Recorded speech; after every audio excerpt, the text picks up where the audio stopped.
As we are once again live upon the internet. And yeah, let's make sure that we are. It's public. Well, YouTube set is public, and bit rates going everywhere, and our audio being fine. Yeah, everything is good. And yeah, bundle, new Tundra bundle now in store. Hey, they're getting their message out on Tuesday, actually. It's a miracle. Because the last few times it was always on Wednesday when these started to work. So yeah. Frozen Lands, Endless Possibilities. The Tundra bundle includes a whole outfit with a balaclava. The baklava. The discounted bundle is available for a limited time only. This is still like not EU compatible, right? EU law compatible. Like you can't have just a bundle that is only available for a limited time and then also say that it is discounted, right? Like that's still technically fraud, basically. Yeah, let's make sure we're capturing the right browser window here. Let's go to the mall. The East Mall. Entering safe area.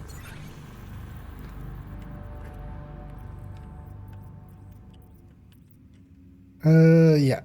Say this character already over to you. Oh yeah, they use a church for them, or do we use food bank? Because we've already used animal shelter, residential.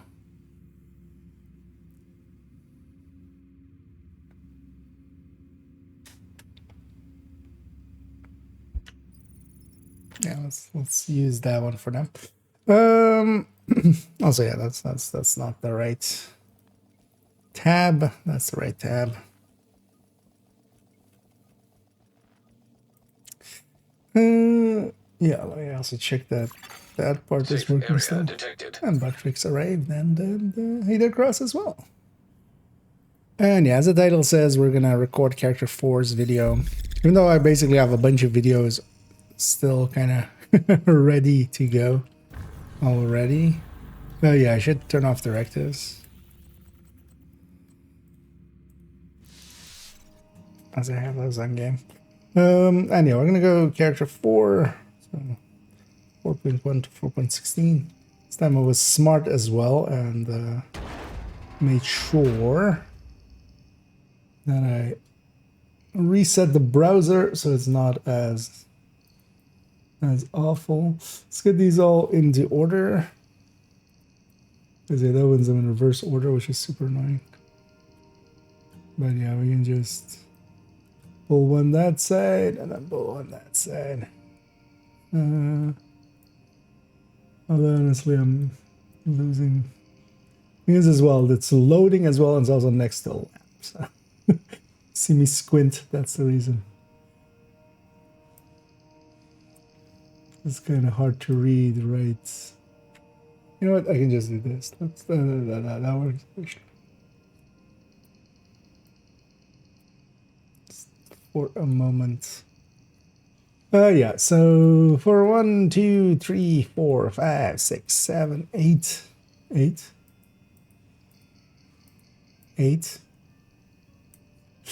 9, 10, 11, 12, 13, 14, 15, and 16. Okay. So that's already prepared. We've already gone through them and we've double checked them already. So it's it should be all fine. So I have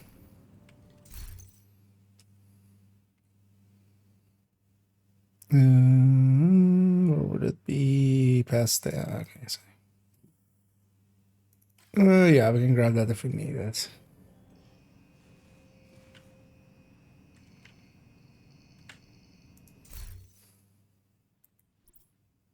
No, for them.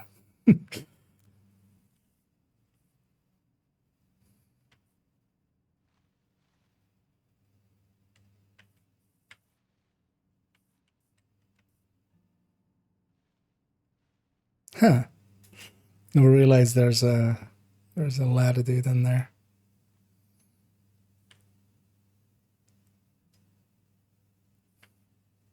She never really read these notes. Yeah, hotel stash. Fifth rule: follow them. Oh wait, what? What is that?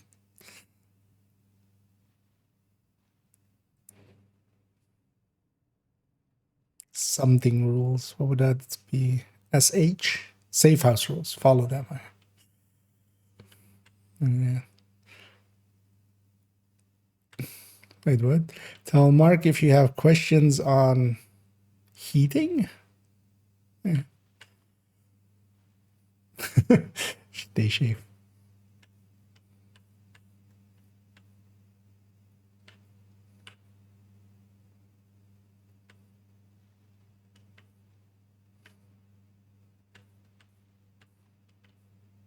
Smells of fire and oil. Keep away.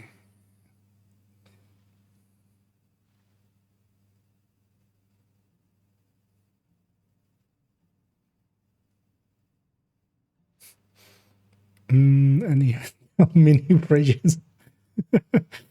Yeah. Where's the smells of dead bodies? That would be.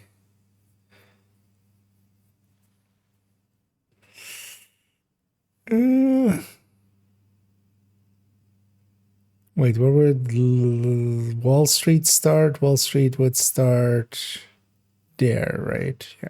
So.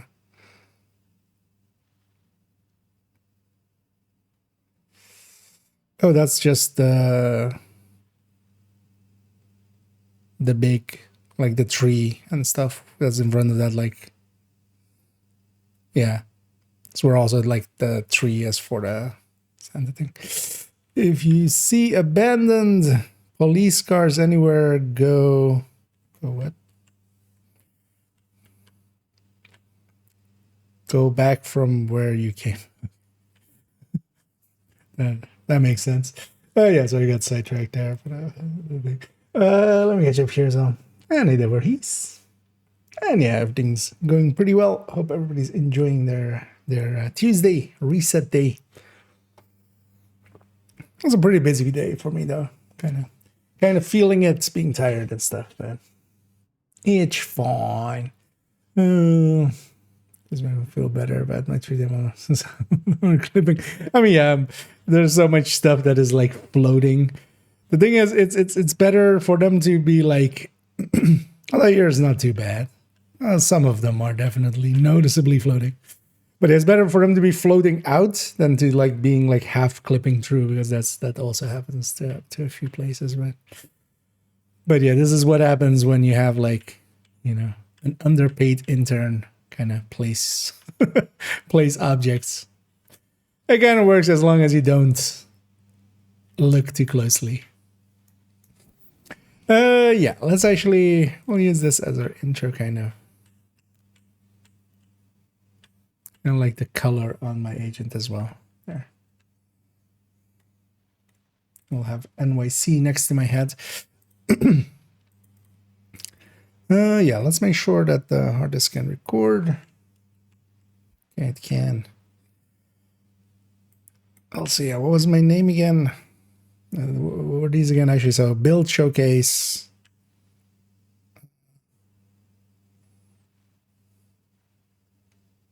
Build collection update. That's what we're doing.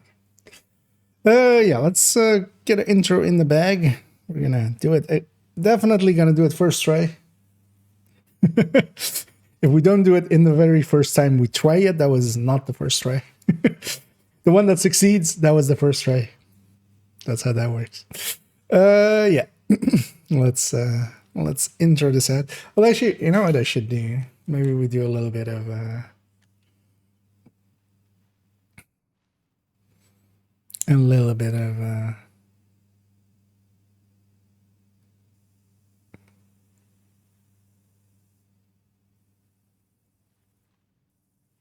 should just pre-record these and then just play them out, and then also I love how they're just using concept art basically in their stuff.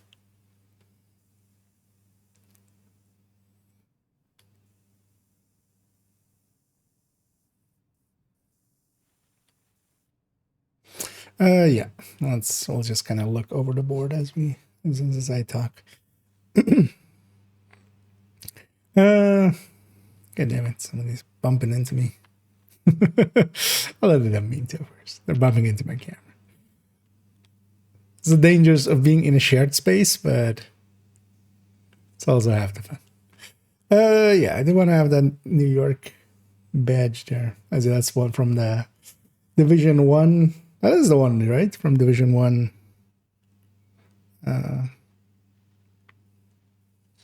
The Division 1 shields. That was the one. So that's no longer gettable as well. Yeah, let's get going. Hi, I'm IKEA, and for today's video, I want to have an in-depth look. No, I want to have a build collection update. No, I want to give. That's it. We've done too many in-depth looks and stuff, so it's just my go-to thing to say.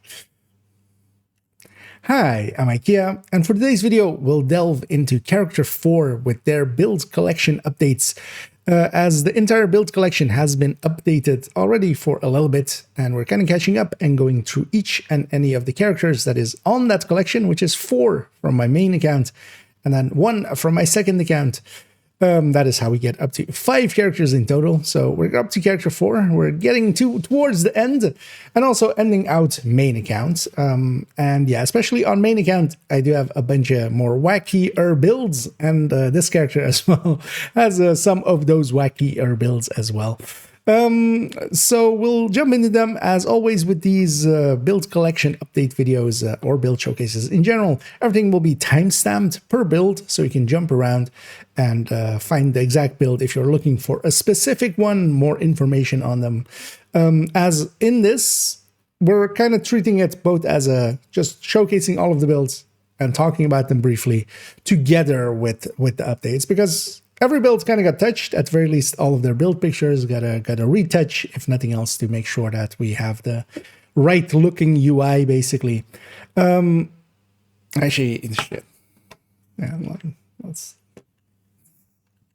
What I should do, when I'm talking about the build collection and shit, how about we have that up on screen like that? Because that's how I've been doing it, actually. So, okay. So yeah, those weren't the first stakes. This is the first stake if it succeeds. It's post hoc, not not before. So, would that be pre hoc or would that be something else? Is the inverse of post hoc pre hoc? You would think so, right? But is it actually? Yeah.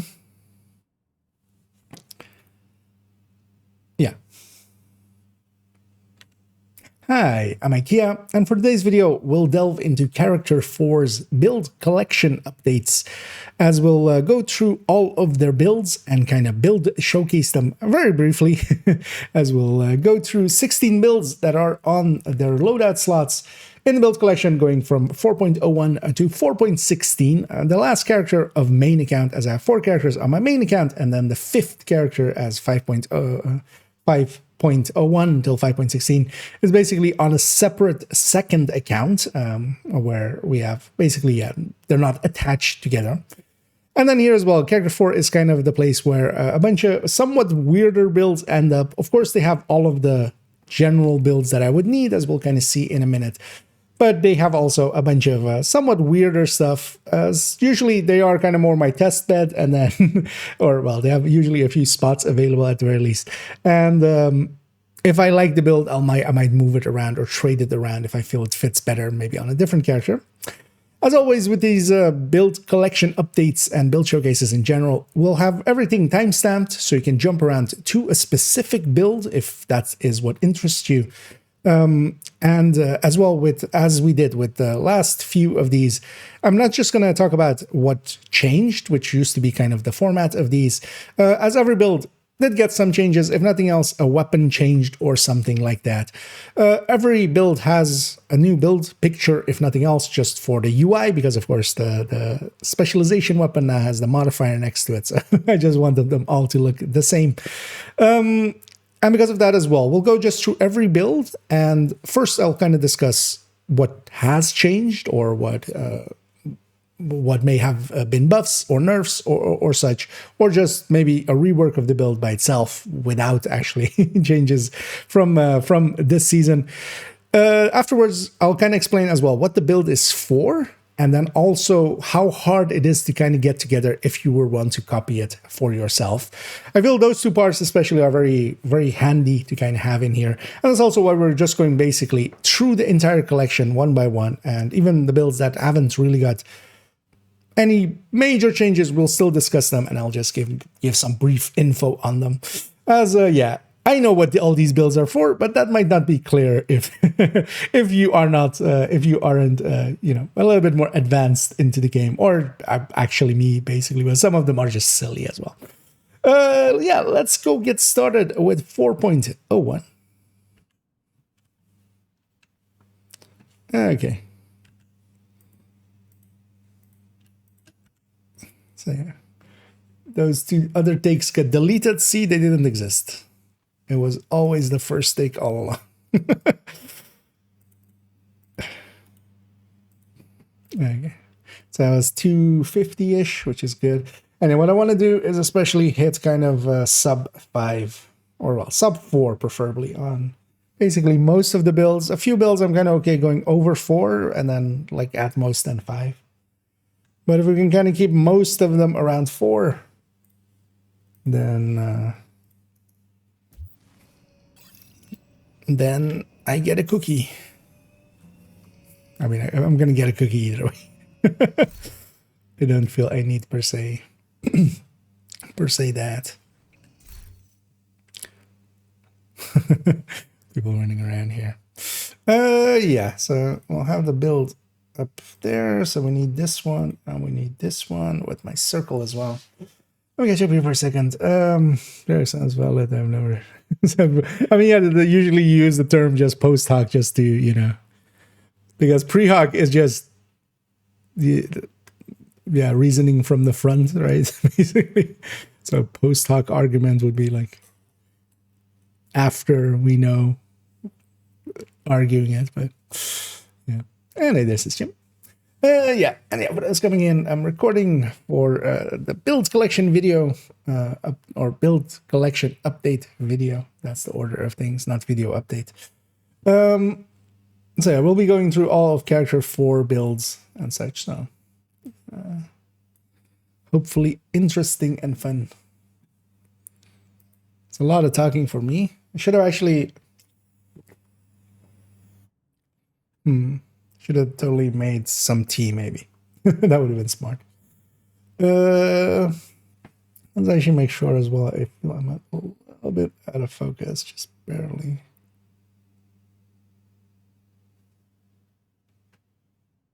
That's a better range.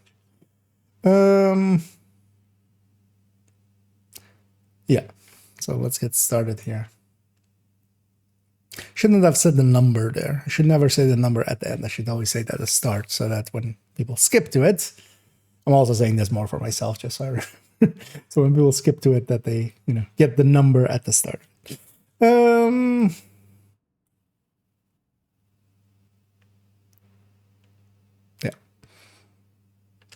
And indeed, starting with a 4.01, their first build. It is a negotiator setup. It is generally as well on the first character slot of my of all of my 4 characters on main account. It's basically kind of like to me, kind of like their signature kind of build, kind of determining, you know, the kind of character I see them being as. And in this case, negotiator is that for this character. So a little bit of just, you know, adding a little bit of your own lore into some of your characters can be, you know, enjoyable if nothing else.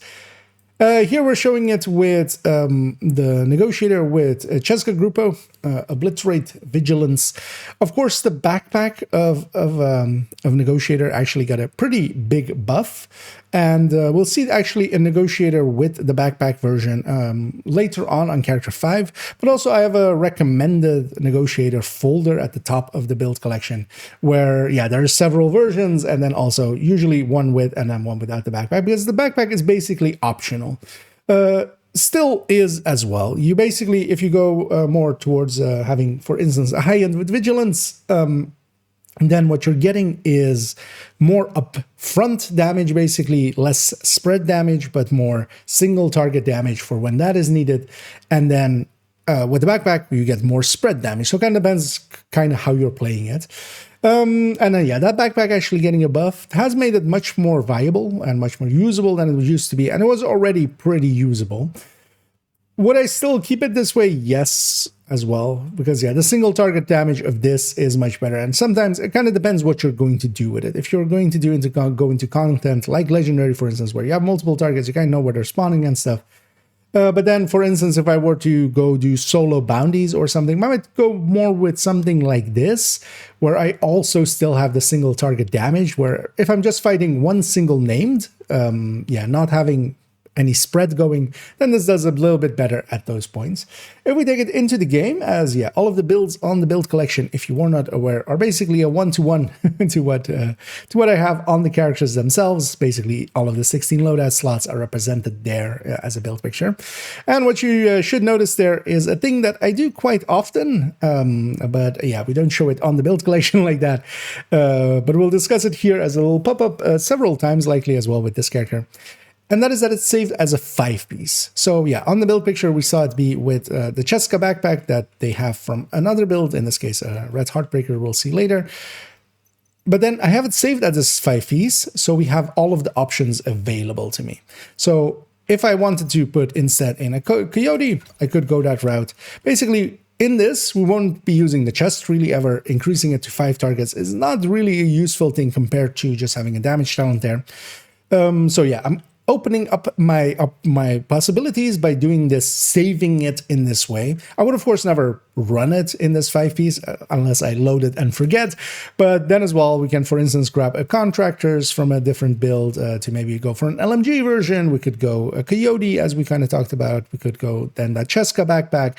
We could go the whole new holster. We could go whatever we want it to be. This saving loadouts in this way is very nice. And then, yeah, Negotiator is actually a really good red build, very usable and easy as well to get together because, yeah, it's all red core pieces. In this red setup, yeah, we can very easily get the pieces together because we need the core to be pretty good or a good stat here, and then, yeah, we just get it done.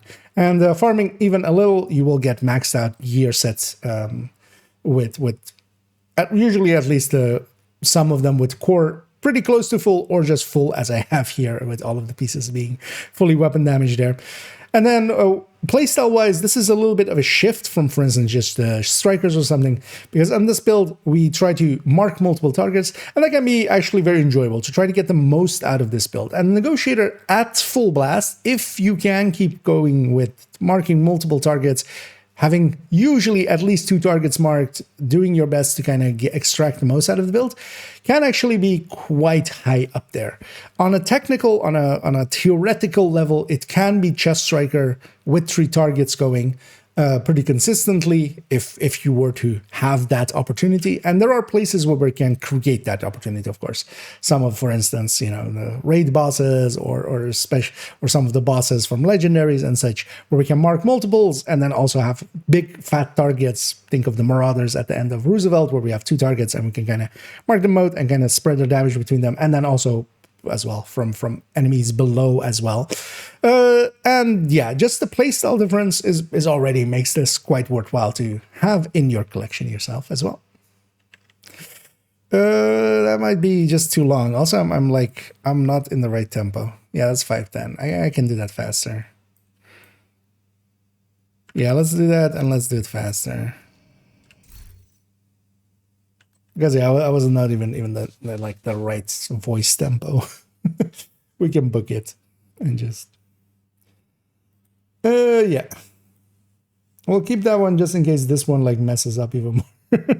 But I'm hoping to do better. Yeah, let's just take a mulligan on that one.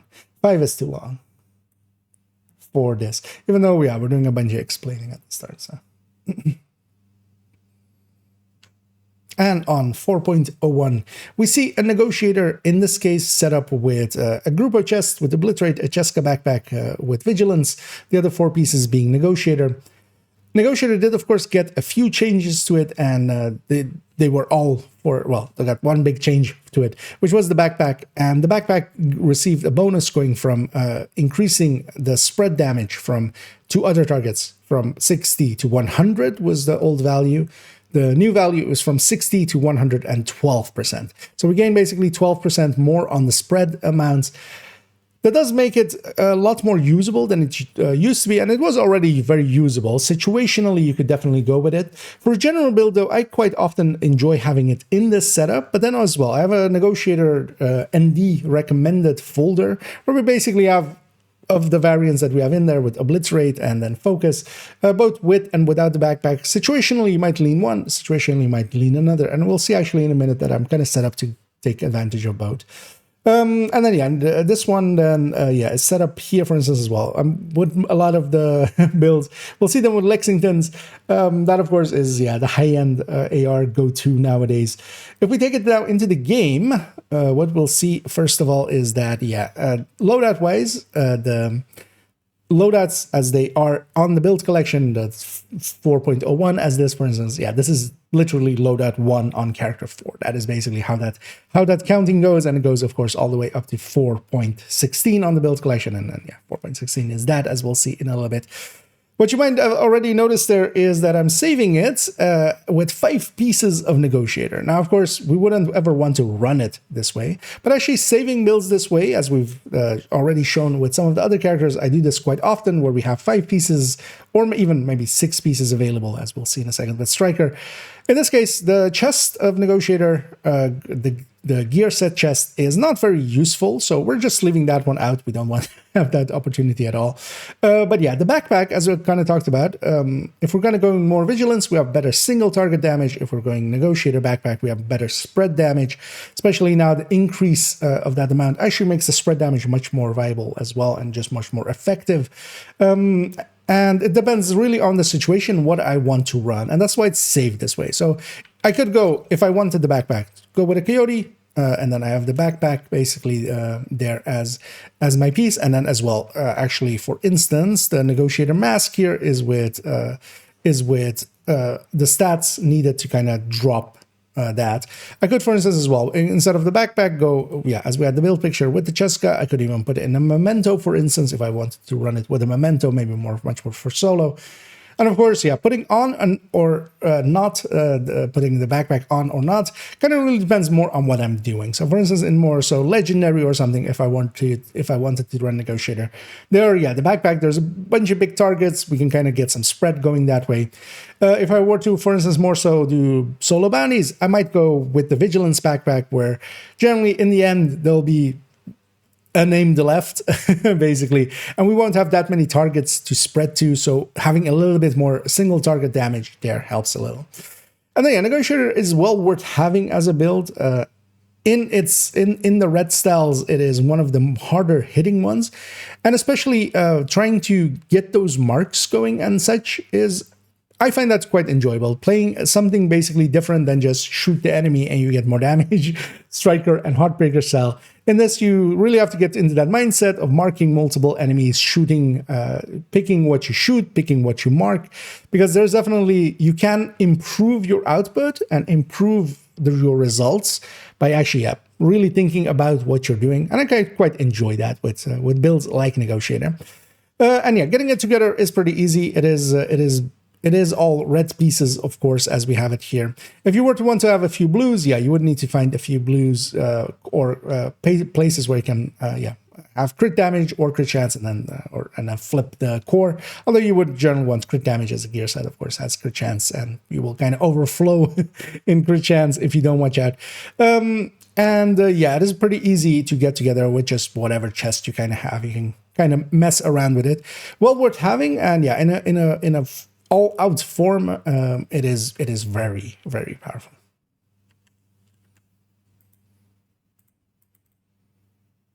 $4.45, but yeah, we much better. I feel that was much better. Yeah, so that's That's that one. Let's go over here. Let's go over here.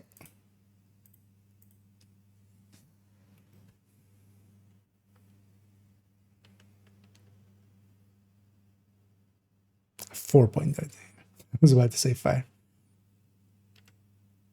And moving on to 4.02, as with all my other characters, kind of on the build collection at the release, the .2 build is strikers on them, and that is basically the go-to red build that I would kind of need to do some of the contents like incursions and stuff. So basically, each of my characters has one.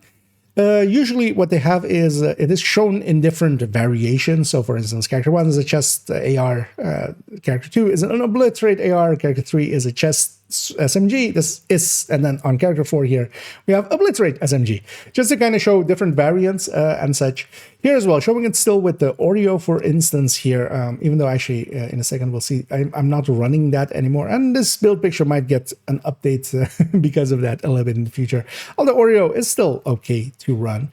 But then, yeah, here we have basically the strikers with backpack, and then just in an obliterate setup for SMGs where we're going Grupo.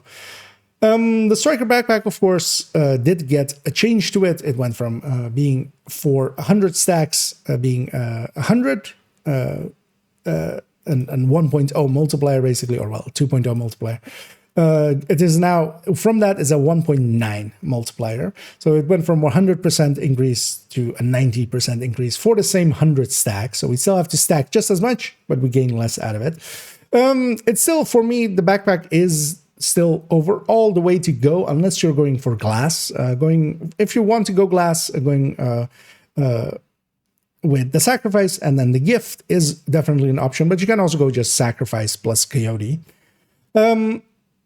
With those changes, though, Striker didn't per se change much in its feel. It is definitely noticeable that we have a little bit less damage there, together with some of the weapons kind of course, being lowered, especially in the SMG category, and then as well the Ouroboros heavily by itself, of course.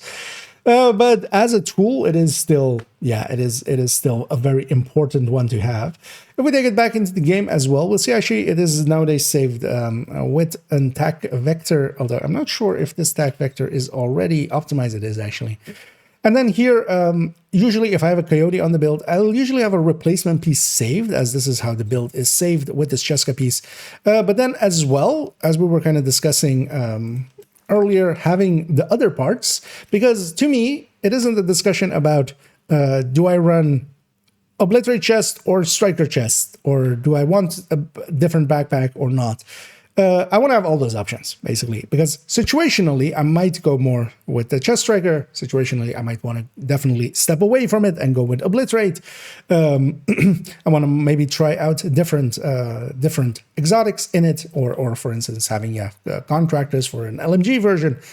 I have all 6 pieces, basically, on me at all time. These aren't actually saved in any other loadout as well, and they're just there as swapping pieces as I need them. Because if I want to go chest striker, then yeah, I have the pieces to kind of go that route. And then, for instance, yeah, we'll put in a coyote here, and then usually on the glove slot is the place where I then have replacement pieces. Although actually, it turns out not on character 4, it's the holster, isn't it, on her? Yeah.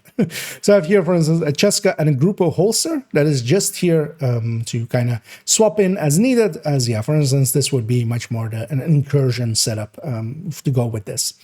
Strikers, of course, is very easy to farm and a very important build to kind of have.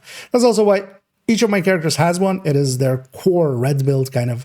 The first 4 characters also have a high-end build together with that. Even though that doesn't always get used much, still like having them around. But yeah, Strikers just being the go-to kind of red build. You kind of need it. And yeah, it's very easy to get together and yeah, core to basically any character of mine.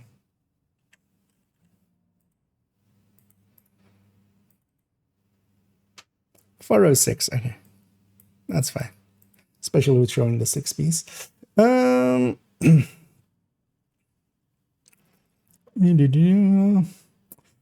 they there, game like a rookie. I like the name. That's it. For those coming in, I'm recording if you've seen them already, maybe the build collection updates for per character, basically. Anyway, we usually record them on stream, as I kind of always enjoy doing that, and we're doing that now. So yeah, this for character 4, we're going basically through all of the 4-point builds, so 4.01 until 4.16. I'm basically trying to hit a target of at most 5 minutes, preferably less than 4 minutes per build. And especially a lot of builds can be just done in under 4 minutes. And on each of them as well, I'm going to explain first what has kind of changed maybe about them with, you know, season changes, and then what it's for and how easy or hard it is to get together. So people have been enjoying them, even though they don't get that much view counts, but I don't care that much about them. The people that have seen them have been very positive about them. So, server has changed. Would you consider changing build window from chess?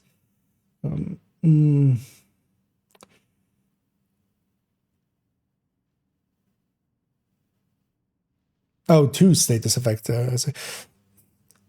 Not really. One status effect wouldn't be that useful. The thing is, that's like, I would be more inclined to like put crit chance there, honestly. Although, well, we're not per se maining the capacitor, right? The thing is, like, one status effect, and it would just really apply to the hive, right? And at that point, because I'm using the cluster seekers, they're not going to status effect. There isn't much to gain there. Like, if we were to main max it, or if we were to consider to min max it, honestly, I'd likely just put hazard protection or something. Just a little bit of survivability in a decent way. Because it being glass as well, you melt when getting hit by any incoming bleed rounds or flame rounds or stuff like that. But yeah, likely I would just keep it skill haste. That skill haste also will not be doing much.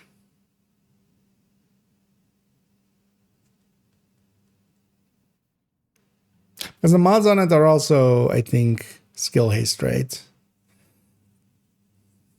So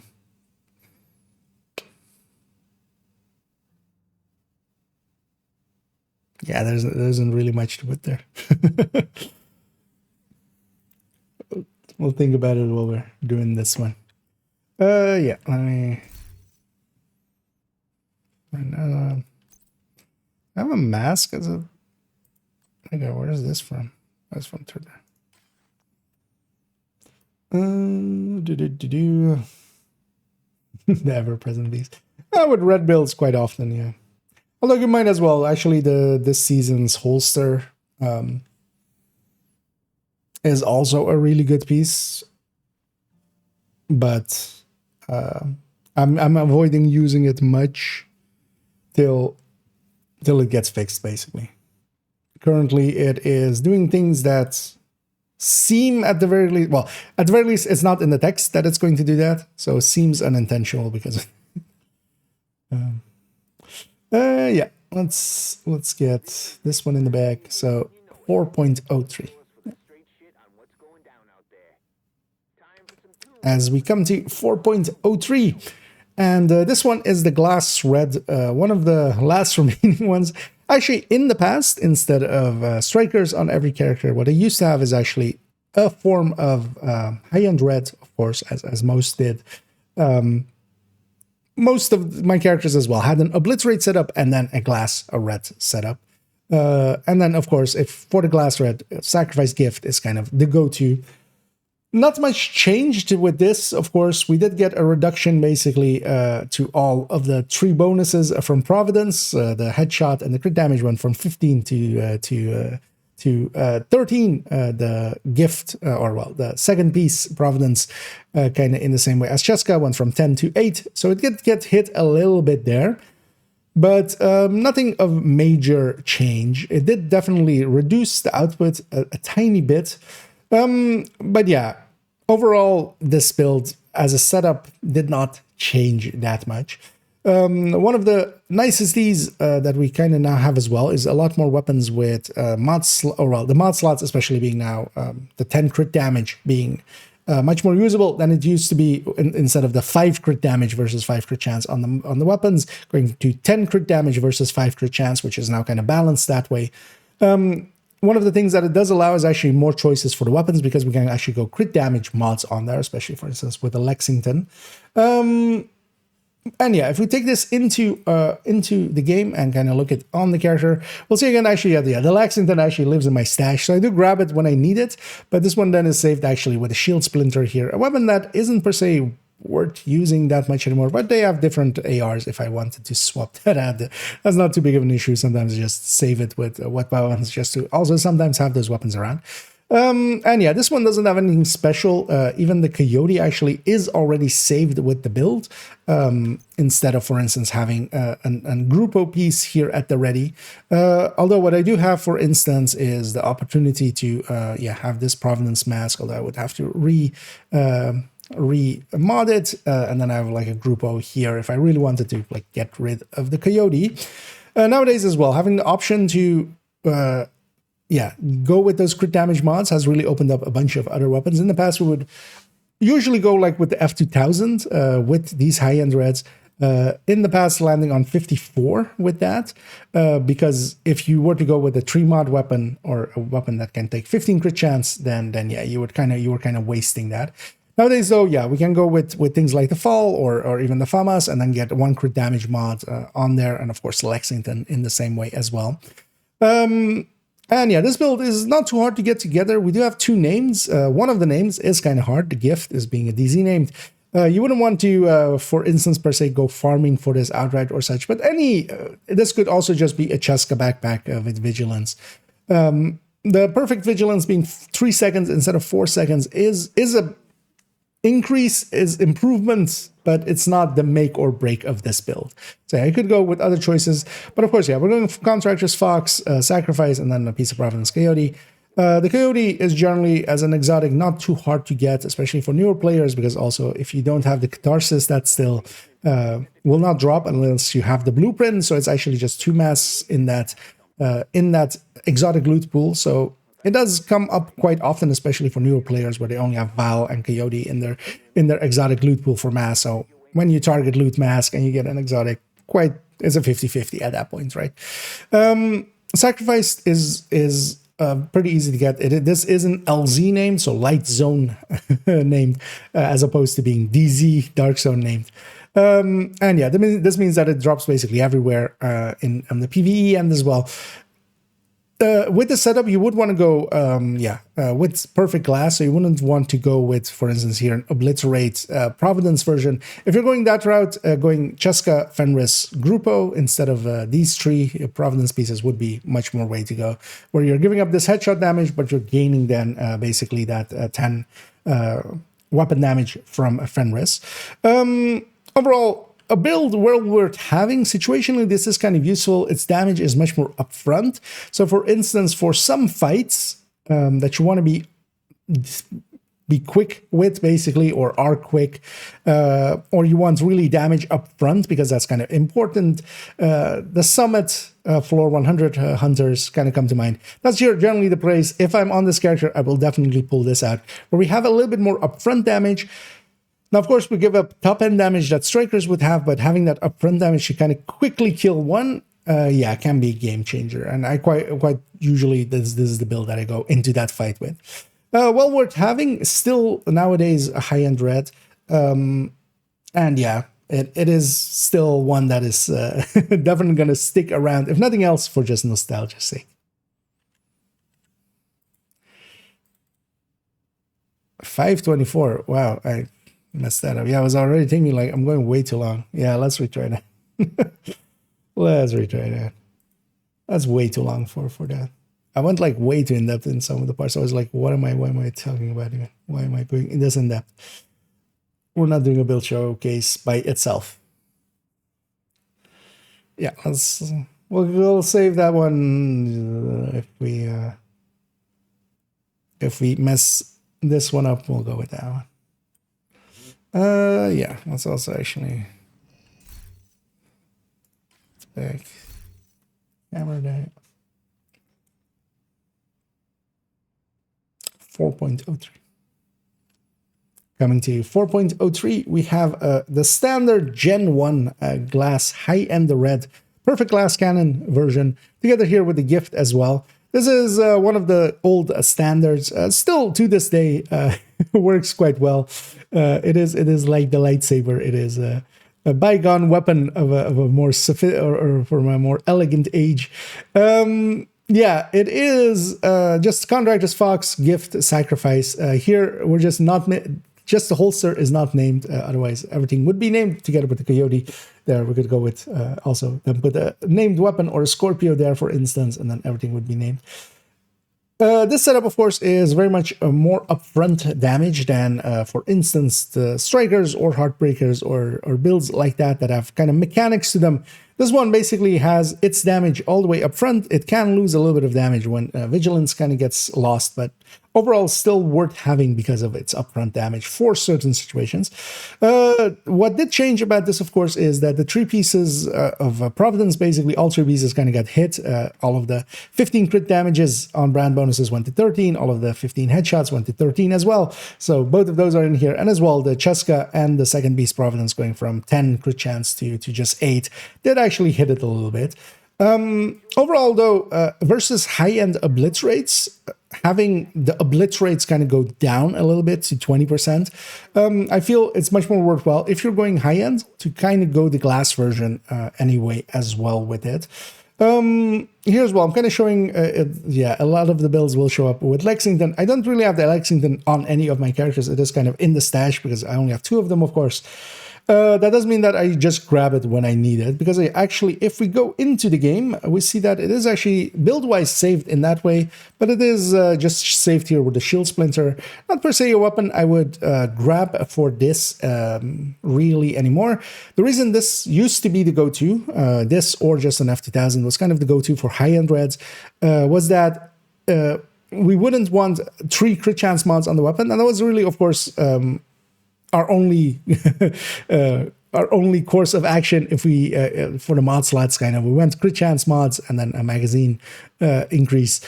Now, of course, the crit damage mods being 10 instead of 5 as they were has made them much more viable. So we could actually, with the Lexington there, we have 1 crit damage mod and 2 crit chance mods landing on the same 52, but then of course, yeah, getting a little bit more crit damage out of it. The F2000 and such had compensation basically in its base damage that kind of made up for that.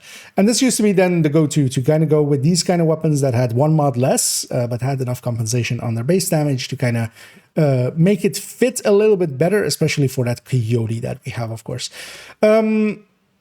And yeah, that is a decent change because, yeah, I would very much more if, well, Lexington, of course, but even if I'm going FAMAS, for instance, nowadays, going FAMAS and then putting a crit damage mod, putting 2 crit chance mods, 1 crit damage mod, and the magazine slot on it.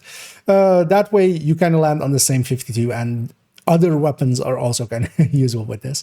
It is, of course, pretty easy build to get together overall. The names that we have in here aren't too hard to get. Well, Shield Splinters are from a specific source, of course. This is from doing the Hunters, the DC Hunter set.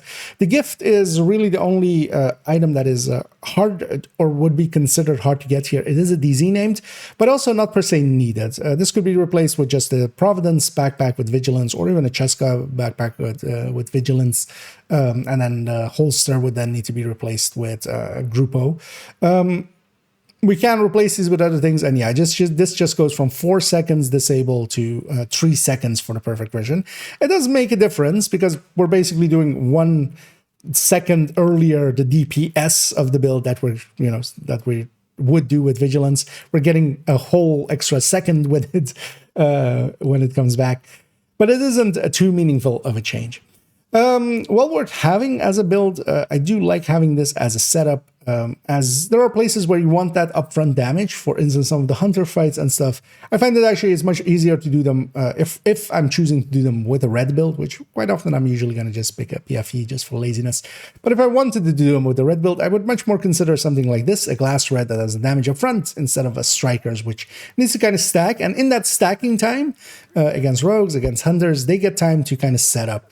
Whereas if I'm taking this, for instance, against the Summit Summit Floor 100 Hunters, I'm likely going to kill one very quickly with a setup like this. I would just run in with a Scorpio, for instance, stun lock them and kind of just murder them. And then we go from a 2 versus 1 to a 1 versus 1. And even though my top end damage is less, overall, I'll do better. Yeah, let's move on to the next. There we go. Same 5. Fuck it, it's fine. Fuck it, it's fine. The story, the IKEA story. Yeah, it can happen. So let me get some music going for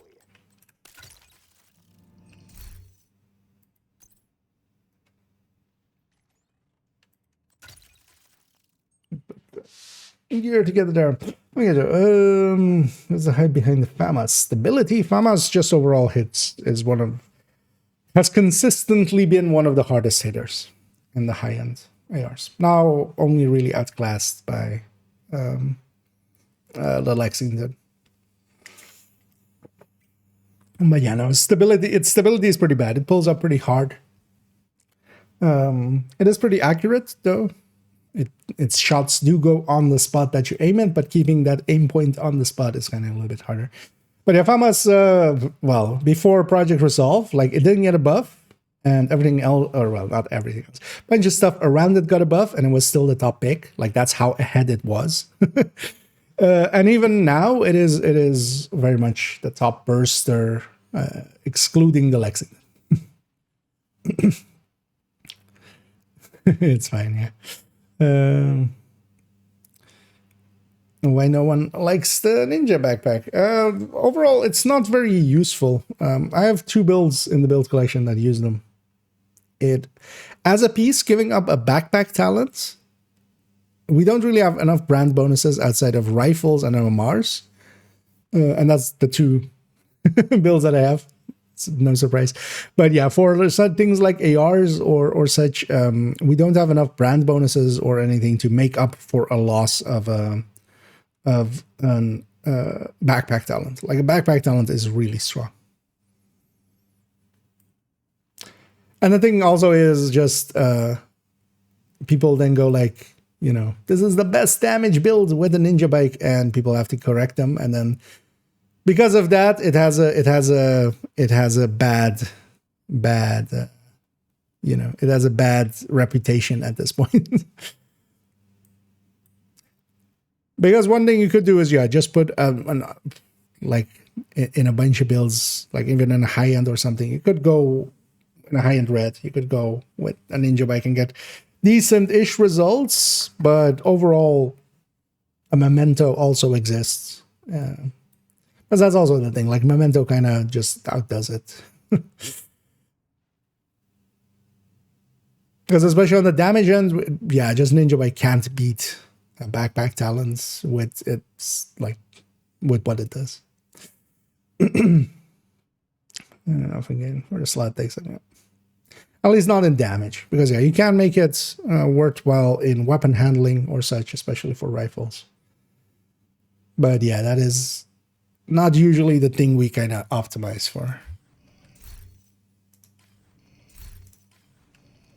And then as well, the place you would kind of maybe do that for in solo play, yeah, memento also exists, and memento kind of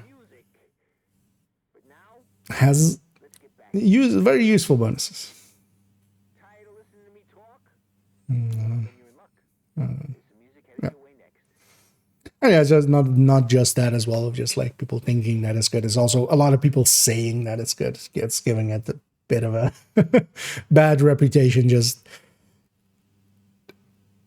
yeah, it's one of those easy places where somebody like goes like, I have the best build, and then they start listing things, and there's a ninja bike in there, and you go like, Or well, usually as well, they go like, this is like a super high damaging build. It's just like, okay, let me make it make more damage for you here. Here's just vigilance on a brand and just you do more damage. Yeah, how do you get gold camo for the F2000? I'm not sure. This one was from a season, I think, right? I don't think I bought this one, but yeah, this is gold stand. This one is from this season, right? I think. Or last season. This one was like more recent, this fluoro diversion. This other one also, I think, was from a season. When I say season, I mean the premium track of the season. Is this one this season or last season? I should remember.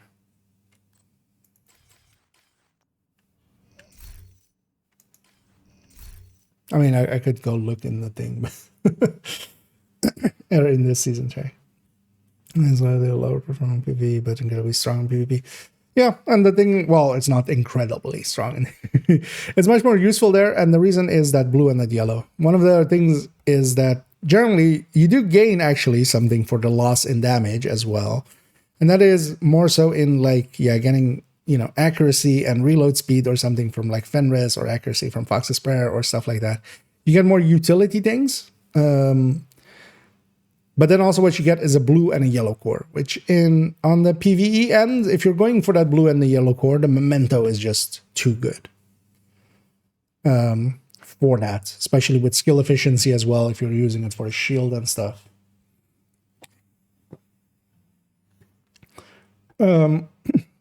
But then the PvP end is much more about, you know, blue. You're going all blue anyway, so that blue is not a loss to begin with.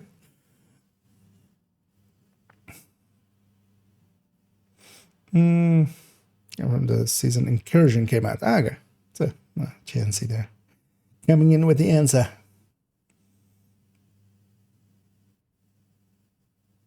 I see the Alpha Murray and the Gilded Cage. Oh yeah, actually, yeah. That was all like all together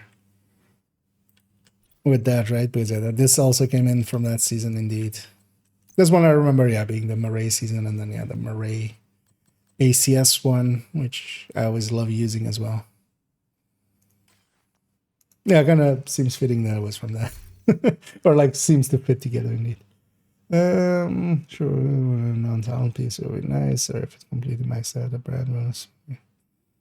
Yeah.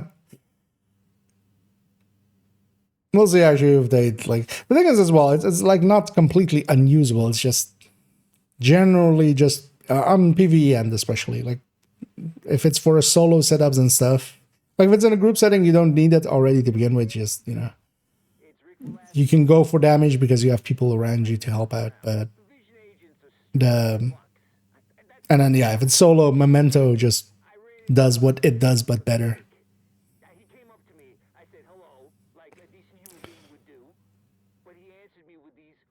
Although, if we were to have like basically one more like good applying bonus for rifles, we could maybe go with that for it. But even there, like, yeah, it's not too great. Let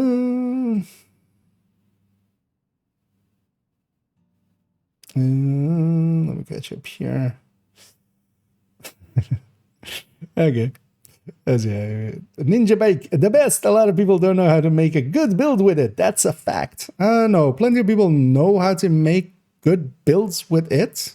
And like, for instance, for myself as well, I have two builds that I would consider. One of them I would consider good. The other one is usable. But yeah, it just does not have the bonuses. That's kind of the thing. But yeah, trying to... it's definitely not the best. That's also why it doesn't get used that much. But yeah, people like you saying those kind of things, that's where that reputation comes from. So don't do that. You can definitely go, it's usable. But yeah, people going, it's the best, and then people having to go like, no, it's not, and then having to explain the whole deal with it. And then by proxy, we start disliking the Ninja Bike because, you know. But yeah. If you believe that, yeah, honestly, it's good on you. Good for you. Anyway, see this MPV damage has immune without ninja back now. Yeah, although, well, the thing is, do you always need to be hazard immune? This is the thing. But yeah, especially for hazard immunity, yeah, PvP hazard immunity. But that is like one kind of setup, right? Like that doesn't make it like it's not the only piece to use still there. There's plenty of good ninja builds. It better. On real way to get an Empress Guard blueprint. Nice. Oh yeah, you'll get the blueprints eventually. You get them all. This for solo again. Well, the thing is, like for solo, yeah, Memento just has overall more utility than it as well. You get the same blue and the yellow. You get the regen. You get the skill efficiency. You got 30 weapon damage once it's charged up. The thing is with the Memento though, you need to charge it up, which like for PvP is just like conflict is completely unusable.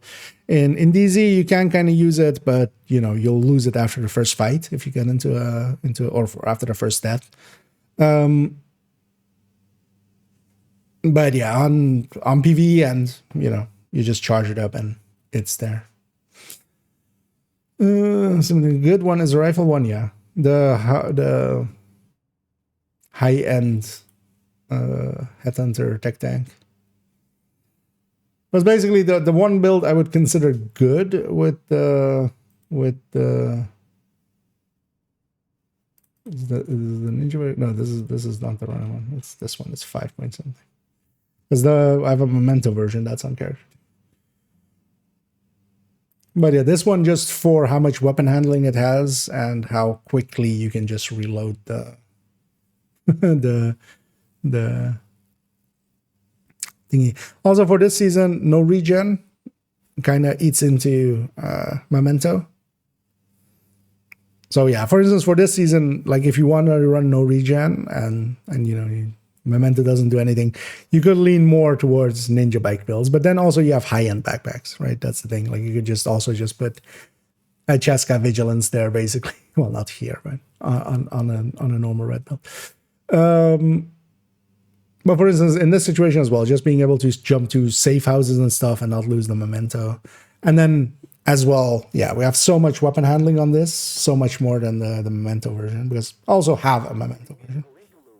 Because the other one I have is like that MMR thing, and that's just more, I just made it because people were saying it's so good, and it's not bad.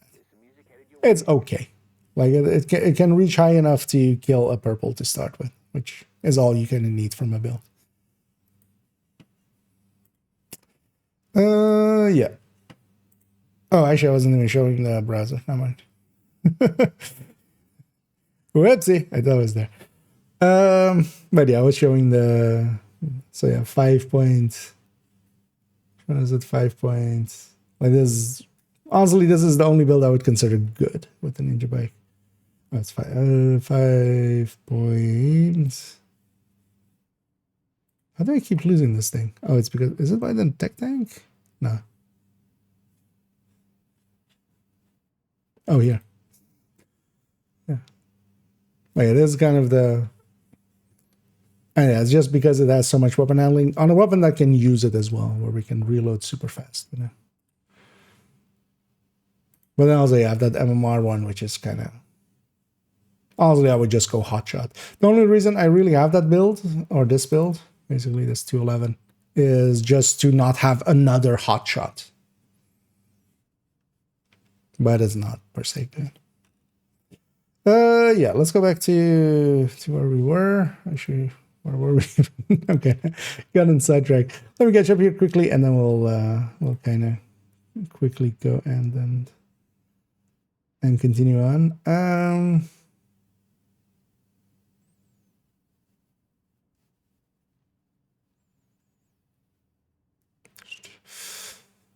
And either Andy.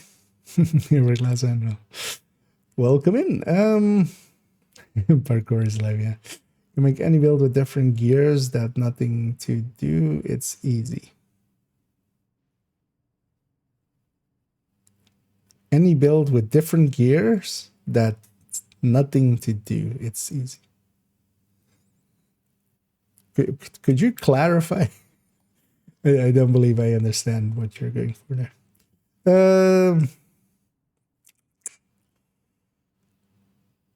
The game got really bad with modifiers. How?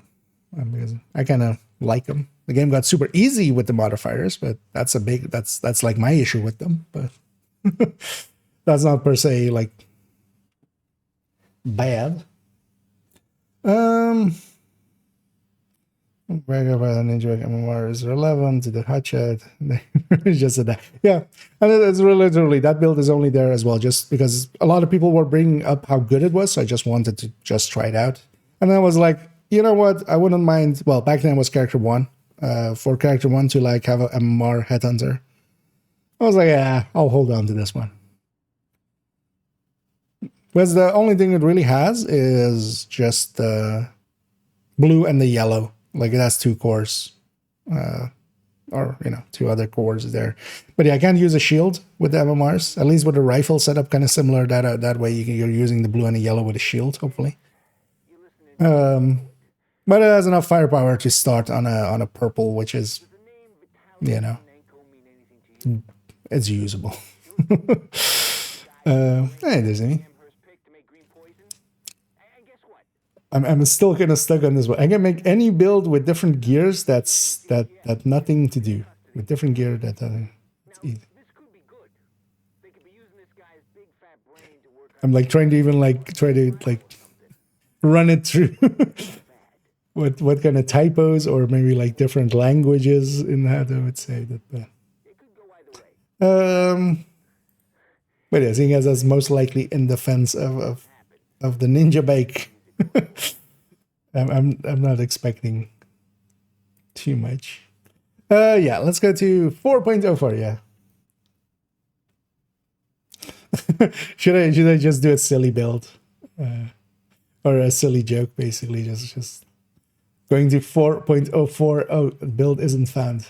On to 4.05. Yeah, you know what? Let's. Do I have a black one? I mean, of course I have a black one. I have this one.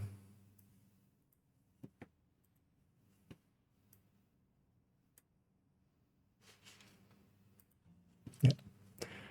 Are they side by side? Just so I can click through here.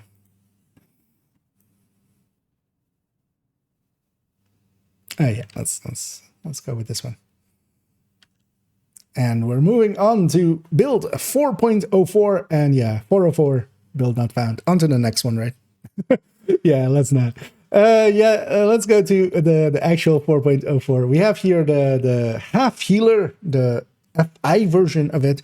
We already on character 3 saw a different half healer set up as from high-end pieces, basically. This one is the FI equivalent of that. This one then heals quite a bit less than that other one that we kind of saw. But then, of course, we're bringing in the group buff of FI. Not much changed for FI, and basically nothing really changed for this build. The only real change that kind of will matter here is that the lefty got reduced from being 40% to when enemies are hit by your grenade, 40% for you and all your allies, and yeah, importantly as well, it is still all allies as well. It got reduced to 20%, so yeah, it's went from a 40% group buff to a 20% group buff. But we did also get the mosquito now as a tool alongside of that, where we can also apply a 25% separate multiplier to lefty kind of, and as well still to armor and armor plates. But we can apply, for instance, mosquito and then lefty them on top of that. And here as well, we're going with opportunistic and then 4 pieces of FI, kind of in the classic FI setup. Although all of these pieces are with a skill damage, and then here even 1 record to a red here. We're triggering our opportunistic both off of the MMR and the shotgun. I feel a lot of people forget that MMRs also can apply it. And then what this has is that, yeah, it has a 6-tier hive that is actually skill hasted basically by the BTSU. It has some repair skill kind of backing it up, making it that it does heal for decent amounts. Then we have also a 6-tier drone, and in this case we also have for that 5 skill damages to go with that. Only the BTSU not having a skill damage basically, meaning that the turret also hits decently hard, not of course as hard as some other builds. This used to be kind of a support build for alongside of turret drone builds. We used to kind of use this quite often in the past. Nowadays though, of course, with turret drones builds kind of being they used to always be a little bit outclassed by the high-end reds. They're a lot outclassed by some of the gear set reds that we have nowadays in Strikers and in Heartbreaker and in Negotiator and stuff like that. So yeah, we don't use this that much anymore. I still kind of have it. It might be up for being maybe on the chopping block in the future. It is a decently easy build to get together. If you can, the F5 pieces are easily farmable. The cores, we can basically keep them that way. The setup would be the only really hard piece to get in here, but the setup also, if you have all of the crafting blueprints, eventually you'll have its crafting blueprints from control points. BTSU in there, and then yeah, the lefties and such are not that hard to get as well. Overall, a build that isn't that useful to me anymore. I don't grab it often. It used to, very much be a support build, basically much more set up to help drone builds. Because one thing we can go with as well is instead of the healing hive, so what we used to actually have is quite often as well, both of the healing half healers, both the other version that we had with Overwatch and such, with the high ends, that would then also run the healing hive, and then this would run the artificer with the turret drone. Or with the turret, and then that artificer would apply to all of the things that are deployed as well, and that actually worked pretty well. So that those two together with two just turret drone builds could actually get through a DUA in like 25 minutes, which is still to this day not the worst times as well. There's plenty of people that struggle with red builds getting those kind of times, but yeah, it's very somewhat usable, and yeah, we would definitely as well consider a Scorpio in it, and it is kind of saved in that way as well. On the build, there isn't much variation to be had here. I am actually hiding a different weapon underneath the Scorpio here, for instance, as yeah, I do have an SVD basically at the ready, together with then in this case an AR just as an extra, but yeah, we're not. Sometimes I do basically use some slots that will definitely become either Scorpio or Lefty for some other weapons, because I wouldn't per se run that one. When did the build way too late? How long was that? 4:45. This doesn't need to be 4:45. I'm kind of already in a rambling mode. Let's maybe go through it a lot faster. I'm still from yesterday in kind of build showcase mode, or like the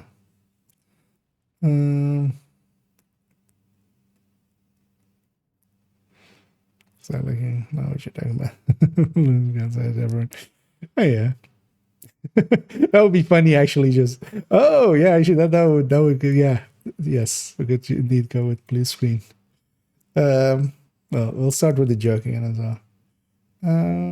What will there in a legendary zone title for the last max some kind of PFE build? You mean just the boss fight at the end? Because it's gonna depend like more on teammate. Usually for all of the things we would just run 3 strikers and a eclipse, a foam eclipse. But then in that case, for instance, the foam eclipse would definitely, for that last room, it would definitely be foam plus BTSU and a healing hive, just to top everybody off a little bit. But yeah, just striker reds. But then also we would just do the cheese likely on Zoo. For Tidal, so for Tidal you could run a PFE, for instance, yeah, for that last fight. We generally still don't. We get by with that. But for both of those fights, yeah, having an Eclipse there with instead of being like full foam, being foam plus heal, basically being BTSU plus healing hive and then foam. That kind of has been our go-to. Because PFE, for instance, on Tidal, the last boss, it can go right to the back and get the last turret. but it's not that useful outside that. Oh yeah, let's do 404. Actually, yeah, what was the gear set from 1?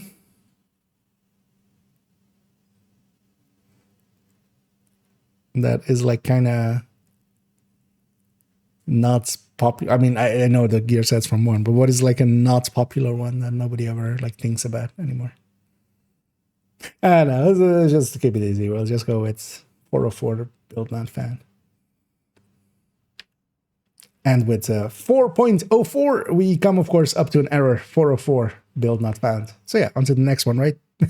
Yeah, no, let's actually discuss this build briefly. Here we have the FI half healer. We already saw a half healer setup kind of on character 3, where we had one with high-end setup. This one is, of course, then with FI here, with 4 pieces of FI, a setup backpack, BTSU, a marksman rifle for opportunistic, a shotgun for opportunistic, in this case as well, SVD with InSync for our turret, and then Lefty for just doing sledge things, of course.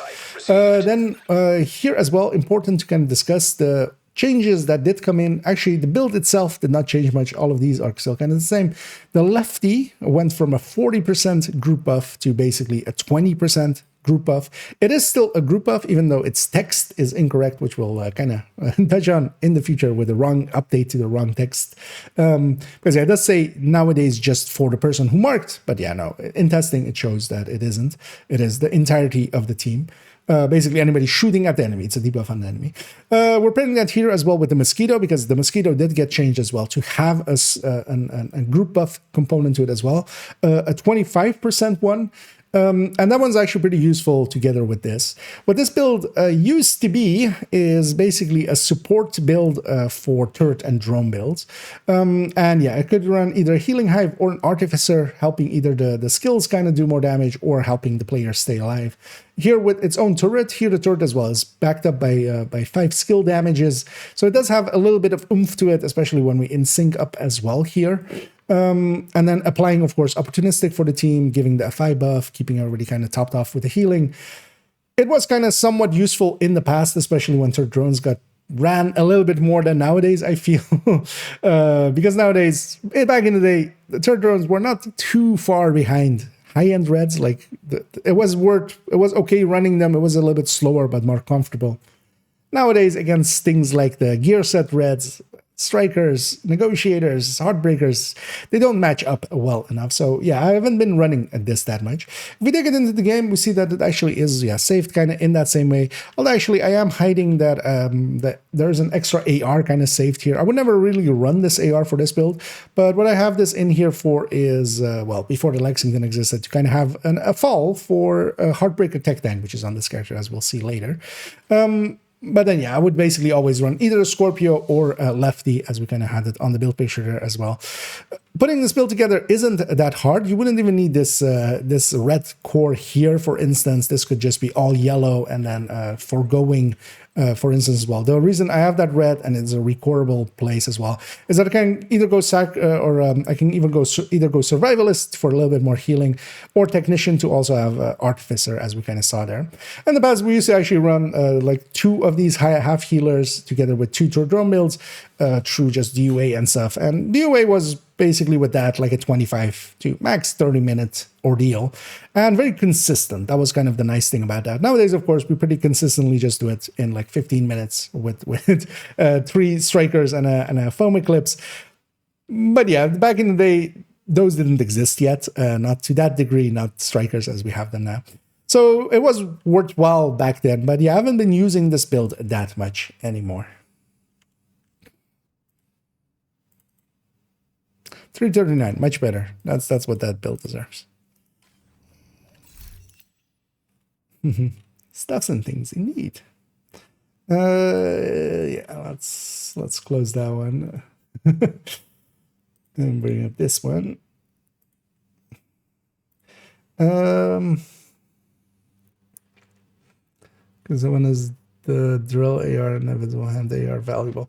Drill is actually pretty usable. There's some shenanigans you can do with it as well at the moment with turret and drone. It seems to basically the turret and drone activated, but if you can basically kill outside of this range, or like 20 meters. We got so many new ranges in there. Whatever the range of it is. If you get a kill outside of that, the turret and the drone can actually, if they hit enemies within under that range, they will actually activate for themselves the drill talent, and then they have that bonus. And that bonus can be, of course, like 70%. It is basically, it is per kill stack. It is 35% per kill stack, which it doesn't explain well. So it basically can be a 75% for the turret and drone, which is actually pretty powerful that way. But that'll hopefully get buffed, or hopefully get fixed, because that's kind of too strong. Well, it shouldn't apply to ballistic skills at all anyway. But yeah, Invisible Hand is just, it is actually not the worst AR. But yeah, with Measured and Killer having gotten big buffs, it is mostly as well that it's on an AUG, and an AUG kind of sucks to shoot. That's like really, it's basically behind Measured and Killer on better weapons, and then it's also a weapon that kind of sucks to shoot. Does Mosquito work in PvP? No idea actually. What does it say when we toggle PvP stats?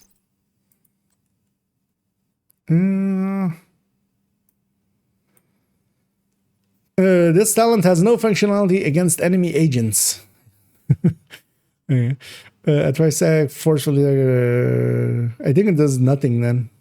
Yeah, it doesn't even say the.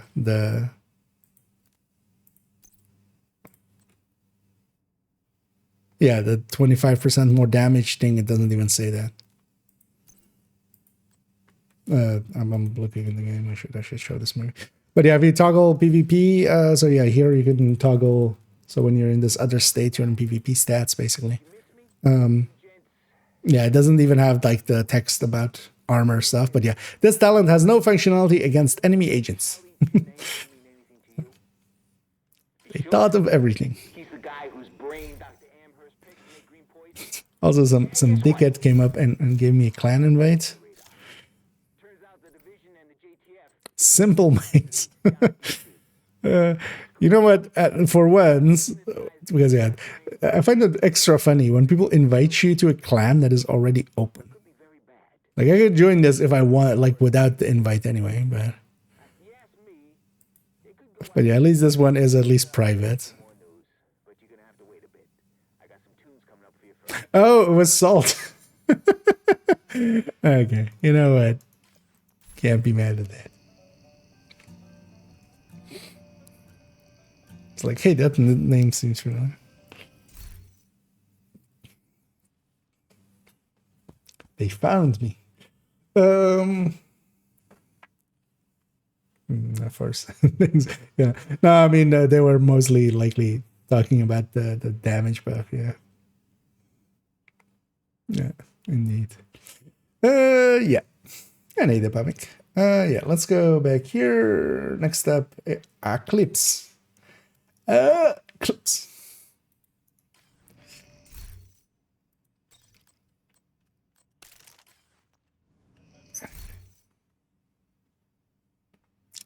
Yeah, let's just get going.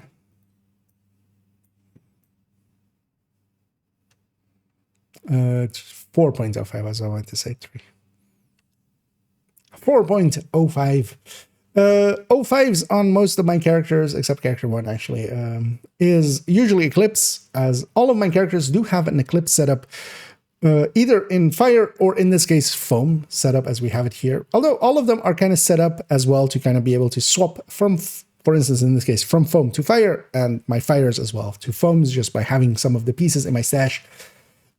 Eclipse, of course, didn't change much at all. Again, just the lefty changes, the Scorpio changes kind of did hit it a little bit.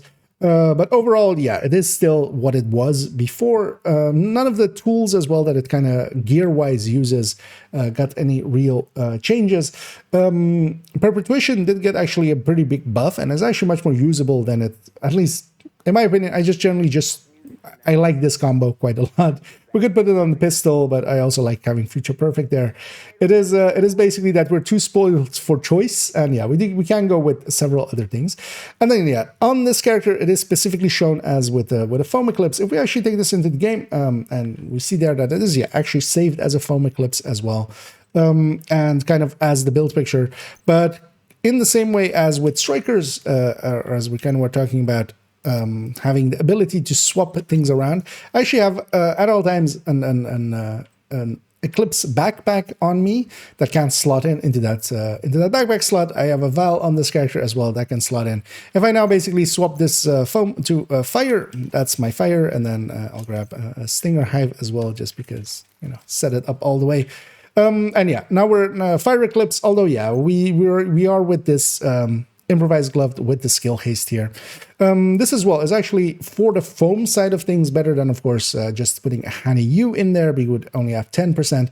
Having a little bit more skill haste is kind of nice. So yeah, we do go with that improvised. We could, of course, also just go with golden and then together with the electric. Or actually on that we have the other backpack that I totally remember the name of, the courier, of course, with perfect creeping net. We could, of course, yeah, have this, for instance, also be electric with normal creeping net. Although I would definitely recommend, as we already did, to go perfect creeping that. This increase in range and the cooldown being much faster actually makes that much more usable. But yeah, we could have an electric piece there, but for Fire Eclipse, this is also still fine. It's good enough, close enough, basically, that I can swap to being a Fire Eclipse quickly, because I like having that option. And then, yeah, it is saved as a foam. But most of our characters are going to set up as that, so that we can have the rules. And I, of course, run Fire Eclipse quite a bit.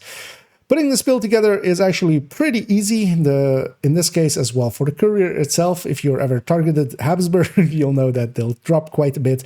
You would need to find one to preferably recore here. You would want to have status effect and skill haste as well. Losing one of them is already a little bit of a loss. What you could go, though, is if you even have just the blue core and then one of the stats, you could actually go Technician with this. That works pretty well as well. Although having this Fire Grenade is kind of nice for especially the lefty. And overall, yeah, a pretty easy build to put together. The go-to, in my opinion, for Legendary. This is generally, one of us will be running this, 3 strikers alongside of it. That's basically how we do all of the Legendaries we generally do. And then quite often what I would do is, for instance, swap in this BTSU for some of the harder fights together with a Healing Hive. And yeah, very much a core build to have. All of my characters have an Eclipse together with their strikers, and generally as well a PFE and a tech tank. That's kind of the builds that I need to have for a character for me to kind of be happy on them. And yeah, in this case, with a foam.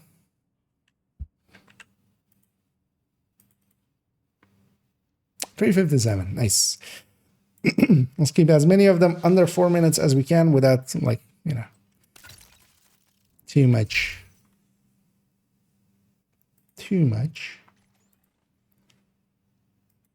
Like, giving up too much. Clan Vendor has Palisade Gloves. Just 4 parts? Because that can indeed be handy. I haven't actually checked vendors yet. I haven't even checked. I haven't checked anything. We kind of just got started with this. We will afterwards. After this, we'll go get the vendors checked, and then also get the scouts in. Yeah. Let's keep this train moving. Choo choo. Choo choo. Yeah. I'm having fun. I know you're groaning, but I'm having fun. Yeah. 4.06. As we move to 4.06, on this case, the high-end turret drone hybrid. A little bit of a mouthful and also a little bit of a handful sometimes to kind of run. As what we're doing here is kind of setting up to go with basically a pretty powerful high-end build with that capacitor, and then together with that having a turret and drone. I quite like these kind of builds. They used to be actually very useful, especially back in the day, as they could outcompete on certain missions against class reds and stuff. They kind of, as we kind of discussed, kind of pale in comparison to strikers of nowadays and such. So I find myself running them less, but still very useful to just have around. I quite often just grab these for like some solo play. Build-wise, not much did change. Of course, what we did get is just reductions to a bunch of stuff, including the Picaros. The Picaros ends up being in this setup, still the better pick for us to go with, for two reasons, actually. One is that, yeah, it still does overall the better damage, especially if we get that skill tier and we get to recoup basically a core because of that, having the brand bonus be one of the skill tiers. And what it also allows us to do is to have the red cores stay on, for instance, the sacrifice, and in this case as well, for instance, if we want to have a coyote instead of our memento, for instance, having a much easier time getting that coyote in there, because we basically can have more pieces with red core, so we don't have to recore them. And then, for instance, in my case as well, I get to reuse some of these pieces in other builds. If we take it into the game, we see actually that it isn't saved as the build picture shows there. What it is saved with is 3 pieces of Providence instead in these higher spots. And the reason for that is kind of in the same way as some of the other builds were set up. This is actually set up to either take the coyote, as the build picture also kind of showed. If we go back in the corner here, I also have like a coyote with the gift set up there. And yeah, it is set up to either take the coyote in this slot, in the mask slot, becoming that way. And this is actually a setup that if I'm, for instance, jumping around a little bit and I'm not going to keep those memento stacks, going to safe houses and such, then I would much rather have the coyote. Or, for instance, if I were to grab this for fighting rogues, even though I generally wouldn't anymore, I have PFEs for that. But in the past, I would grab drone builds for rogues, as they work perfectly fine against rogues, not hunters, but rogues who do not hack them. And then, yeah, it's set up as well to go, of course, with the memento, because the memento is, of course, applying a lot of bonuses both to our weapon side and to our turret and drone. That's also where we go glass applying both to our turret and drone and to our weapon. That's kind of core to this as well. Getting this build together does require a little bit of farming sometimes, because yeah, we do want to have, for instance, to have this skill tier Fox's Prayer, the skill tier on this Brazos. The big arrows isn't too hard to get because yeah, we just need this to have the crit damage or crit chance that we need, and then we can record it. But this other Brazos piece generally also will require a bunch of resources to kind of get going.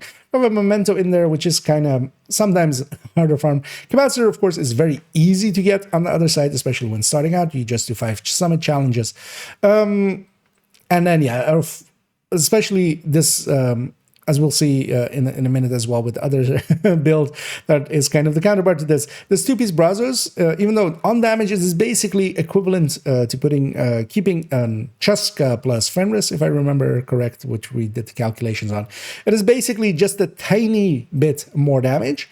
But then what it also allows us to have is one more red core on one of these pieces, making one of these pieces much easier to get. So that's one of the reasons to kind of also consider that, putting it this way.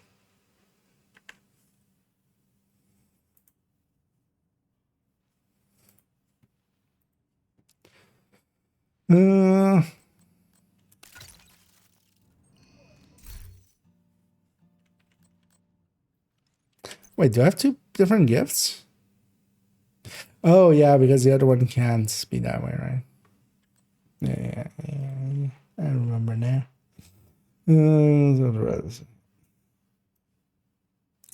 Yeah, let's go. Yeah.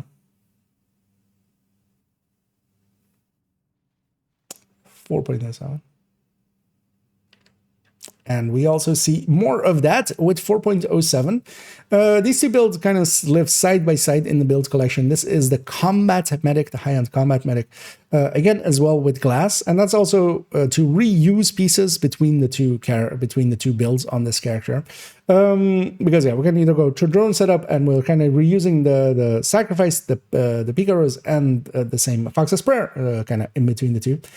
Change-wise, of course, yeah, the capacitor became a little bit better than it used to be, just a tiny bit, basically. Just the base weapon became better.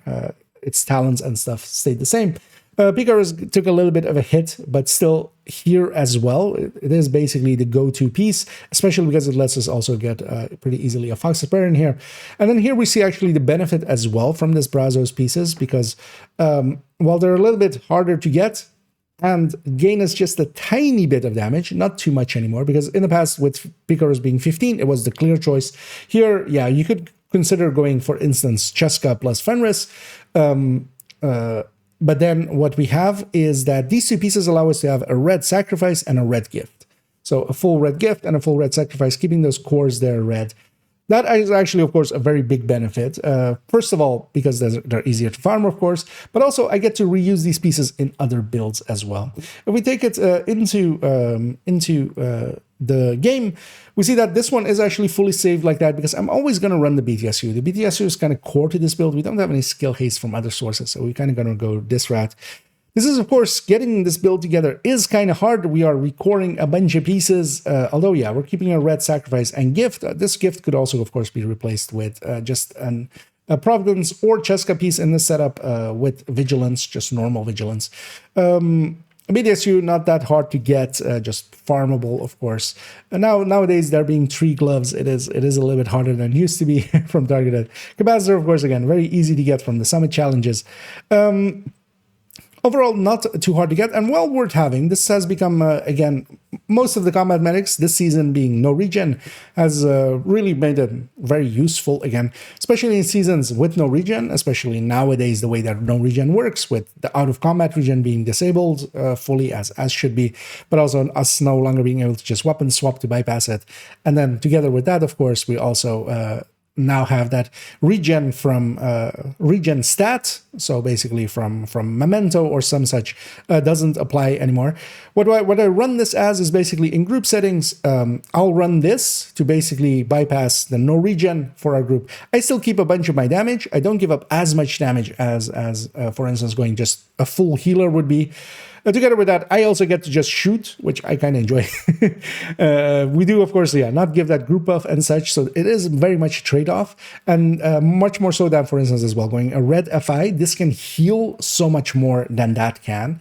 Of course, as well, with the BTSU, we can also do the overcharge and the supercharge and stuff like that. Well worth having, especially if you're kind of into those kind of builds. I've recommended this to certain people very, very, very confidently. It isn't for everyone, but yeah, especially if you're kind of in that, like, I want to be able to support and still kind of be competently firing and you know, murdering on my own as well. This is very much a build to kind of get for that.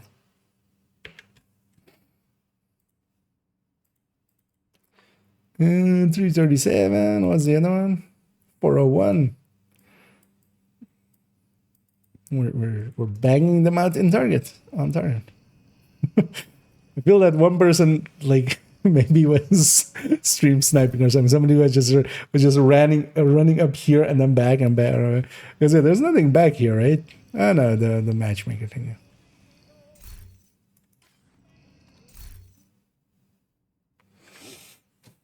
Yeah. Going back here, setting up this 4.8. Let me catch up here as well.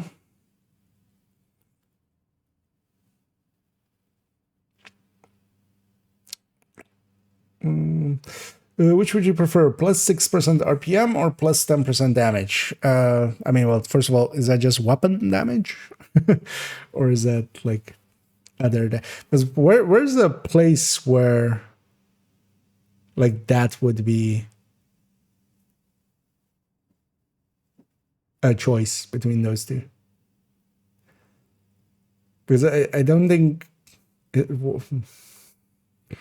because like descent is even also like 7%. You know, third stat is 5%. where's there even a 6% RPM? But yeah, it's going to be situational. It's going to be, keep in mind that RPM is just on the other end of the damage calculation, but it is additive to itself as well. So if you have, for instance, Striker, that's 6%. If you have 15% there already, instead of the like being a full 6%, that would be 1.21 over 1.15.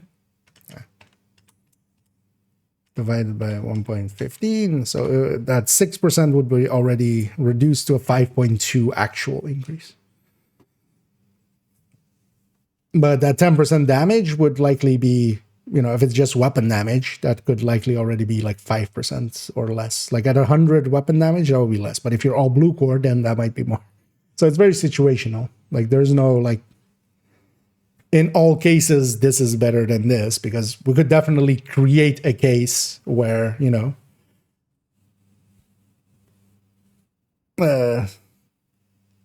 where, yeah, that 6% RPM could lose.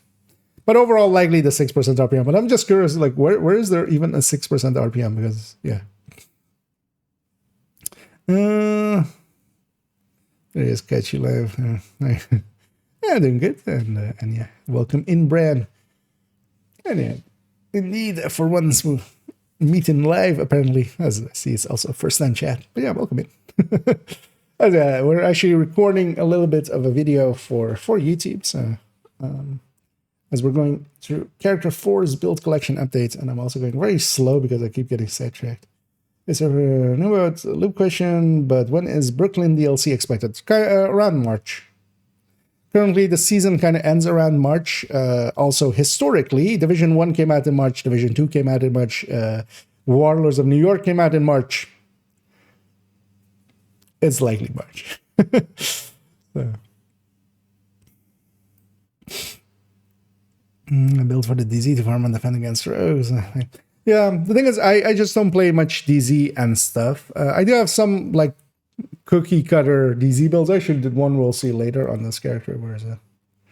This one, for instance. This is just the high end, just the classic unbreakable. Am I showing it actually? The unbreakable adrenaline rush, you know, kind of setup. But yeah, the thing is, I'm kind of out of the loop when it comes to the DZ, so I'm not the right person, basically. I'm considering jumping back a little bit into conflict, but that's also nowadays like not the same as the DZ because you set up the builds a little bit differently. So,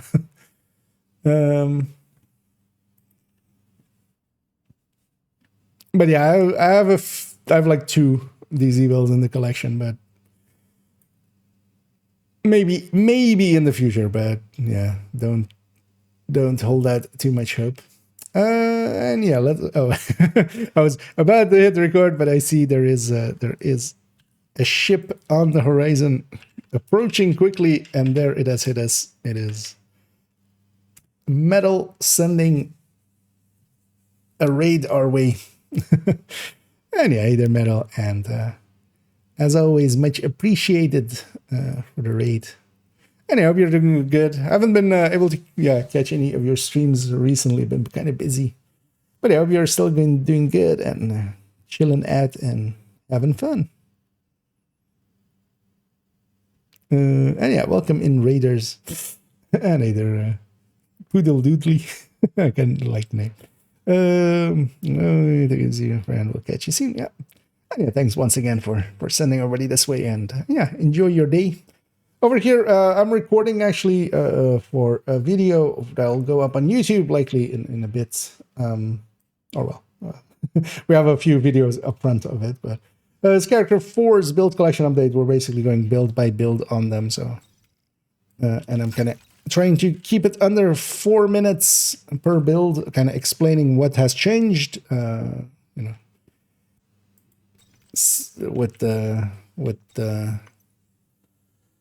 season changes, and then also, yeah, what it's for and how hard it is to get together and stuff, because people have been enjoying that. And yeah, we've done it already for 3 characters. This is the 4th. And thank you so much, Kristen. And either Vagabond as well. Yeah, let's get into this one. So yeah, 4.08. As we come to 4.08, the high-end Headhunter, specifically kind of set up for pistols, as we have it here with the DNH piece. Not much changed for this build. The Regulus did get hit a little bit. You'll feel that. Everybody that kind of runs these kind of builds has felt that, as the reload especially went kind of up quite a bit. Although, of course, this build does have a ton of weapon handling to kind of offset that with. Weapon-wise as well, we kind of stuck with the M870 because, yeah, on this we would go generally with a shotgun and then either a rifle or a marksman rifle. Definitely worth considering as well in this slot is an 1886 nowadays. But yeah, I'm just sticking a White Death into here because, yeah, sometimes you want to just hit a little bit harder. And stat-wise, a few of these, of course, did get a little reduction. So the one-piece Providence went from 15 to 13. The nothing else actually brand bonus-wise got hit here. But overall, this is then a build that I generally want to have one on each of my characters as kind of a headhunter build. And this is then for farming really, really great, of course. This can deal with 5 directives, basically any directives, well, even 10 directives in Summit, completely because, yeah, we're not ammo dependent. We're not per se in any way dependent on anything except just shooting the enemy and trying to just get the chain killer or, well, headhunter to kind of go with this chain killer and then just kind of make explosion happens with the Regulus. And then if we take this into the game, yeah, it is kind of saved in that exact same way, of course. I do, of course, as well, always have a harvest. Basically, all my characters as well have a harvest with Determined, because that's, of course, the other great big tool you can kind of use here. That is, yeah, sometimes you can slot that in if you're more looking for that kind of determined kind of farming gameplay. Trying to get this build together, it isn't that hard. Most of the pieces are LZ named, Light Zone named. The only piece is the gift that is kind of harder to get out of the gear parts here, because of course as well, the Dodge City Gunslinger holster you can get from the quest that you get from Anaya basically, and just following a guide for it, you'll get it basically within a little bit of playtime. Then of course Regulus is still the one true remaining raid exclusive, because it never got added to the DZ because it comes from a project from Iron Horse, of course. So it remains solely a raid exclusive, where of course the other ones got added to the DZ loot pool as well. So yeah, but getting the Regulus can be pretty consistent, and you just need to find a good group, and you basically need 2 clears, 3 clears. Well, technically 3 clears, but you can do it actually doing it on 2 characters on the first week, getting the resources, so that on the second week you can get your Regulus if you were want to get it quickly. Getting this build together outside of that gift and the Regulus is yeah, kind of those 2 are kind of the harder pieces, but you can of course go with yeah, just a Determined Pistol, Harvest, or 586/686. This gift as well could be replaced with just whatever high-end with just normal vigilance, in this case likely Providence with just normal vigilance. One setup wise that we can also do as well, actually, that I kind of enjoy having, although I'm not kind of set up for here, is actually I have the pieces now as well to go with a memento, and of course then what we need to do is get the Dodge City Gunslinger holster out of there. But if we go memento, then actually the piece to kind of go in here is a claws out with headshot as its stat.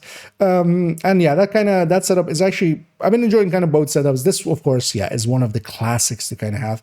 Well worth having alongside of the Headhunter's Fury setup with Hunter's Fury with Headhunter.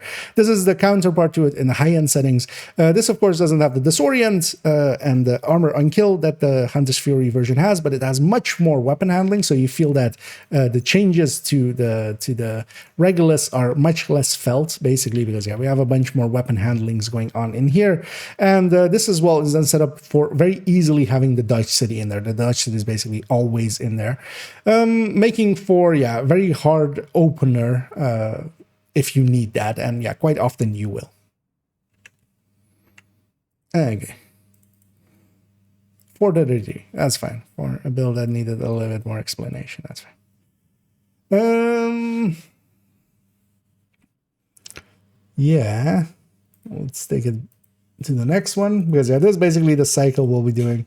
All of those parts will get stitched together in one big video. But oh, actually, I made the 5-piece already. I forgot that I made the 5-piece.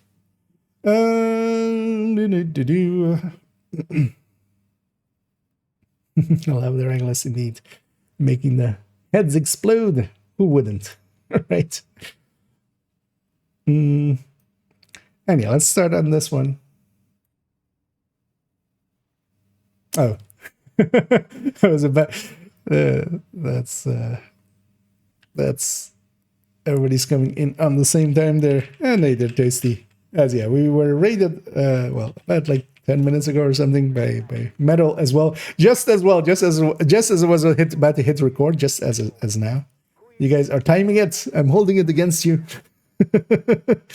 But yeah, hey, they're tasty, and hey, they're Mambo and Pamik, and yeah, welcome in Raiders, and yeah, we had a good stream there, tasty, and wait, where's, god damn it.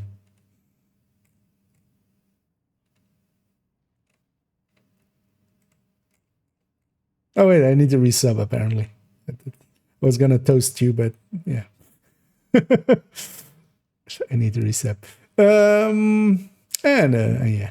Welcome in Raiders. And yeah, we had a good stream test, and yeah. Welcome in Raiders. Over here, we're recording basically some segments that is gonna get stitched together for a YouTube video. So we're getting through that, but it's basically the builds of the build collection character 4, so 4.01 till 4.16 if you're familiar with that place. Let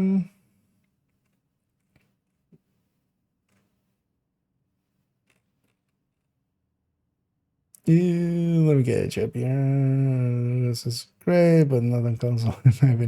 Oh yeah, although I've seen people on console as well get really great results with the Regulus. It's definitely not impossible. And hey there, Plum, as well. And yeah, I'm doing pretty good. Hope you're doing good as well on this reset day. But yeah, let's actually get recording with this. Otherwise, I'll be here like the entire evening. I keep getting sidetracked. We've already been going for like an hour and, or well, almost 2 hours actually. And we're halfway there. Living on a prayer. Take my build collection and you'll make it, I swear. Yeah. I'm losing my mind.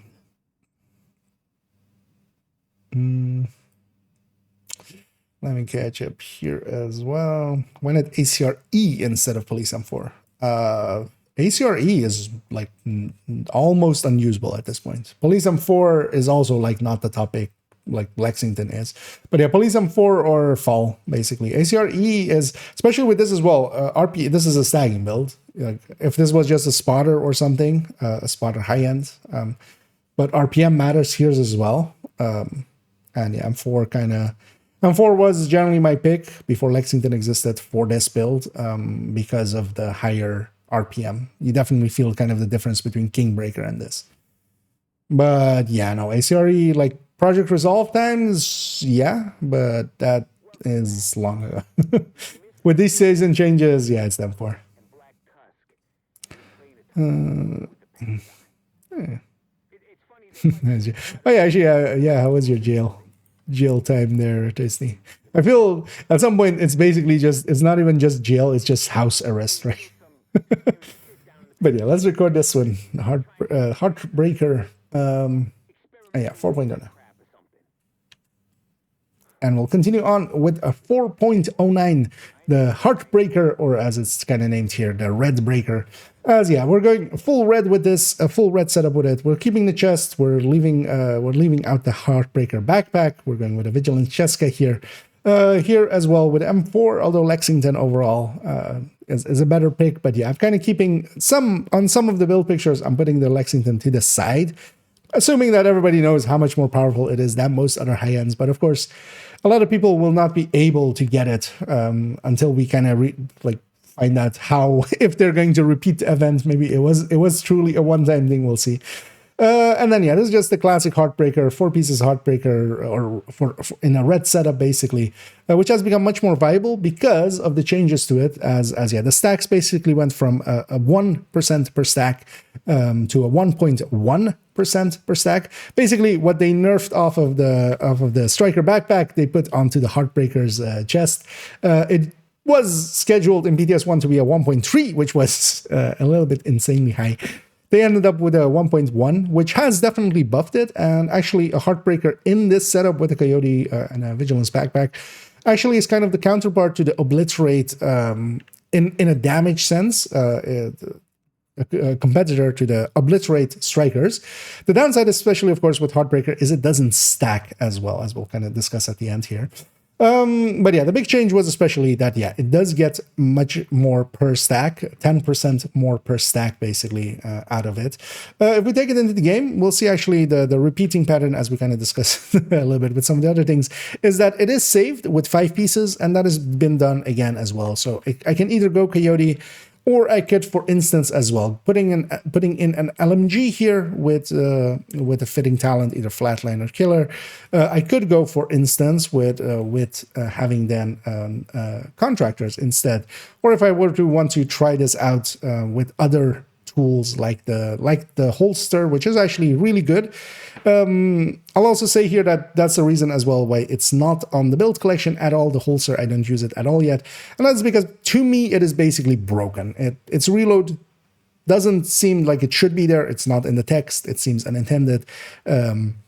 Together as well with the ability to put both bonuses on one weapon, that also seems completely unintended because the text like explicitly says that should not be the option. But yeah, we can't do those things. So until it is basically fixed, I'm not putting it on the build collection, but is of course very usable. Like there is no reason for you to not use it. My my sensibilities that do not have to like really impact your choices. But yeah, it's kind of set up in this way. It is actually, of course, much harder to get together than Red Striker. That is one of the strikes against it. One of the strikers against it, is that we have to recore all of these if we want this in a full red variant. Although, of course, if you were to want 2 blues or something, that is, of course, much easier to, or just as hard, basically, with the striker. We would need 2 pieces to recore here to red. With strikers, we would need 2 pieces to recore to blue. So it is definitely usable, and the biggest downside of it, even though I have it and I kind of like using it, especially in the Tech Tank version, as we'll see in a minute, is the stacking ability of Heartbreaker. It is, if you do them side by side with a Striker, you'll notice how much poorer the Heartbreaker stacks. And that is all down to basically Striker counts every hit correctly and fully.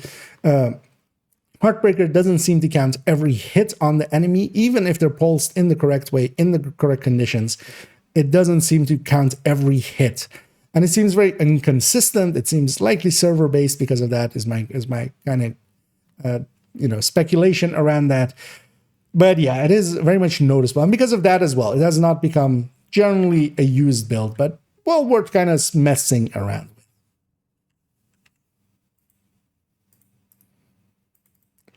We killed that one with faint praise. Yeah, let's take it back here. Next, 4.09, 4.10, 4.10. Yeah, let me catch up here for a second as well.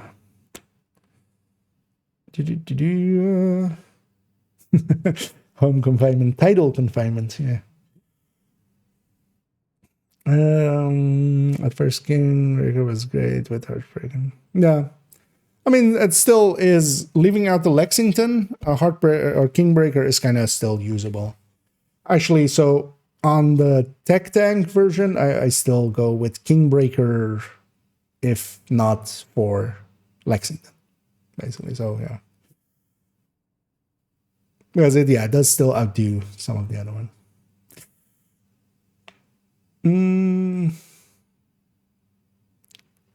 If you were to, yeah. Sometimes I just get myself in a boot loop basically with words. So, as the spotter chest compared to the Heartbreaker chest, the closer, you lose basically quite a bit. Intimidate is the one chest piece that you can kind of put in there, but basically you have a, or actually, do you? No. 1.5 times 1.2, right? Yeah, you got a 1.8. So instead of the, actually no, nowadays is, well, I mean, it's the other side is, I don't know, yeah, it would be 55, right? 1.55 times 1.2, so 1.86 instead of the 2.1. So the thing is, especially what you give out on going with Heartbreaker, going with Spotter Chest, is that you do diversify your multipliers a little bit, and yeah, that Spotter will be active like right away. But then I would just go class, honestly, if you were to go that route. But what you really give up is either then the Coyote, which loses quite a bit, or the backpack. And your backpack, I would give up the Coyote before the backpack. Intimidate is one that is kind of usable, but honestly, I at least from a numbers standpoint, but I still wouldn't. If you're going Heartbreaker, I would just go for the stacks.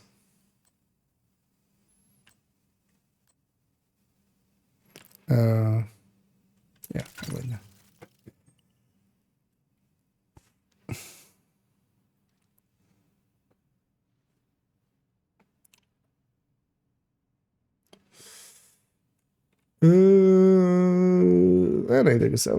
I'm trying to find where the devs said they nerfing Busy Bee's mag size. That's what you said. I mean, that was just, it's the base has changed, right?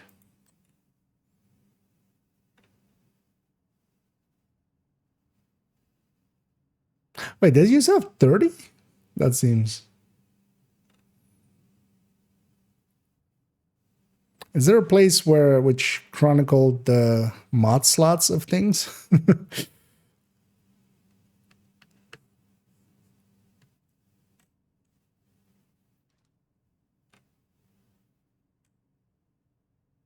Maybe that basically just a hidden bonus on the mag, and then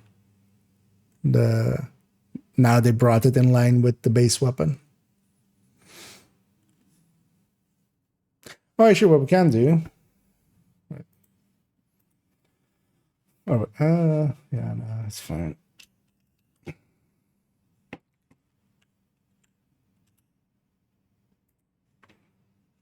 We could go to these. Oh, we never made the pistol one, of course. Oh, well, we do have the old.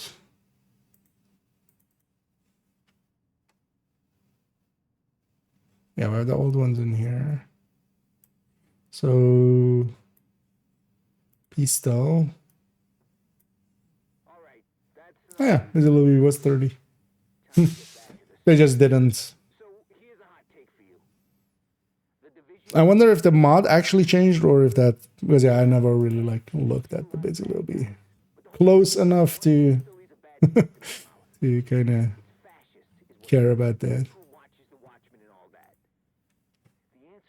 Because the weapon it's based on is also 10, so likely they had like a hidden bonus there.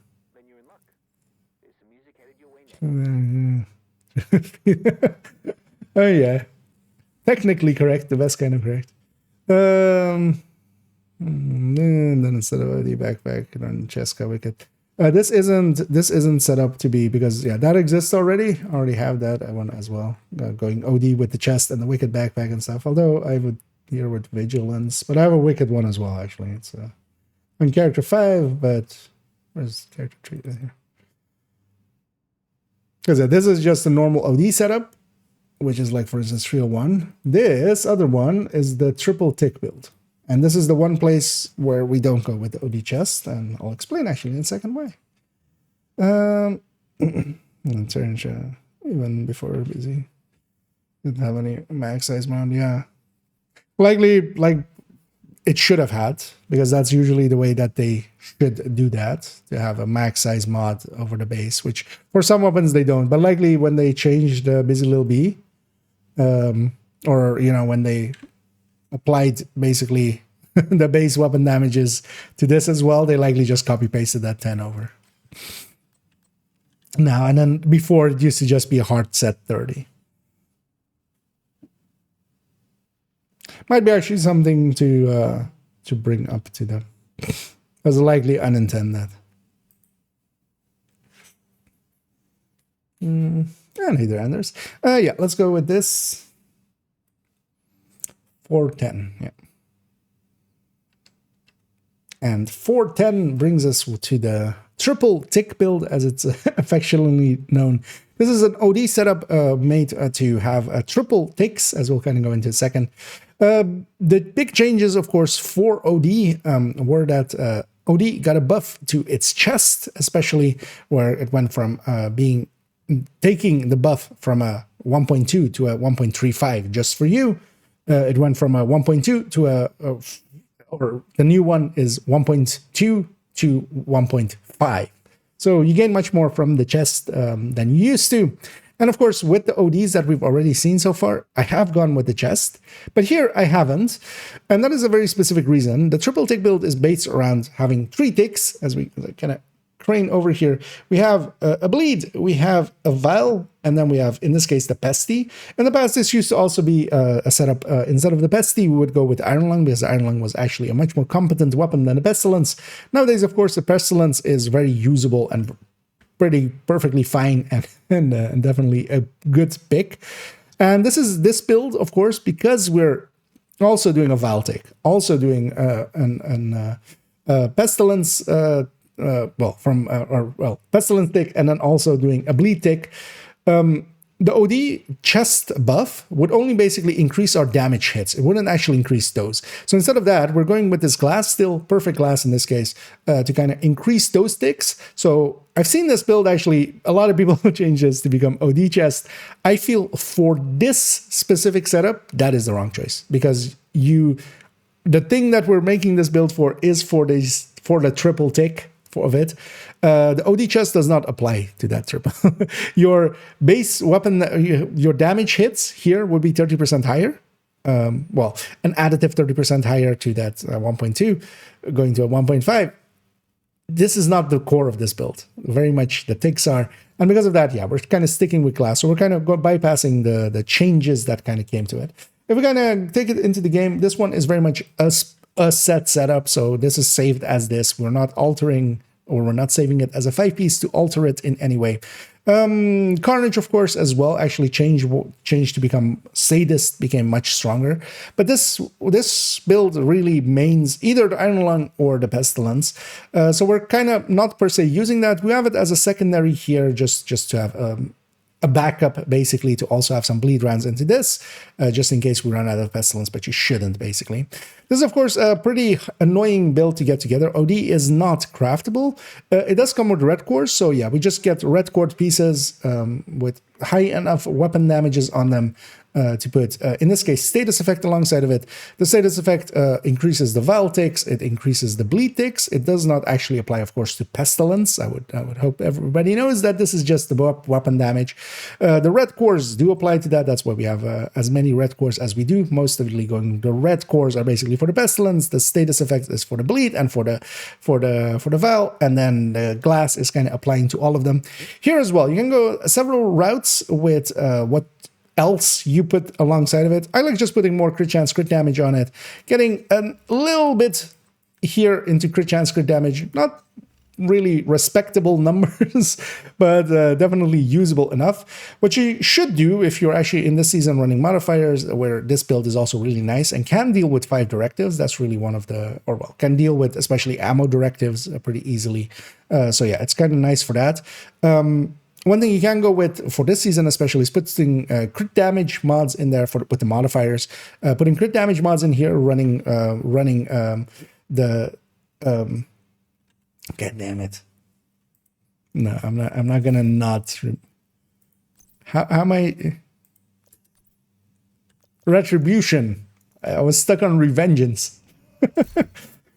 Okay, let's try again. Yeah, I'm not gonna not remember that and just bypass it. That seems a little bit. Also, I was kind of getting rambly, so that one was already likely way too long. Yeah, it was already 4 minutes, so yeah, we can do that much faster. Yeah, let's go this route. New Tundra bundle today. No, actually, I saw it pop up. I haven't actually even looked at it yet. We'll look at it later. I don't want to get sidetracked. No, we'll get all this stuff afterwards. Really work with Pesty and Bleed Tick. Not the Pesty, but the Bleed Tick will trigger the vow. But I guess my 7th thing is always a yeah. And I didn't. Issues with my control points are not going up in level, and some even change to story difficulty, even though my world is on challenging. Have you done New York and such? Was that, or that was somebody else, right? We had somebody that had somewhat similar issues, but they were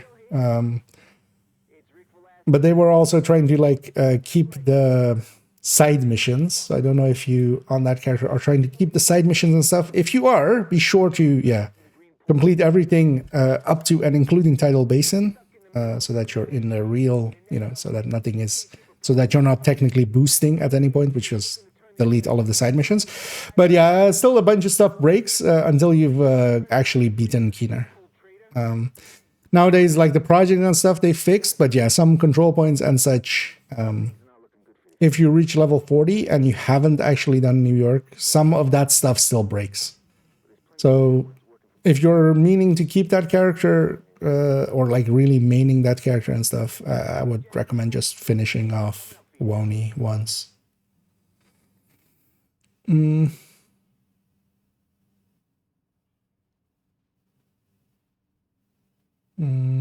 gonna best the yeah.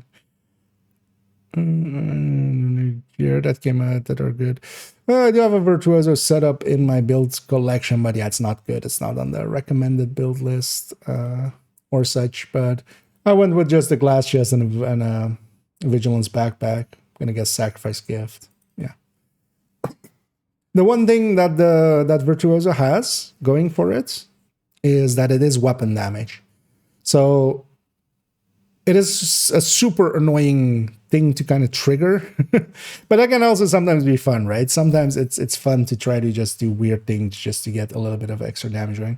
But you have to kind of get either a short range or a long range kill, but then you need to have the inverse of that. So you need to have a long range kill and then a short range kill and then a long range kill and then a short range kill, and then you get the full bonus, or the other way around, short range, long range. But yeah, you can't have like 2 short range and then 2 long range and then trigger it that way.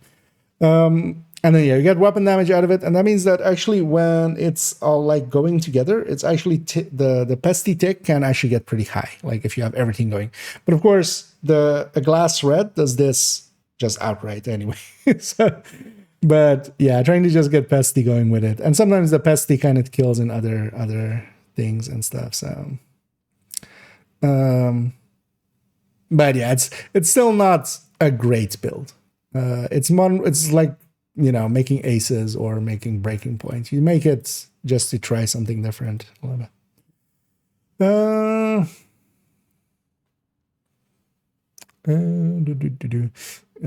From a full tier, what do you have for Swiss? I don't know what you mean by boosting. So there's a moment, or there's a thing where you can get to level 30. You can boost to level 30. Or boost to New York, and that's just literally the like doing that boost. The thing is, likely, have you done because my question is like what are you, like, what have you done so far and what are you trying to like do? Because this is just going through the main missions, because this is like your first playthrough, or is it more or is this for alt, or does the answer is going to be kind of different for different things.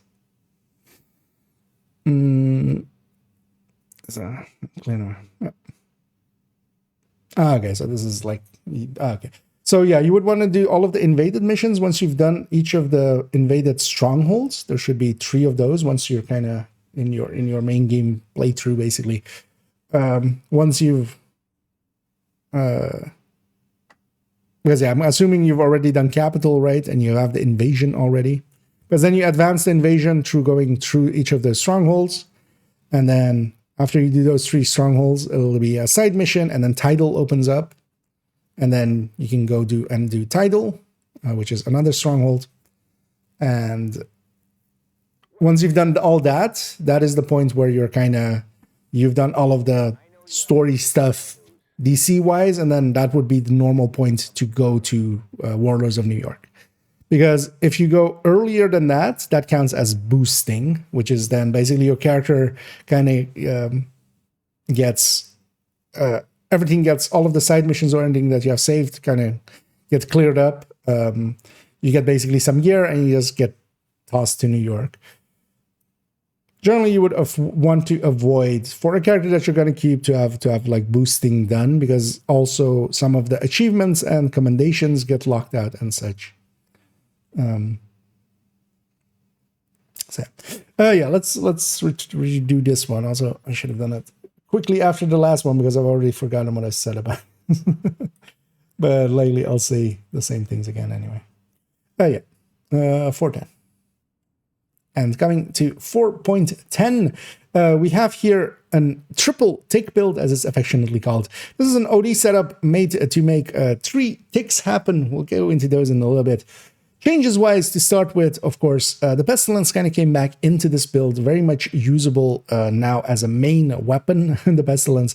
In the past, actually, I was altering or going with an Iron Lung in that slot, more so just getting a little bit of that fire out, but the Iron Lung just also did damage. The Pestilence shot, basically, the debuff was nice, but yeah, the main weapon was just so horrendous in the past. Now, of course, it has become much better.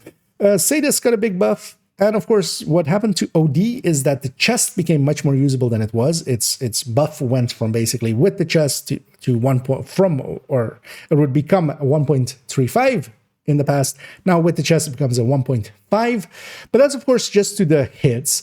And that's also why we're going without the chest here, because I've seen many of these triple tick builds getting altered to have the chest in here. To me, the weapon hits of this is not the important part. They are pretty low as we have them here.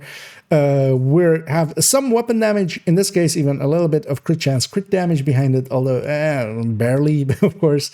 But yeah, we basically have 5 red cores to kind of apply there, which isn't even the full 6, of course. Instead of that, the glass applies both to the bleed, all 3 to the bleed, and to the Vile ticks, and of course to the Pestilence ticks as well. None of those would actually be benefiting from the weapon hits hitting for more with the OD chest. So in this case, yeah, we're definitely sticking with this perfect glass chest here. If we kind of take it into the game, we'll see that it actually is exactly as it is saved or shown in there. It's is how it is saved. And that is because there isn't much variation into this build. Yeah, you could go, for instance, as we were kind of talking with Iron Lung. But yeah, I'm going to kind of stick with going this route instead. And then what this build is for is very much that it can actually deal well with ammo directives, even solo. It is actually pretty potent, and when you have the debuff actually on enemies, basically 1 shot on a red will mean that red will be dead in a few seconds, because they will have the triple ticks on them, the bleed, that will trigger the Val as well, of course. And then yeah, the Val tick is kind of going, and then as well some Pestilence ticks as they go around. Yeah, the status effects are in here as they apply to both the bleed and the Val, but of course not to the Pestilence. Very important. That's just the weapon damage. That's what those 5 red cores are for. The status effect is to that. It is kind of a build that we're kind of specking into a few parts that all come together to kind of do basically dot damage over time damage. And this is just the more dots build. This is just more dots, more dots, more dots. Not enough dots, more dots. And that's what it kind of does. Of note as well, I want to kind of just briefly highlight here, this is the one build as well where I'm, even though we're kind of going a little bit towards crit chance, crit damage here with the mods and such, I actually have the Pestilence here spec'd to, or the third stat is damage to armor. Because in this one case, the damage to armor also applies to our bleed, to our Vile, and to the Pestilence itself. The crit chance would, of course, only apply to the hits. And that's also the reason why this character basically has 2 Pestilences, one for other general uses, but then for this specific build, then we're going with the DTA on this. So we're breaking convention, going DTA there, and as well going with the perfect glass chest. Getting this build together is not that hard. These are red cord pieces, of course, for here. So we're kind of coming with that. We're just putting the stats underneath it. OD can't be crafted ever. There's no blueprints for them. This and True Patriot are kind of like open world gear sets where you gotta go and farm them. But of course, with targeted nowadays, that's pretty easy. The Sacrifice and the Val and the Pestilence would be really the only harder pieces to get here, being exotics. And yeah, the sacrifice here as well. We could go actually with different stats. These are very much up to choice. Here, me going crit chance, crit damages. These could also, for instance, be more so, yeah, other things, protection from elite. Some people go with. I prefer this overall. Anyway, I'll cut it there. In the end, we didn't even talk about that crit damage stuff, but that's also fine because that's 435. That's already long. Because generally, I want most of them to be in the 4-minute mark. Basically, nothing over 5 minutes. Preferably a few under 3 even. Or in the 3s. They're in the trees. Yeah, let's go to the build picture. Next one. Let me catch up here for a second. All right, that's enough music for now. All right. Yeah, no worries. Game and get your round and yeah, get your sleep in. Also important indeed, as we're just in a weekday. Let's fix something. Right. It's when. Mad advice. Yeah, there's a little bit of, although it used to be much worse. But yeah, that's kind of the downsides of some of the things that they added with the one end game. There is some flakiness, but yeah, most of it at least is fixable on our end. Nothing really, corrupts a character or something like we've had with other games. Like if you did certain things, like you had to contact support for them to fix you or something. You have no status effects. Yeah, exactly. Game features, yeah. Yeah, but yeah, no worries, Chris. Or for descent. Yeah, actually, well, yeah, definitely tomorrow we'll set up for descent. I'll likely actually stream a little bit earlier. I don't know if you're still around out there, but I'll likely start a bunch earlier if you're around for that as well. Might actually in the Discord already see about putting a time up. Because I would love as well for, yeah, some of the regulars to be in on that if they want to go deep. And because yeah, I think I was about to just say maybe Pamek wants to join as well as I wouldn't mind having him along. He's a much better shot than me. Yeah, the descent is NB, so I was planning on tomorrow maybe doing a deep run. As also tomorrow and Thursday both I have kind of time. If I were to want to, I could actually go. Pretty long. But I might actually, yeah, well, I might put it just in the Discord and we could just maybe see about picking out the time. Because likely, what would be best? So if we have 4 hours till 12. So 8. So starting 5-ish, right? Then we have 7 hours till 12. You're gonna start, I'll be back. Yeah, I'm thinking around 5-ish. That sounds about right?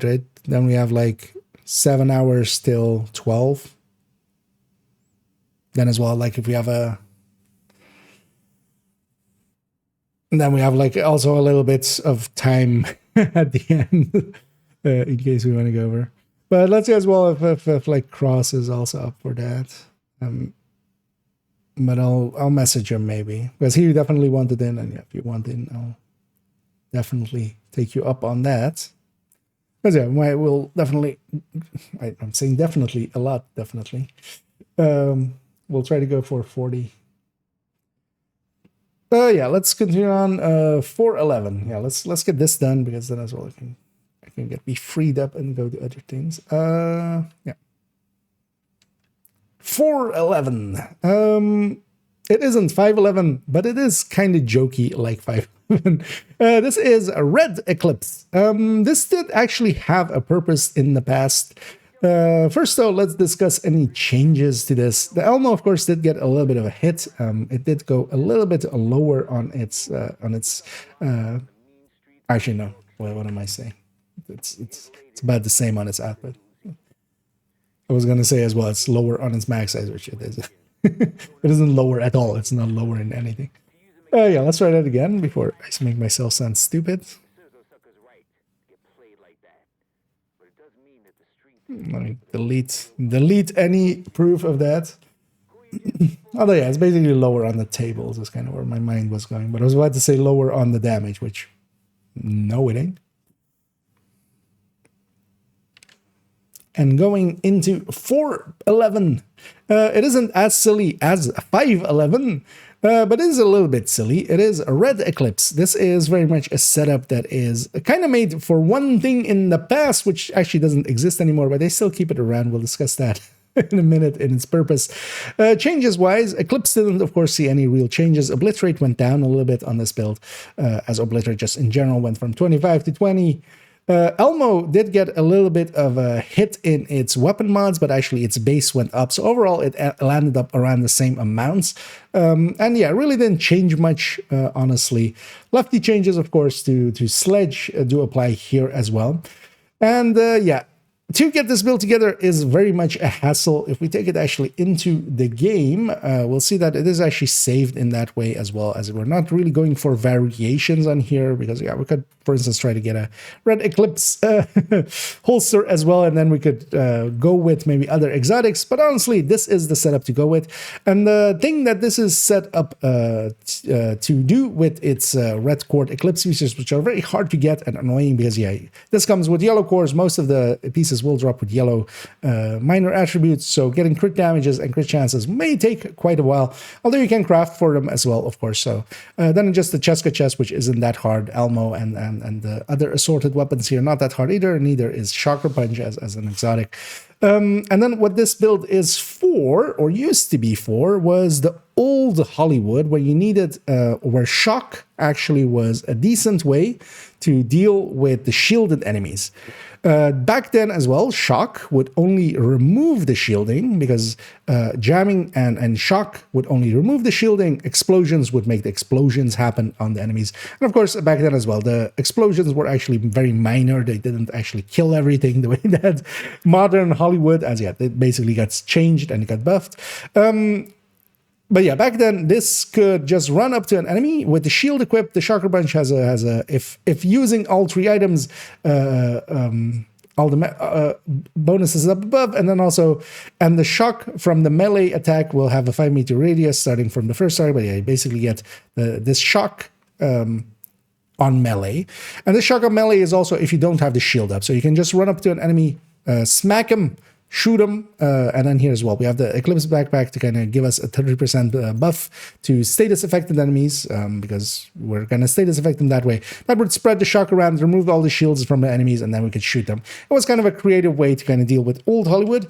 Old Hollywood doesn't exist anymore, but the smacks from this, of course, now make the explosion also happen. Although we have so many easy ways of making that happen that I don't end up running this that much. Although this does have the Eclipse backpack and we could put glass on here, of course, or perfect glass, having a really high explosion for Hollywood happen, because that scales off of those. But this is just a silly setup to sometimes kind of run around with and kind of do silly things with, because yeah, we do have basically the Eclipse spread, although, you know, our status effects aren't that strong or that long. But yeah, we're kind of making use of the backpack talent of Eclipse there as well.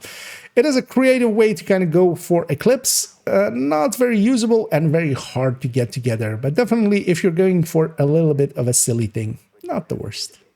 I got some tunes coming up for you first. There we go. 334. That's about right for that build. I haven't ran that thing in like forever.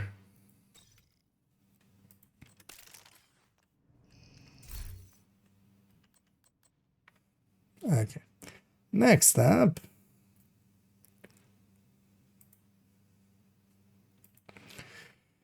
$412. So 4 more to go. Let's get them done, and then we can go and run around for a bit. Yeah.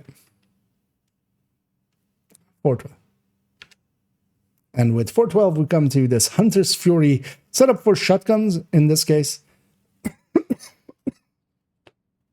Yeah, that voice was not going anywhere. We'll cut that there for a second. Let's have a sip. It's kind of started using that voice and then just nope, no you don't. I'm out of here. Yeah. And hey, Digis. Yeah. Let's get going. And on 412, we see a Hunter's Fury setup for shotguns, specifically kind of, although we don't have any brand bonuses going that way, we are crit chance, crit damage wise kind of set up that way. Because of course, yeah, when we go for SMGs, we kind of don't go with any crit chances basically on the gear at all. And yeah, not much changed for Hunter's Fury, nothing at all, really. Setup-wise, gear-wise, this really did not get altered. We're still going Intimidate, Adrenaline Rush. Weapons-wise, we did see a little bit of changes. The Scorpio is definitely no longer really a main weapon for damaging. So while it is very useful still, it is still the weapon that can do what it can do, and especially on Eclipses or on FI or something, it is definitely the main pick still. Here, where we're trying to do damage outright, not so much anymore. But then we see, on the other hand, the weapon that got buffed quite a bit, the Tsunami, especially the SASG base weapon kind of got buffed. And together with that, the Tsunami is then now really the top pick here. And this build with the new Tsunami really does really well. And yeah, we could go, for instance, as well with some alternates here. This build, if we take it into the game, is set up in that same way. Although actually, yeah, instead of the Scorpio, I have it actually saved with two main weapons here as well. An SASG with Killer being really good and powerful, of course. Damage component-wise, much more than Pummel would be, but then Pummel, of course, has also a built-in reload. And that built-in reload is really what pushes it up there. But situationally, I could see myself going either way, or even grabbing maybe Brazen here. That's also why this is free talentable. And yeah, we have also, of course, other setup ways of just, yeah, putting, for instance, a Mento in here, going that route. And then, of course, I have a Scorpio at the ready to go from other builds if we need that. Generally, I will pick one of these two and then put the Scorpio there. Getting this build together isn't that hard. This is all red cord pieces, although you may notice that actually I have actually, for these three pieces, for instance, I've actually record the core instead of the minor. And that is to, if I were to want to, I could go with up to 3 blue cores here, because I have 3 places where I could put that in. Kind of removing my ability to change the thirds or the minor stat here, of course, but that's still kind of fine. Still going Cheska Grupo overall, those give pretty good bonuses, especially here where we're kind of pairing them with going full red. Of course, the more blue we go, Badger Tough might be a decent pick here, but I'm kind of keeping my options also open to, for instance, sneak in an SMG if we wanted that here. We could go, still, we're pretty close where we can flip a mod here, put a full crit damage SMG in here, and we would be pretty close enough to be able to use that effectively as well. As a setup, this is well worth having. A Hunter's Fury setup is definitely something that I quite enjoy. Much more run and gunny than for instance, Strikers. We get that, especially the armor on kill feels pretty good. Together with that, having the disorient, kind of saving your life quite often. You will notice that you'll murder one of the enemies in front of you and the rest of them will get disoriented. That's more than enough time to kind of act upon and just, you know, make sure that you can either get to safety if there's too many of them, or just murder them outright if they're pretty weak. And yeah, overall, well worth trying out if you haven't. A shotgun version as well nowadays with the Tsunami, really powerful, and yeah, works out really well.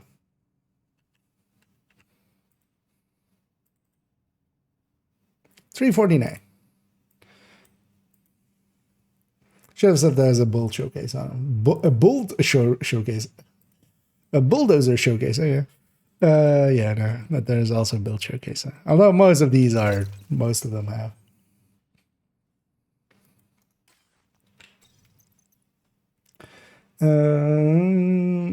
Over here.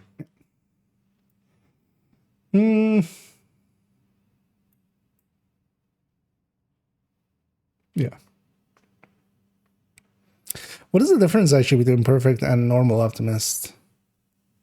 It is still 1%, right? But now it's also, it's basically a 35 versus a 45. So it's actually less than it used to be with, or less of a difference between the two than it used to be. From 30 to 40 is a bigger percentage difference than 35 to 45. Like percent added, additively, basically.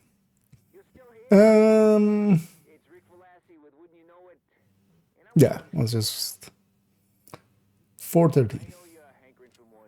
And on 413, we have a setup that I don't end up using much myself anymore, but very common setup to see in the DZ. Overall, this is one of the general picks for AR setups, as we have it here with Fenris. 4 in the DZ, where we go with Adrenaline Rush, Intimidate.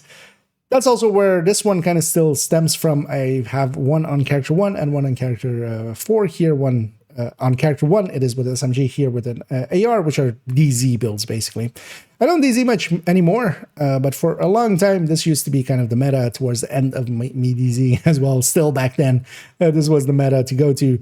And still nowadays, even though there is other metas alongside of it, for instance, Umbra sneaking in and such, this is still, yeah, very usable out there. I don't find myself in the DZ much nowadays. But I also, yeah, I'm still like, I don't want to kick these builds.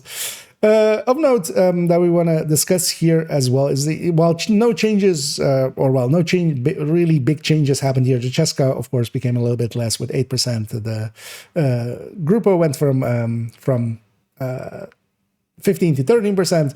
The Catharsis as well actually got a pretty big buff to it, where it is no longer 1% per stack for 30, it is 1.5%. So it's actually getting 15 weapon damage more.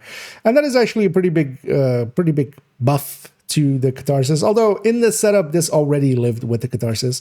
And yeah, in this kind of setup, Optimist actually is still a decent pick when we have like this many blue cores. Although in this case, Lexington would actually outdo the Shield Splinter here with even at these lower things. Although with grade 25, I don't actually, but they are pretty close to each other. So yeah, Shield Splinter is much easier, of course, to get overall for that. But as well, the Eel Bearer kind of became a better weapon than it used to be, much usable there. But of course, yeah, Pesty and stuff are kind of the mainstays there now, as together with, I've seen Bighorn used quite a bit. A build that is overall worth having sometimes, but I just don't end up personally using it much, just by virtue of what I play. Trying to get this build together is actually pretty hard, of course. We're blue coring a lot of stuff, including here a chest and a backpack. So a Cheska chest with Unbreakable. This would be an easier to get Super Unicorn. We do make that distinction that if the core is something different than the miners, because here this would been a red core, of course, with a chance crit damage. That does drop more often than, for instance, with the Habsburg Super Unicorns, where we have a blue core and then we want 2 red miners. That means that that will drop a lot less. This is less of a unicorn than that, but not by much. These aren't easy pieces to get overall, making it pretty hard to get. But of course, what most people do is either go full red version until you have that blue core, or just go with other choices where you give up the brand bonus, for instance, to have a blue core already and then put crit chance, crit damage, and Unbreakable on it. And yeah, none of these pieces are per se easy to get, but that's also always the thing with DZ builds. Recoring to blue, usually, especially as we have it here with the red core pieces, just will cost you quite a bit. And yeah, we'll just end it off there.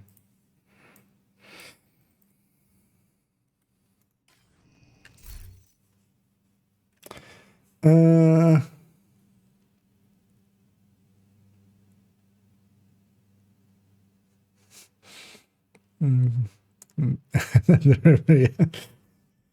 exactly.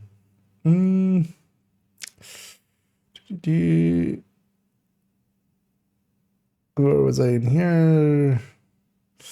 And you can show the Eagle Bear. You just want to see its talent or such? Because I could also just link you to the Like if you just want to know what items do.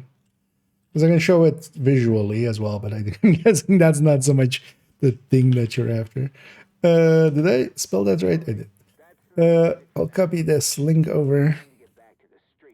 I'll put a link in both chats there. That is to the what we call usually the Discord community page thing. Usually not thing as well in there. That's this thing. This has it has the tabs at the bottom. If you go to weapons names plus exotic, it has all the exotics like that in here. So then you can kind of read up at what it does. But basically, it becomes more accurate as you're firing it, and then also getting a headshot kill basically puts you in a special mode where you take reduced damage, or well, you store up basically the damage taken, and then the more you kill during that time, the less of that damage you actually take. It's a little bit awkward, but where is it actually?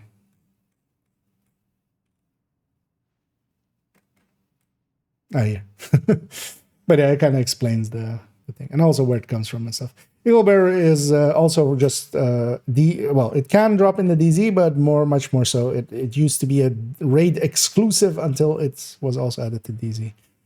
But usually it's still easiest to get it through raid. Because also it's the easier of the two raids. So making yeah, so on to 414. That is not 414. 414! Timber my timbers, it's 414. I've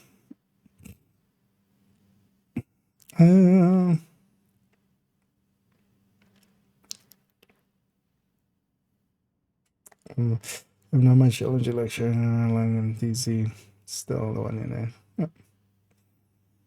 Yeah, that build basically is kind of outdated nowadays, the one we're showing there. So, through Legendary Arena today, pretty darn, but very happy. Yeah, it's always fun to kind of, get the first time clears in. It's always it's an achievement, definitely, and you should feel happy about it. And yeah, now do the bench, you can get the bighorn.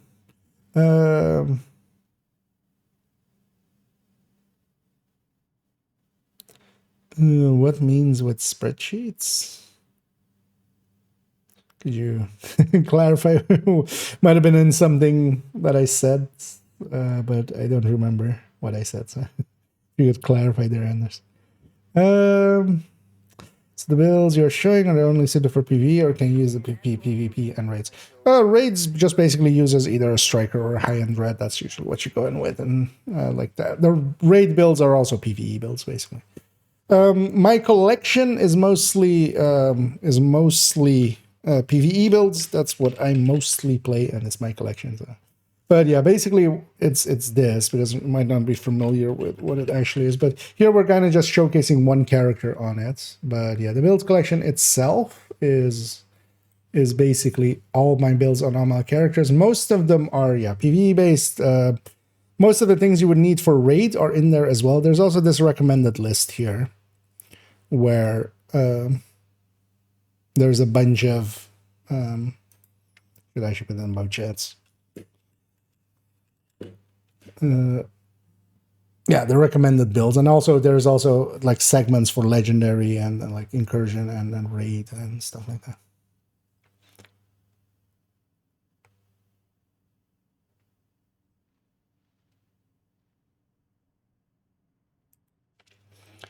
Yeah, let's continue on. Where were we? 414.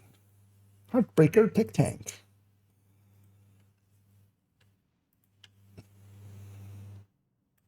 Oh yeah, let's do this.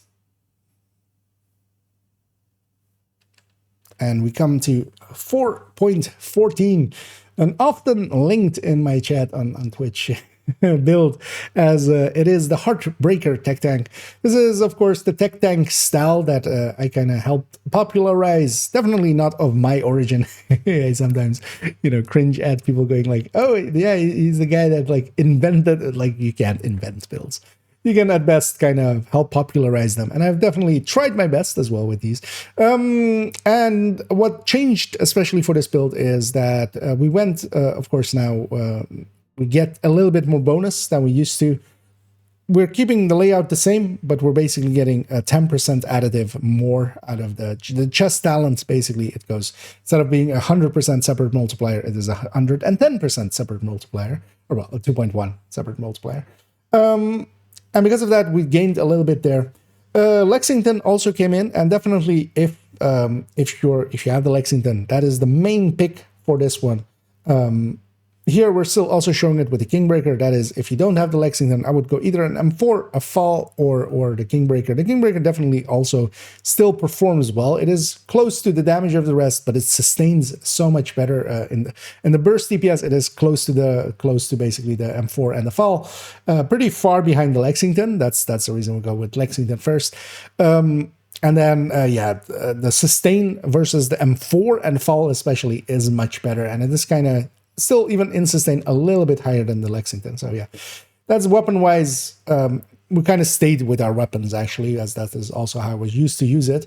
If we take this into the game, it is actually, of course, saved exactly as is shown there. It is kind of a rigid setup. We're kind of going with a Cheska piece and a Memento, and then 4 pieces of Heartbreaker. 3 of them, 3 of them with blue cores, 1 of them record. That also makes this a little bit easier than the Striker Tech Tank to get together. And then, yeah, what this build is for is, this is my go-to, this and the Striker Tech Tank is my go-to for solo play. If I'm playing solo, not much can compete with these. They are very hardy, and they can have a 6-tier shield being healed by a 2-tier Artificer. Once the Memento is charged up as well, that will apply the skill efficiency to those, meaning that this shield is kind of around the 6 million-ish mark. This Hive is healing for around 40%-ish. And yeah, that makes for a really strong shield facing towards enemy. The rest of the build is kind of set up for the damage end of it. And here we're going with, Heartbreaker or Strikers, basically, and then just extracting that bonus out of here, together with landing actually, well, here we're 52-105. Not the greatest crit chance, crit damage numbers, but still respectable. And getting this build together is decently easy. That's also why, even 2 newer players kind of recommend it. Even though they have to, the Memento is kind of core to it, so you kind of need that. Also, you do need to go unlock Technician if you don't have the ultimate pack where it's automatically unlocked for you. But otherwise, you kind of do need Technician for this. That is kind of core to the tech tank. It is half of the name, literally. So, but yeah, a build well worth having, and one of my go-to solo builds. Especially for instance, one of the things I noticed going into a lot of legacy missions through the year, or climax missions, which are now legacy climax missions, of course, through the years.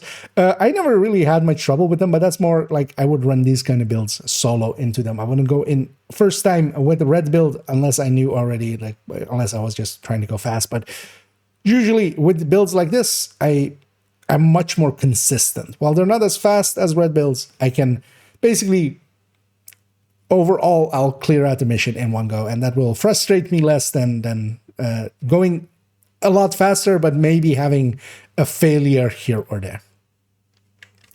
Anyway, I'll cut it there. 4. I was like, that's going to be 5 or something. That's why I kind of cut myself off there. Okay, 450.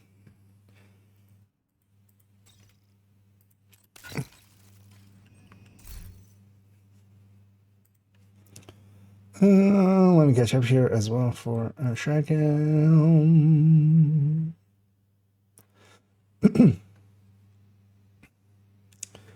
What do you use this tech tank build for? Well, I basically just explained.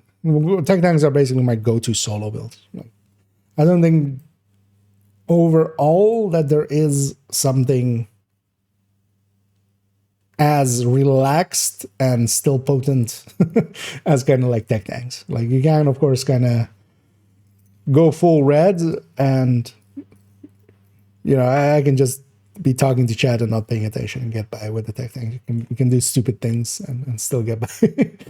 It's kind of nice.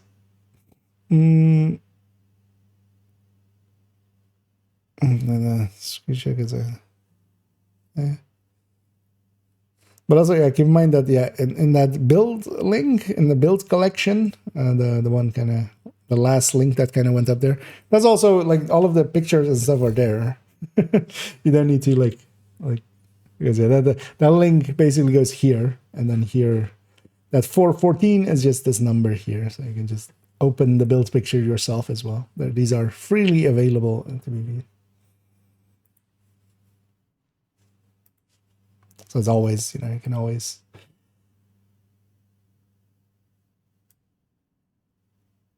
go back and get them. Specific days that you play them, days that you do build walkthroughs. So here we're, yeah, it kind of depends. Like some days I'm kind of recording, but yeah, it's not fixed days or anything. It's basically whenever something is ready to be recorded, we'll kind of record it, and then other days we'll play, basically.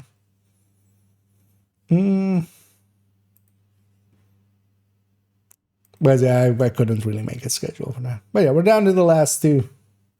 So, yeah, let's go. But also these basically, they're basically done almost. Because this is character 4 and then character 5 and then like this isn't a common thing to do because yeah, we do build showcases and stuff. Even there we kind of do gameplay in them basically. But these are all just kind of indeed is it like this? Yeah, let's stop rambling and go to the next one. So 450. And we go into 4.15. This is the PFE for this character, as I kind of alluded to earlier. I do generally have like a striker and an eclipse and a tech tank, and then also a PFE on each of my characters. No duplicates, preferably, and that's also kind of the origination of this build. Of course, I could go kind of, my very preferred one is very much the kind of the style that I have on character 5, as we'll see in a little bit, which is just with a Cheska, Grupo, Coyote, or Catharsis, and then basically the other 3 pieces improvised. And generally with a shotgun as well, because Scorpio is really good for that role, of course. Here, wanting to do something a little bit different. In the past, this used to be with a headshot. No, this used to be with weapon handling and no, this used to be with hazard protection. Right? Yeah, I'm gonna cut it there. Let's retry it. Kind of went completely off the rails there. What was this with? Yeah, because the headshot is the other one, so that's already like yeah.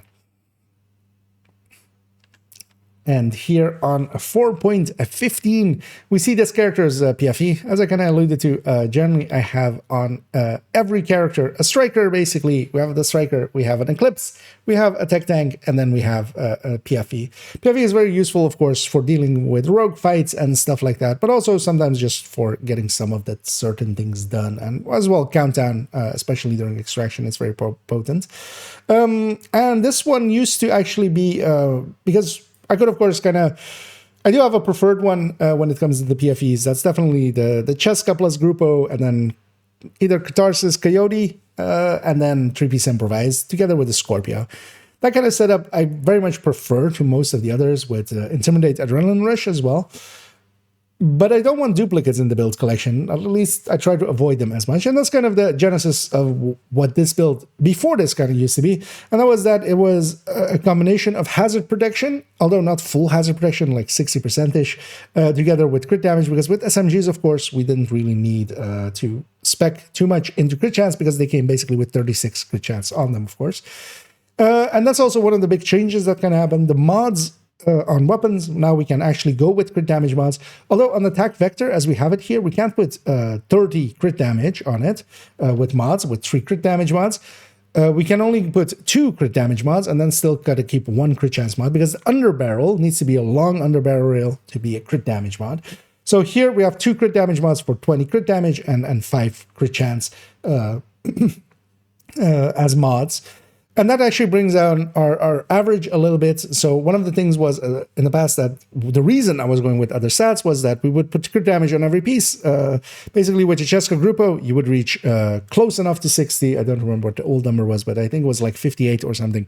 And that was close enough to just basically forego putting crit chance on any other of the parts. We could, of course, put a crit chance in, get rid of Cheska, but actually, I was trying to like the other things. Here, though, we're kind of going a different route. Now we've actually pulled in as well a chill out onto this to pull in the Fox's Prayer. Really, the chill out, if you're going to go with the chill out for PFE, it needs to either be that you're going for 3-piece regen, which is actually the build I have kind of on character 1, or you have to pull in Fox's Prayer. Basically, trying to put this in to pull in a Gruppo piece or any other piece really is not going to be worth it, because you do basically give up that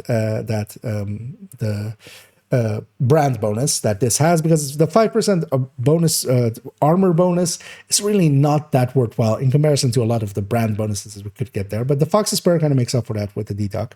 And then here, yeah, we have kind of all in with crit chances and such. And well, we have basically 4 of them on the gear, and then with the weapon, we're kind of landing on this perfect 60. Actually, it's a exactly 60, which is kind of nice as well, of course, and then a decent crit damage to go with it. One of the big changes as well was that, of course, Sadist got a big buff. That made Ridgeway actually much more usable. The thing to kind of now consider is that this Ridgeway is here to trigger this 30% pretty consistently. While we're still not hitting for really high numbers here, we're doing that, of course, for at 1200 RPM, but in a DPS sense as well, this build still isn't hitting that hard. But for a PFE, it is actually hitting decently hard, and that's because, yeah, we're making use of that Sadist. Then as well, the regen, of course, that we're getting off of this is pretty good for a PFE build that isn't losing armor really fast, because a little bit of regen when it's on a red build or something is not that felt, because, yeah, you just lose your armor pretty quickly here again. Here as well, we're using it holistically kind of with Wicked to kind of trigger that as well. So as a build altogether, changing it to this setup, I've quite enjoyed it. And yeah, we're kind of making use of that chill out now as well. Now that it's also more available, I'm much more willing to kind of put it into the build collection, because we gain a tiny bit of that Fox's Prayer. If we now take it into the game, yeah, it is saved exactly as it is there. And yeah, Scorpio, of course, here on the secondary. One of the nice things as well, we can, in the past, of course, most of the SMG setups for PFE, because either I would go SMG or shotguns, PFEs are generally close range builds. Having now the ability here to not go with the Oreo, because even in the past, even with even with the old Sadist available, Oreo would beat most of the weapons with the old Sadist. Now here we're going with Sadist, and then we can get a Scorpio, and that's actually one of the nice things about how maining basically high end. We get to have the Scorpio as our secondary. Trying to get this build together. PFEs are generally, especially high end PFEs, but here actually we're just using 2 improvised pieces. But we're recoring a bunch of blue pieces here as well. I'm actually keeping, for instance, the backpack fully red. I generally want 3 or 4 blue cores, so this is kind of meeting that. I wouldn't actually want more than that. If I had even the ability, I would likely still not choose to go Wicked, like have a backpack with Wicked so we could recore it. I likely just keep this. Because, yeah, 4 blue cores is more than enough, and then we have a little bit of survivability. This is, of course, yeah, annoyingly hard to get together with the improvised pieces. This will cost you quite a bit of resources generally. You have to craft them. The crafting generally, yeah, it's sometimes like this one, we get a max stat, which is quite rare, but likely with this as well, the armor was then like almost empty, still costing a lot. But yeah, because of that, it does require a bunch of resources. And then, of course, we need a blue cord, or well, we could go with a full red, but yeah, here we're going with a blue cord. A Fox's Prayer, although yeah, we could give that blue core up for red. The chill out as well is just generally just keep the armor core. You don't really need any other stats there. If you're gonna red this, any brand bonus is gonna beat that total armor. Don't use this as a red piece. Just please don't.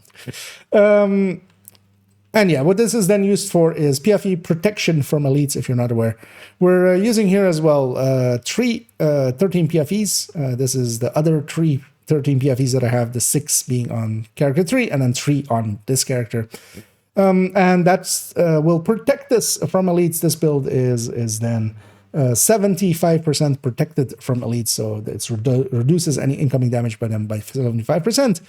And that lets it do certain things, especially in against rogues fights. It's really great during extraction in countdown. This can run into the middle of the pack of the enemies. I'll kind of shoot a bunch of them, all of them bleeding and such, especially if there's an OD in the team and they make all of the people around me bleed as well. I'm kind of invincible with this, and we can kind of just run interference, especially on heroic. That can be kind of handy, giving our allies time to just burn through the enemies, keeping them their focus on us while our allies kind of finish off the enemies.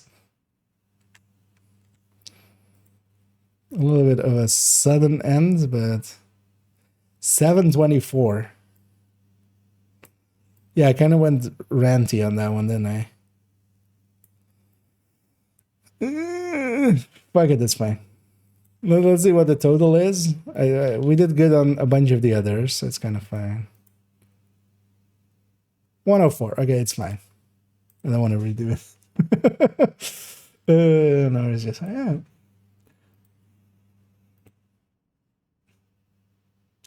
And yeah, last, actually not least in this case. Let's see. Yeah, let's load up the build. 416.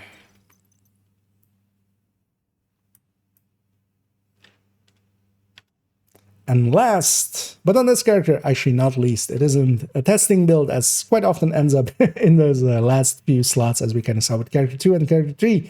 This one, though, is for use, actually. This is FI, but then in a blue core setup.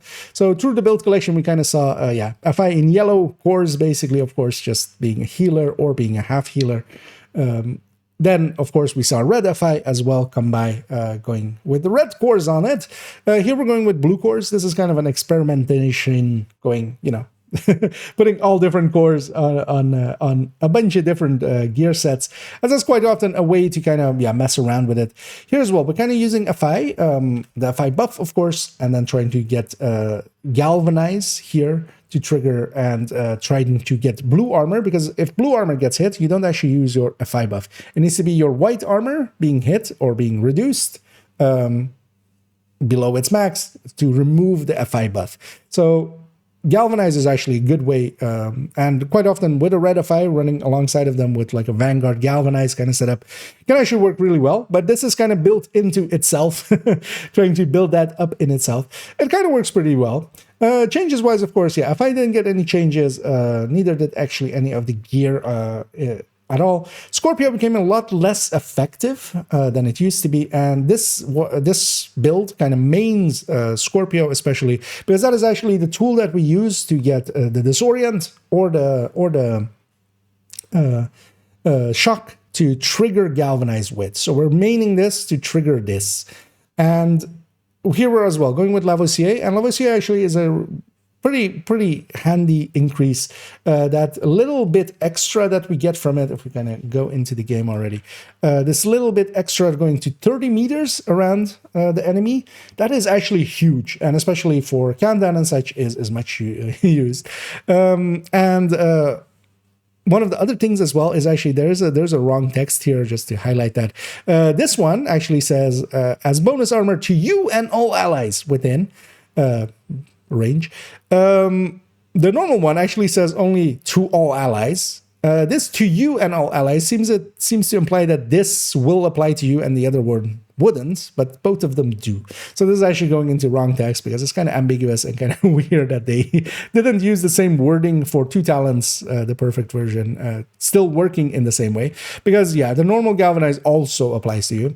But here we are kind of using it just for that range increase, because we could of course go with a better brand bonus than this, but actually that range increase is well worth it. And also, yeah, we get a little bit more bonus armor out of it. Here as well, actually, we have it as a 5-piece as as we had with a bunch of builds so far. And that is, of course, yeah, we had the build picture be with BTSU. We can go that route if we want to, but of course, if I want to mess around maybe in other ways, maybe if we don't have enough coyotes and we really should prefer that, maybe we can go that route. Here as well, actually, going Catharsis. I'm 6 blue cores now, basically, because that BTSU could never, of course, be blue core. So here I can have a lot more armor to share, and then, of course, I can take the hits a little bit. So yeah, kind of save that way to give us options, and that's, again, a pretty handy thing to do if you want to have those options. And I generally, yeah, as we saw on a bunch of builds, yeah, we do save them that way. Yeah.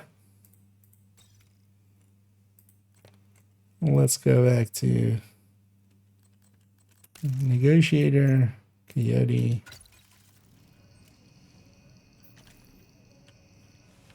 You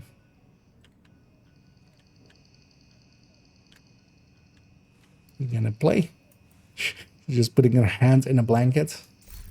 Yeah.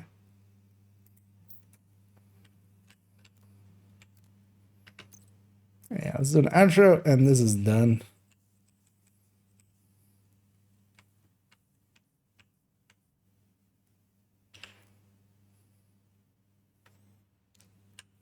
Lady, could you play?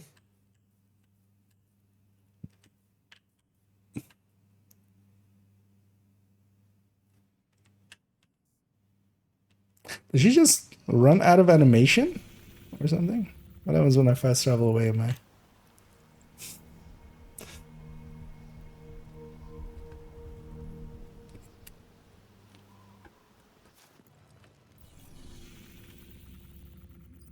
Because normally she does that for a few seconds and then she plays, and then she does that for a few seconds and then she plays for a few seconds.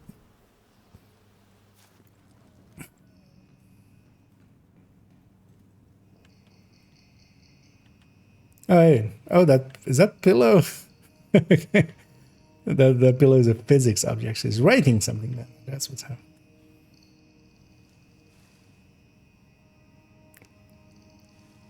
Wait, did he just not play?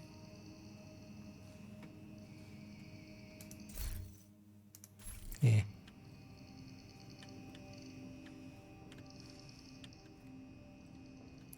Okay, then we'll just use this again.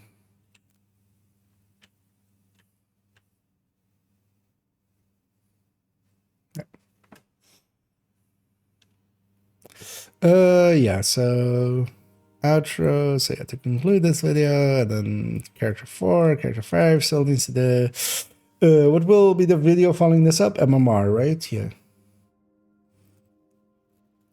So, because yeah, it's gonna be Bestie, this character, and then MMR, and then character 5. Okay. And to conclude this long video, although hopefully informational, making up words now, informative. That's the word. I've used it before, I feel. And to conclude this long but hopefully informative video, yeah, we're gonna round it out with the outro here. If you enjoyed this video, or yeah, did find it, that's not gonna work. Why am I just around this ad?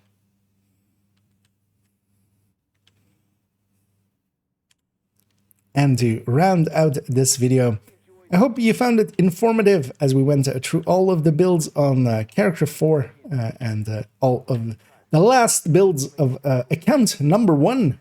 We will go into account number 2, character 5 on the build collection 5.01 till 5.16, which is, yeah, a separate account. We'll see actually a bunch of repeats there, as that is very much the account where I basically have forced myself to have just one character. It's basically a single main character, and it's a smorgasbord of builds that I like, basically, as I keep on them the builds that I kind of enjoy from account 1 kind of over there, usually showing them on the build collection with a different variation, and we'll kind of see as well that it's a lot of 5-piece saves there. But that'll be for in the future, this character having a few of the more interesting builds. So I hope you maybe found some inspiration to mess around with something. As again, usually also come from these kinds of videos. I hope, as I've had that same thing with other people's videos where they kind of go into an entirety of what they're kind of messing around, not just showcasing the best builds, but also some of the like lesser builds that they still don't want to delete. For me, for instance, the Red Eclipse kind of fits that and such, or the old DZ builds that I basically don't use that much anymore. But yeah, if you did find this video informative or in some way enjoyable, please do any and all of the algorithm things down below. That does help out, so I'll do that a little bit of shilling here. For future videos, we'll follow this one up with the MMR in-depth, in-depth look into the headhunting tables for them. I was about to say DPS tables, but they're not. We're going to look at them in headhunting sense. Then, of course, yeah, we have character 5 to follow that up with. And then, actually, I'm kind of planning on going back into guide writing. And while we do that as well, I already have a guide that is completely done. And I kind of want to turn that one into videos, which is skills, as I did make a full guide, which basically turned out to almost be a manual for for skills.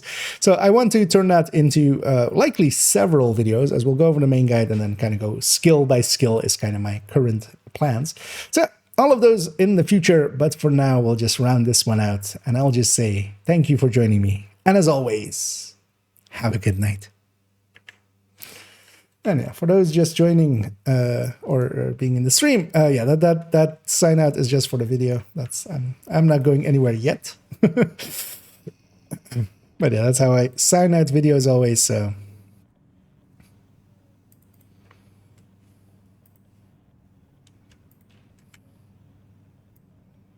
anyhow, I'm just gonna put all of the segments in a folder all together. Also, it is 1 hour 15 minutes, which is about exactly the length of the other ones. And actually, I did okay, except for the PFE. On the PFE, I got very rambling. That one was bad. That was 7 minutes. I was like, but actually, having just one be that long. Informationative. Yeah, exactly. I'm native to information. Yeah, let's take this character back to. Actually, you know what? Yeah, let's go check the vendors. I haven't checked the vendors yet, as we basically jumped in. Also, let's have chat back on the stream. Jesus Christ, my brain is kind of gone today. Was also I did a bunch of work stuff today, so my brain was already kind of gone. But I also wanted to just get this done. So let's actually I was gonna say let's not run around as a 5-piece. Anything useful here? Well, torn for donations for those that need that, because actually donating named items from this to proficiency is actually one of the best ways. So if there is names on there that you don't have maxed out, it is well worth considering. Anyway, Brazos as crafting thing. Let's actually check the vendors, because also I want to see if there's any good, maybe crits mods for hardcores. Hey, AJ, you doing all right? And also sometimes there's interesting stuff on there. Man, out of the good brands. 9.9 crit damage, that's pretty low. It can go like 10-8. So I'm kind of holding out for those. Oh, these are usable. Thanks. Yeah, let's give this good boy a review badge. Here we go. Who's a good boy? I need a shaky. I've seen behind the scenes. Oh yeah, generally most of the videos, not all, but most are generally recorded live on stream. I kind of like doing it that way. For me as well, I kind of, especially for the longer videos like that, I would feel, I would take a break and then like forget about it for 3 days. At least when we're doing it on a stream, I'm kind of, you know, it's like it needs to be done in this stream, preferably, and then it kind of puts a deadline on me. So I kind of like doing that. Good to see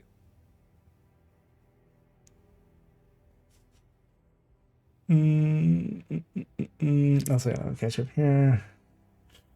After try accounts, but maybe it's because I don't it's should be the triggers if it was if you mean the camera zoom. But yeah, it's only when you're in the photo mode. On Xbox controller, it's the trigger, so I'm guessing it's the same. It's either trigger or yeah, L1 L1 L1 R1 or L2 R2. On PC, it's also maybe it's whatever you use to scroll to weapons. Wait, would that exist actually? I mean, well, on the control, on this it's yeah. But yeah, on PC it's scroll up, scroll down, unless you've unbound it. In my case, I've bound it to some of my keyboard keys because I don't use scroll for weapons. Well,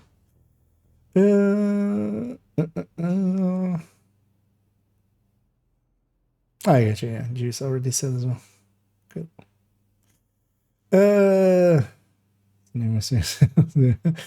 Certified dog lover. I've never actually. Well, no, that's not true. I lived with. I had a girlfriend that had a dog which I lived with for like a year, but most of my life I actually have lived with cats. I don't own any current pets, but growing up and stuff. Honestly, I'm much more as well. I think I like other people's dog. I wouldn't want to have my own dog. If it's for myself, I would make sure I'd have a cat. They're much easier. By 5 years, gonna have a little better rolls. Well, the thing is, we generally don't buy them to buy them and use them. Although sometimes, sometimes there might be interesting stuff.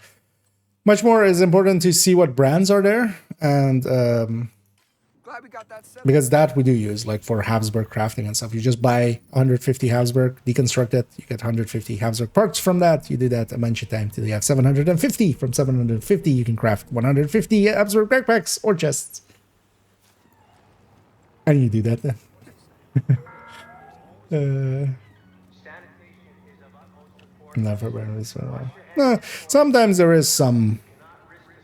I've definitely bought a Fox's Prayer here or there for I remember for third account, the first Fox's Prayer we got was just from a vendor, for instance. But yeah, it's quite rare. Sometimes they've also had super unicorns and stuff. Oh well, actually, I don't think they've ever had a super unicorn. No, they did have actually a golden chest one time, skill damage, status effect, glass. But I at that point already farmed it, so it didn't help me out. Which brands were here? Well, so for instance, yeah, 511 for if you want to copy a 511 build.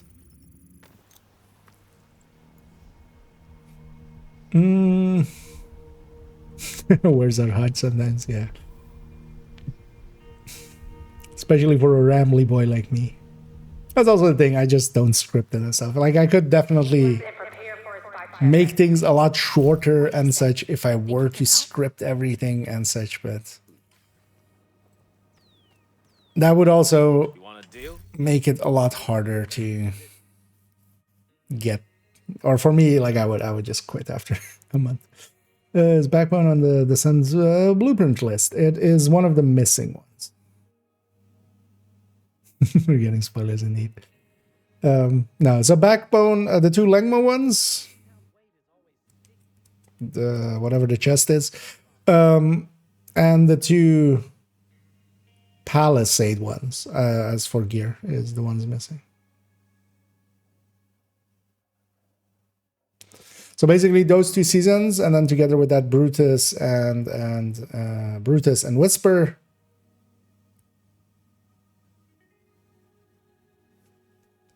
Cabaret and Big Show. Those were all from 2 seasons, and those are all missing. Together with this season's gear set and such. Backbone isn't too hard to farm.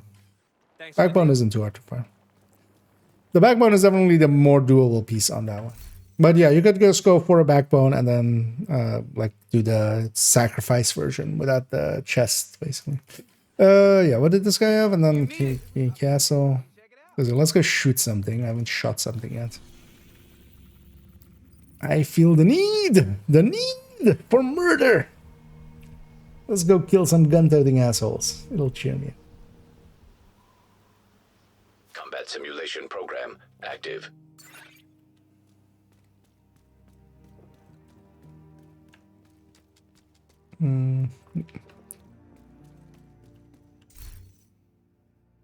So this is here as well. The relic you wouldn't ever buy. This you'll just eventually get done. That thing drops so much. Hey, wow, this is like a mineral almost. Those are also rare. Yeah, earlier. So none of the although Palisade was on the clan vendor, as Pommick earlier said. But yeah, I don't have access to the clan vendor. Let's actually put this character back into the White House. We'll actually get their SHG requisition. I'm gonna swap to character 1 and I'm gonna go do the scouts. And I don't know if anybody else is interested in some scouts. In East Mall, I feel they said, although actually, give me a second to swap characters first. Just gonna get the SHG requisition in.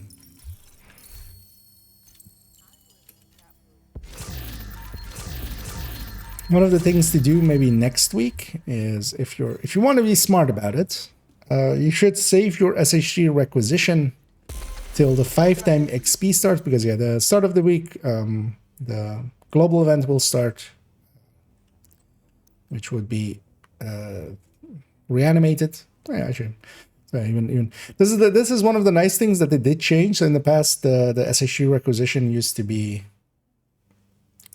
named item, but it would just give LZ named. Now it gives a named item cache. So yeah, sometimes you get, this, if I didn't have the blueprint, this would be a perfectly useful piece, because we would get a chance here and then we'd have a usable gift. But for me, it's not that useful. We'll toss it out. Because I have the blueprint and I have too many already.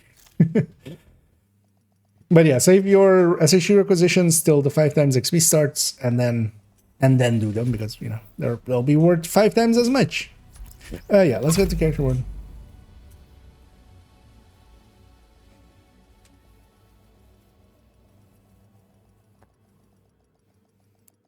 As you could also save your weeklies and stuff for those moments, if you really want to min-max to that. But also, yeah, yeah.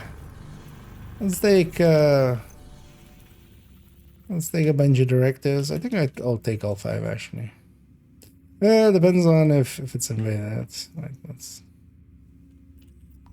East Mall. East Mall is invaded. Actually, the invasion is over here, which is kind of nice to maybe get some bounties for that area again. The has thing. Actually, yeah, what are the target ads? Because what's invaded? Yeah, just these 2. As zones, I mean. Okay, nothing too great there.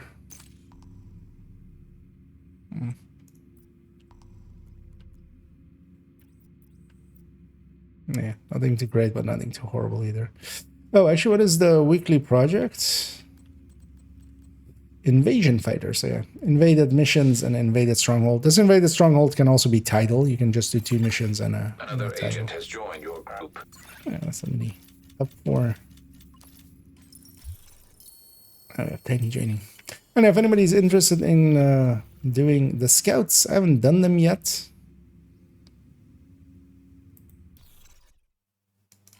So if anybody is interested, feel free to say so and join up. We'll check what Danny's running. That's right. I track your stats in every day. I'll run OD Looking for something? here.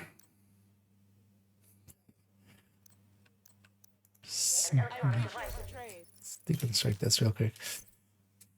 So I'll just want to sell some OD. I'll go on that as well. Backpacks to boots. You want it? I've got it. I want to actually mess around with this one a little bit more. Yeah, what's the text here? Take your time and be like any good child of the 90s and just hang out at the East Mall. Why don't you take a walk around, visit the food court, or catch a show? You're bound to find something to keep you entertained. This gave 0 clues. Like, I'm guessing from this, like the progress bar being 0 out of 3, this tells me it's activities. But this text really, I mean, yeah, why don't you go have a walk around? Like, yeah, that kind of reads activities as well. But yeah, let's go do activities then. Let's actually intercept this resource convoy. That'll be an easy one. I'll run north from there. What's it gonna drop for me? Just, yeah. Eventually getting all of the descent blueprints also helps quite a bit with those kind of things. Oh, fuck. Yeah. Let's actually, I forget. Let's take 4 directives here before we head in. Let's go to the safe house here. We'll leave out no regen, just so we can have our armor still, though. Because might as well get some XP anyway. And then I'll run OD as ammo, as an ammo helper.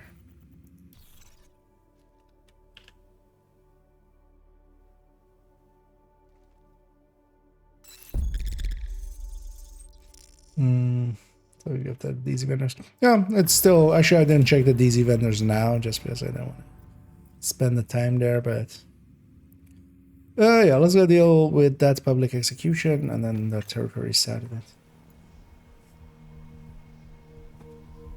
But of course as well, for the DZ vendors you do need to have DZ credits, which is also sometimes not as easy. Although it's at least more consistent to be gotten. Like DZ credits you can definitely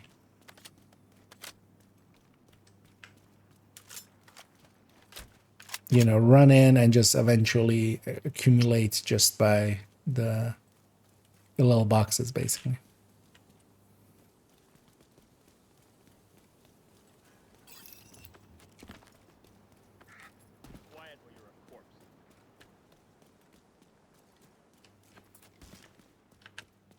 That's sledged area.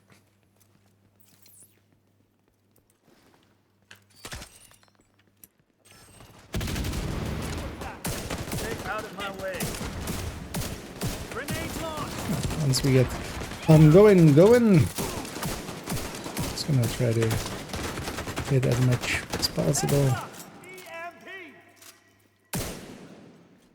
or mark as much as possible.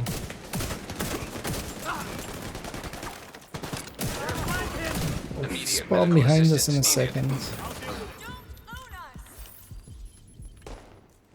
Except that.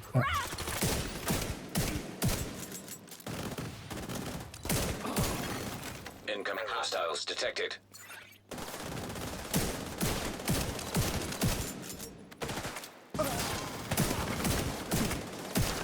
I ran this thing a little bit solo as well one afternoon. And it actually works pretty well. This is the Is that the last one? OD shotgun based OD, basically. But yeah, it's basically what would be a normal OD, but then here with just setup and then 2 blue cores for the shield. I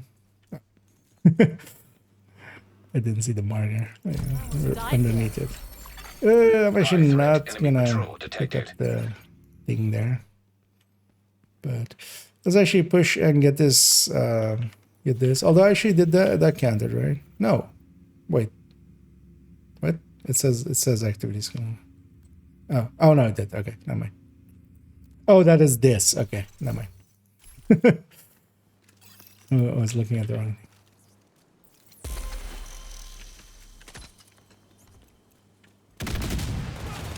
Sledge plus adrenaline.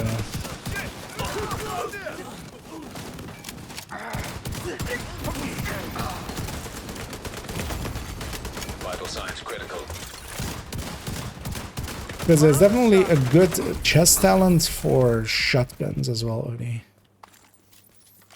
This is the shotguns just. I mean, you have basically intimidate. That's really it. Anyway, let's go get this territory as well. Because that'll be our number 3. Also, again, if anybody wants to join us for some of these scouts, although yeah, we're kind of already started, but we could do a few more activities if somebody like kind of joins now and hasn't done them yet. Also, if you have them done, feel free to if you want to just join us.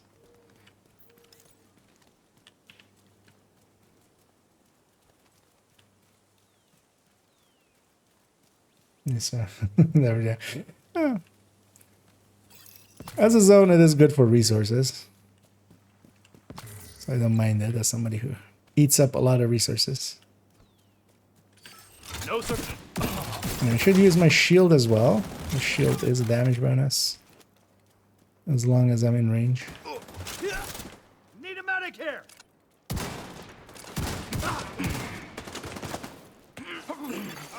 Detecting additional hostile contacts. Weapons free. Weapons free. Sighted in.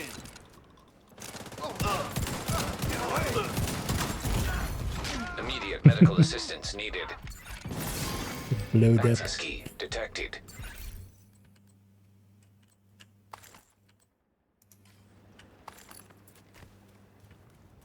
That's still a mini tank in here. Oh wait. It's gonna wake it up hopefully. I don't want to shoot it more than that. It would be nice if it deconstructed and gave us. Actually, what resource do we use this week? Okay, components. Yeah. Alright. Anyway, that was Scout Activity 1. No. It's just 3 colors for Costa, yeah. It is, yeah, red, green, and basically a blue, but the blue is kind of purple. Yeah. Let's see. What's the next one? Someone call mall security. There's a fugitive on the loose. Yeah, there's a bounty. You know what? Let's just clean out this challenging one I have, just to also clean it off my list. We've gotten it likely from it's over there. Yeah, let's go do it over there. Let's jump to earn space together.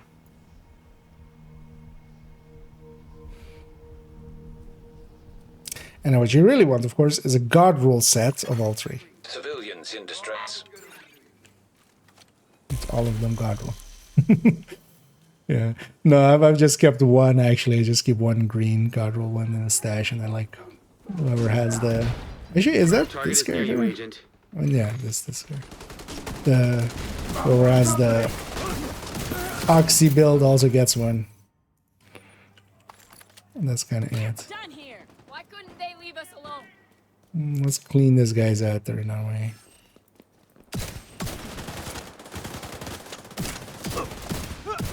And it's very noticeable how much less damage the Scorpio does in comparison to, like, in the past. In the good old days. Back in my day. Angel Bullfrog.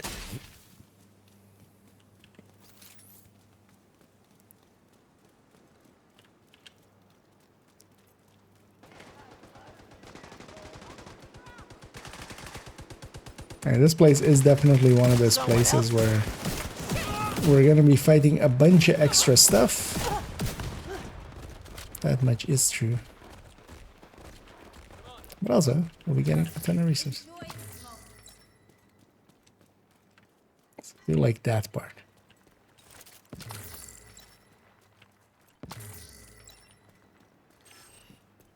There's no.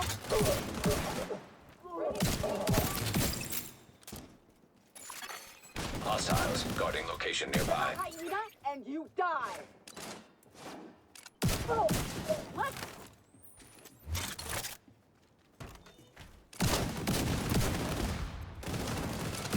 And Scorpio's ability just to CC for you is just, that's the unmatched part.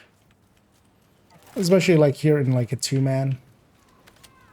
I'm still doing enough damage, although modifiers helping of course as well, right? But still doing enough damage, and then also, yeah, giving 2 buffs out. Gotta be fast here. Sure thing. And then the stun lock is kind of nice. I heard a flume, I don't know. Oh, sorry. Oh, it's those guys over there. See the stellate. Did it. Isn't it time those guys gave up?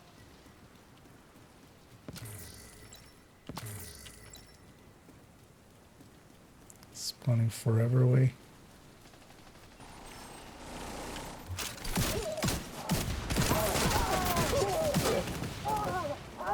Agent, target spotted.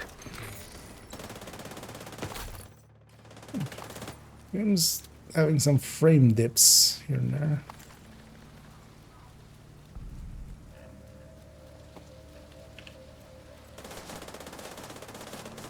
Target neutralized. Good work. Mark him to mark him. I want to aggro whatever's behind this guy. So Target go to down. his side. Good job. Oh yeah, that was also just a challenging bounty just to clean that up, and also then get the scut down. Nearby location guarded by hostiles. And these guys are kind of worth doing because we're also for all of these, especially like if you're gonna look at them over the entire Another one season, down. it's, Good job, we're Agent. getting an exotic component each of these as well, which is kind of nice. Let's see what the next one is. Listen up, Agent. We need to regain control of the mole. You need to go underground and excavate the ruins. You mean Metro ruins? Yeah. Let's go do Metro ruins.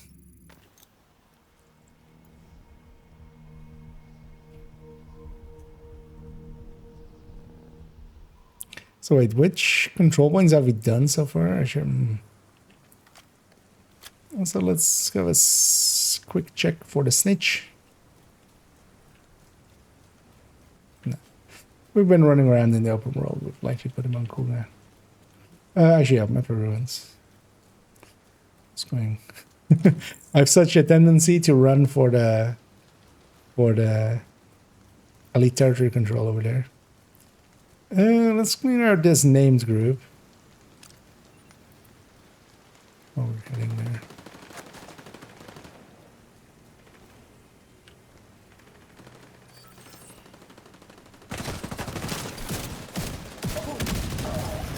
Now, that grenade is just to make stuff move.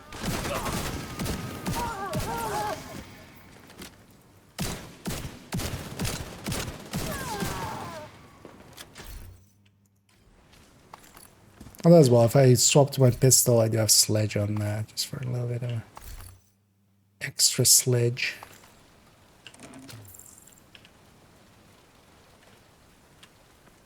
So you know what, let's get these two as well. While we're here.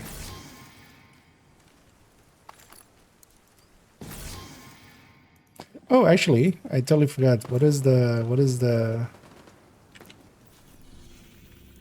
apparel set? What is it? There's a new bundle. The Tundra bundle. This kind of looks like the recent, what was it? One of the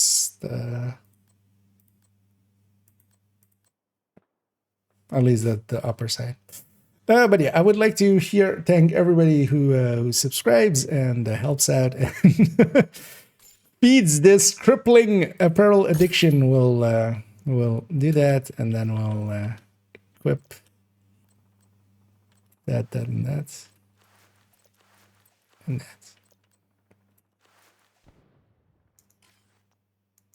I don't like the vest actually.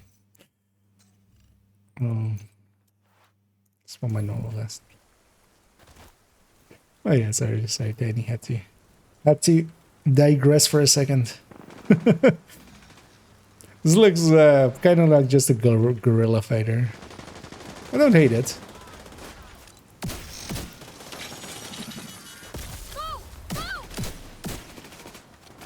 I just despise. No. It's fine. Yeah, let's clean up behind us here. Yeah, let's just run down. These guys will despawn, because otherwise we'll be here forever. Let's just go down this side. Go down 3, I guess at the same time, yep. You toss one grenade and you get like triple overcharged. A true supercharge. And I'm gonna be pretty aggressive here. My hive's about to come back anyway, just in case. I see Danny setting up long range, which is in the right strat. Yeah. Serious trauma detected. Nah. Agent I'm a hacker. incapacitated. That's the whole point anyway. Get away from me! That fire might. It's gonna take this. Make sure of your part. Do you know what else is CCs?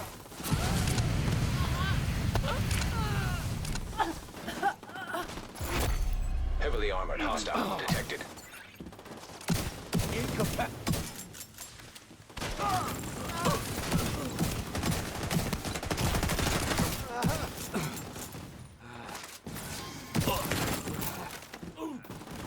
And I'm kind of moving out of the way there so not to Hostiles guarding location nearby. block.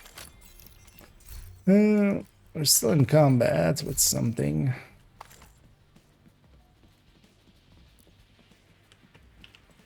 That's fine. It's just means we can't heal. But yeah, let's call them in.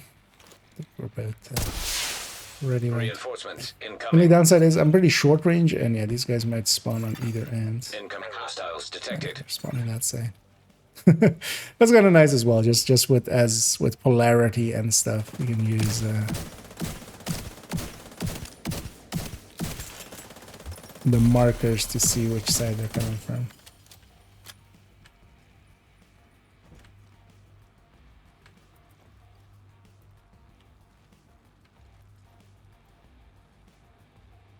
Are they coming? Oh yeah, there.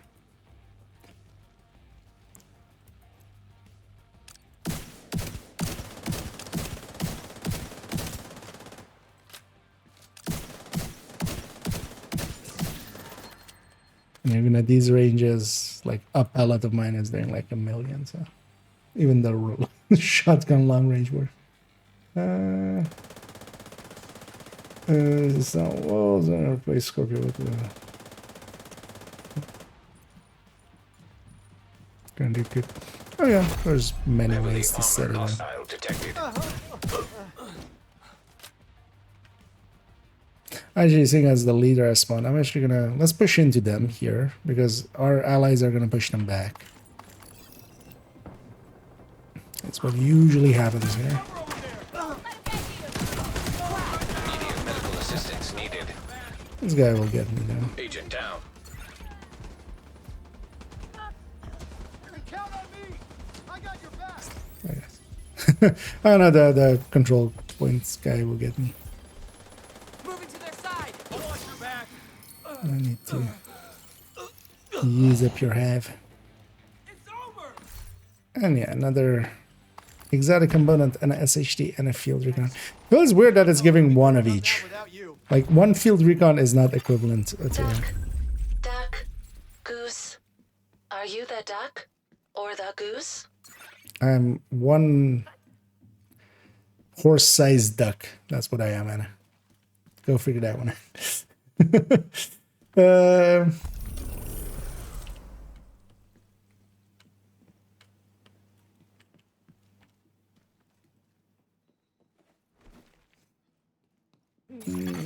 Supply room access unlocked. I'm trying to catch up to where it was with the Christmas stuff. Oh yeah, actually it is, isn't it? I totally didn't even catch that. It is, of course, just Rudy, but is it exact? I mean, is the chest so? Yep. Otherwise, of course, without the horns and stuff. But yeah, it is a recolor. It's kind of lazy, but yeah. I'm fine with it. To me, I'm supporting a game that I like. That's usually how I kind of look at that problem. Because I generally don't even, as you guys may have noticed as well, I just buy them and stuff. I like having them as a collector kind of thing, but I end up running mostly my own stuff anyway. Yeah. With that rounded out,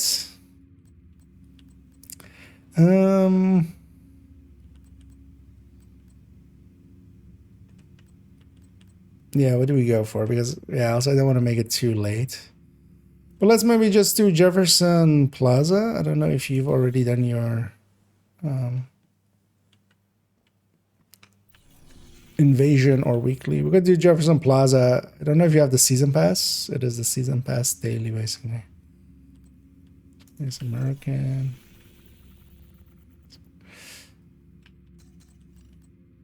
Actually, if we donate here as well, we can do the daily. Because that's Air and Space and American. Something smells delightfully horrible.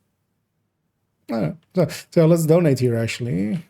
He has enough for I don't know both how of much us. longer Yeah. we can hold out. We could really use your help. Do a little bit of this, a little bit of this. You really saved us with these Because supplies. the daily is basically Thanks. Air and Space and American, and then also Jefferson Plaza. And that would just leave basically doing the invasion for the weekly, doing title basically afterwards. But then let's maybe go start with Jefferson Plaza.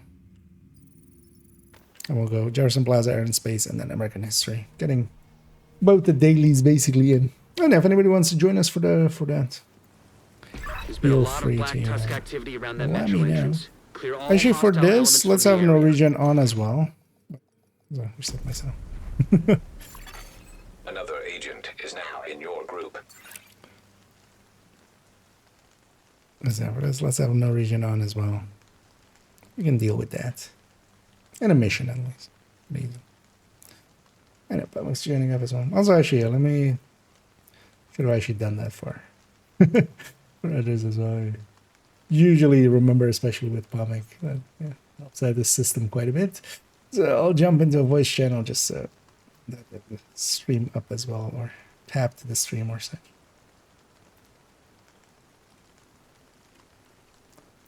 Made it tiny as well if you want to. It's not required or anything, but yeah, I'm in the voice channel in the community Discord. And just even if you don't have a mic or don't want to talk, you can just join the channel and just have my voice and not the game as well. So you don't have all my explosions and stuff.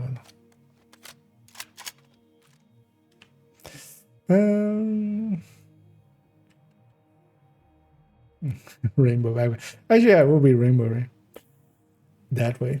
What did we decide for min-max build to open original hardware secret ban? Yes. Stargate.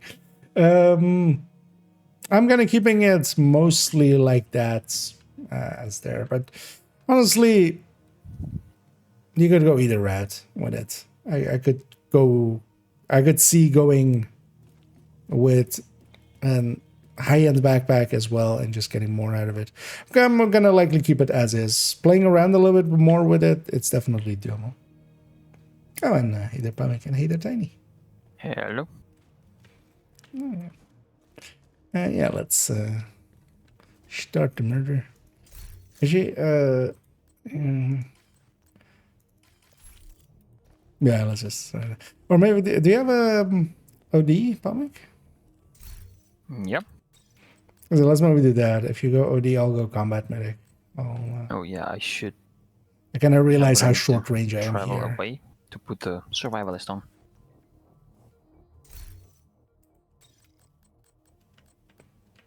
As then, yeah, we'll swap roles. I'll go combat medic. And then as well, the 5 directives is a little bit more. Yeah. No regen doesn't actually get in our way too much.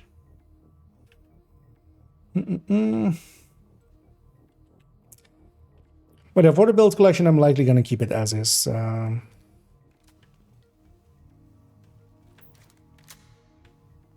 China chest.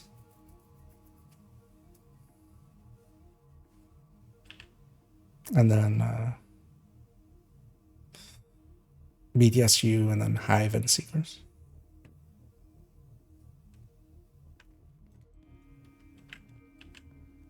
And let's just gonna you gunner stacks into it in as well.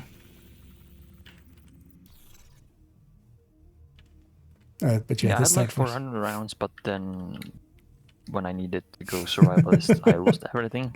Yeah, that's fine though. That's we'll get more.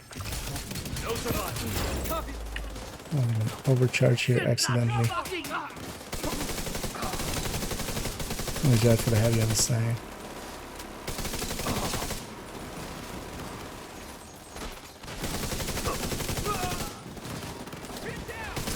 And I don't know if anybody else wants to join us as well. Because we'll likely do basically the 2 missions of normal daily, and then we'll also do this mission, which is the premium pass daily.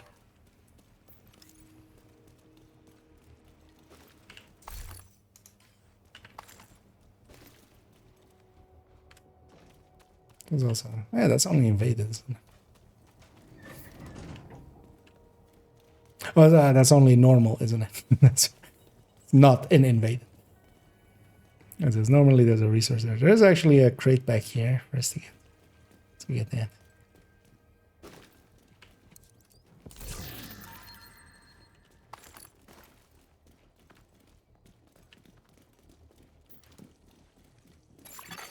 Another agent has joined your group.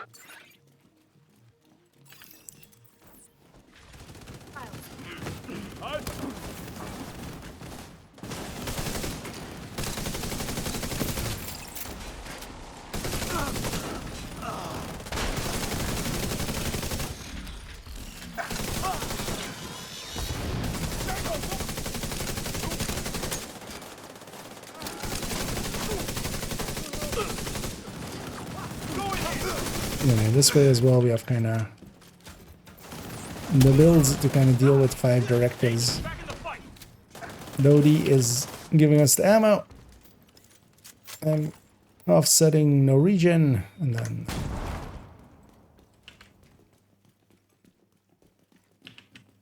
the rest is just doing damage. Cool skills we just have to live with. Keep pushing through. Yeah, I don't use the other skill. I just use it for the startup to get the bleed ammo going. And then my ongoing is going. Neat. Once it's going, it's ongoing. That's our directives.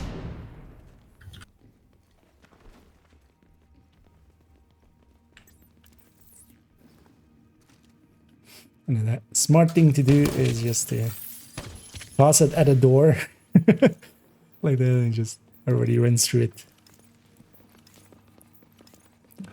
That's how we do the out of combat regen.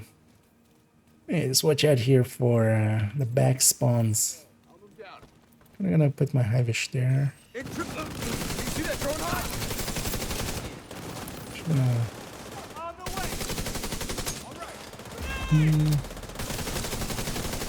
Got that pulse.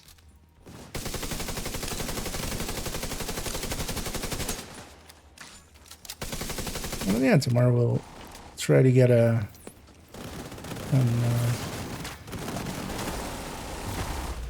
descent run in. I know you said you were available right from 5-ish. Mm-hmm. That sounds fine. And then just imagine me getting sick or something. I'm like, I can't play. Yeah. We'll I'm just gonna force be you. like, type in chat, dying behind the PC. It's like, I need the deep burn button. Yeah.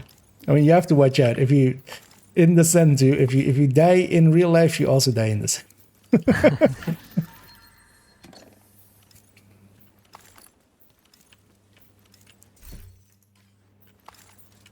It works both ways. Oh, the mini tank is.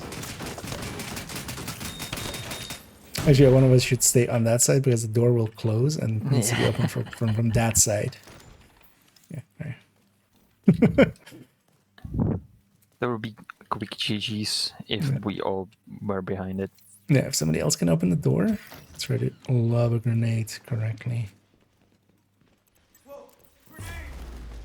I didn't get all of it, but I got some of it there. And just watch out as they will spawn behind us. So usually what we do here Oh, no. is, They spawn in front. Agent well, they'll down. spawn all around.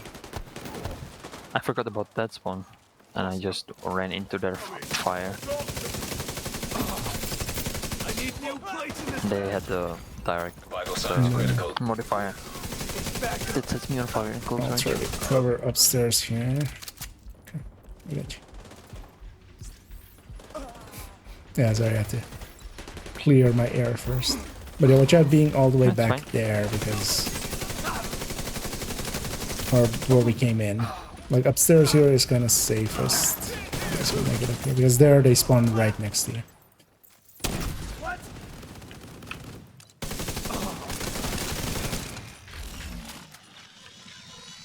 Get down to the mall.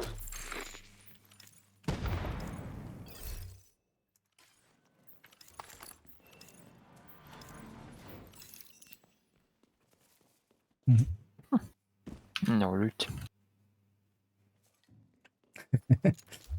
Fast traveling. Contaminated area. It Liquid saves you a lot of DC-62 detected. Otherwise, you from Yeah, I all the way was back there. waiting. Yeah. The DC-62 we see on the streets has lost some potency over time and exposure I to weather. skipped the rope. But this stuff is fresh. Yeah, you Black wanna Tusk must have found a stockpile keep of your sealed hands barrels like somewhere. from being calloused and everything, right? Active terminal detected. Transmit any data you recover, so we can try to figure out what Black Tusk is up to.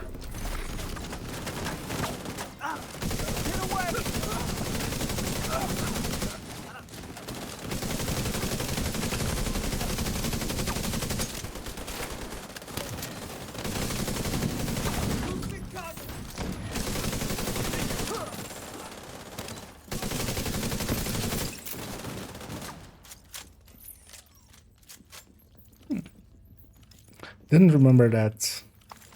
Well, actually, I just haven't done. This is the famous spot for all the besties. Yeah, Keep an eye out for any Black Tusk intel. yeah, I didn't know there was a shock thing back there. Data received. Oh, no, there it There's is. a map of the tunnel system here. Looks like we were right about their Yeah, intentions. it's kind of dangerous to go for that An thing. agent needs assistance. With everybody still left. Serious trauma detected. As here as well, actually, the objectives don't really, like, they don't make less waves happen.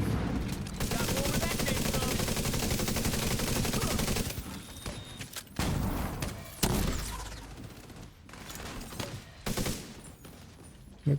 Wasn't there something alive there? Request priority transport from the plaza. Should have all the barrels ready soon. Respawn, I'm guessing. So, Agent down. it's the downside with cool skills I don't get to. Get this guy going. Actually, System malfunctioning. get to me here if you can.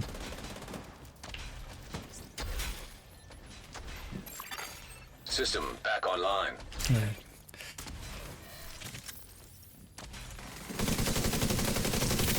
Okay, you guys just hope that is covered by your insurance, because otherwise...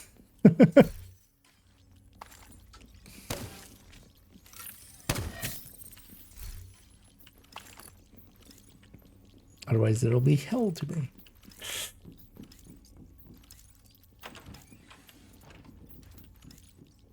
That would be actually funny if every revive in like some...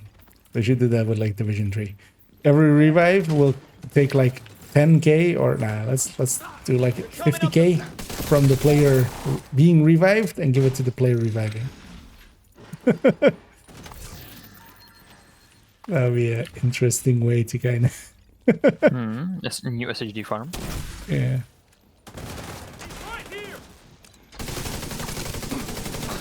Well, just credits. Just Oh, credits. Yeah, that's fine. no, I mean, just yeah, just it goes from, you know, yeah, it's your And copay. And if I don't have any money left, You know, socialism. An agent needs assistance. No, I that's was pretty. thinking that Curtailed. it's You gonna can create crawl to that. me, excuse me. Just gonna owe you some. Immediate medical assistance. Get to the plaza. System reactivated.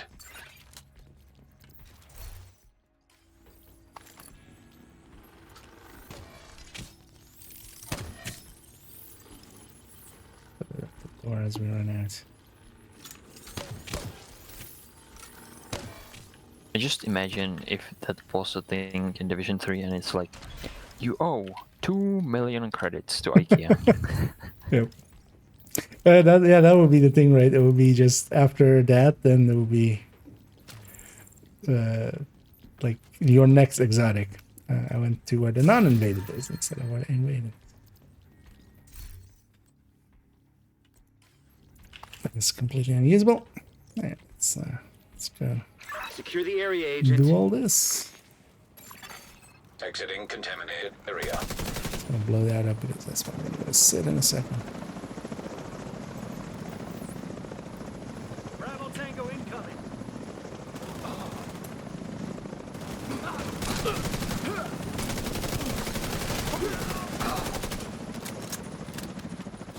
That sniper seems determined to deprive me of viable cover. Oh no, that sniper seems determined. Yeah. That sniper has determined. Yeah, watch out. That's sad. Yeah.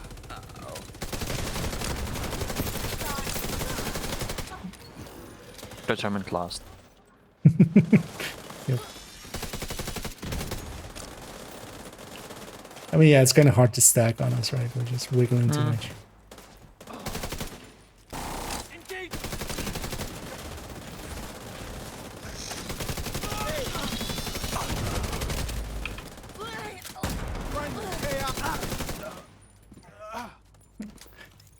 Completion is this thing.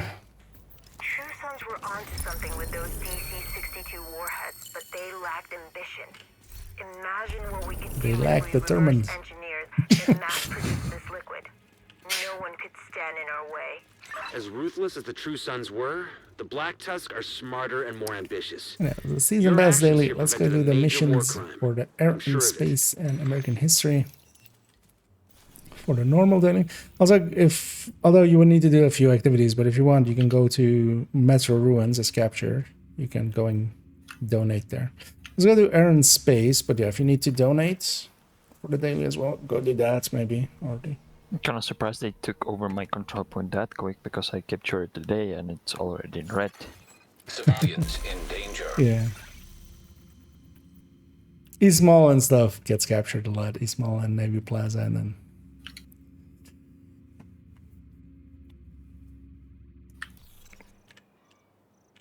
And let's Oh, take 5 again. He's almost empty on water, so yes, enough.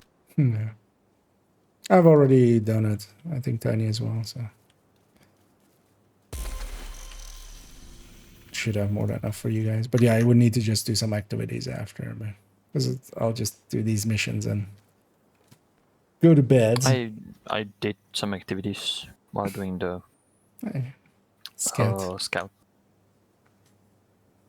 So yeah, that's fine. For me, it's just the missions too.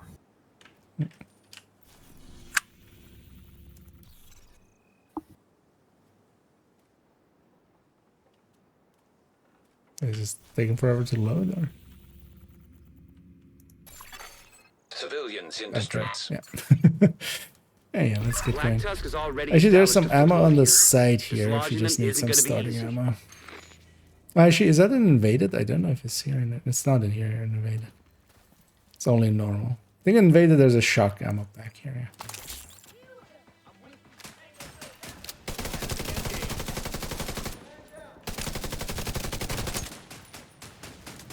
Watch out, reinforcements. Heads up! EMP!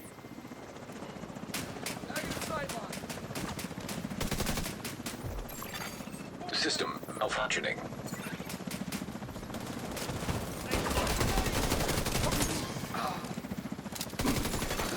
System back online. Like I got murdered.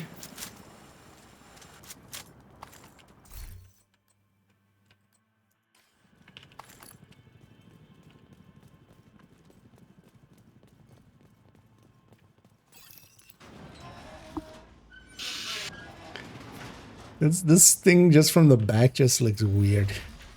Oh yeah, watch out for the two sniper dogs. Because both of them also have a recruital.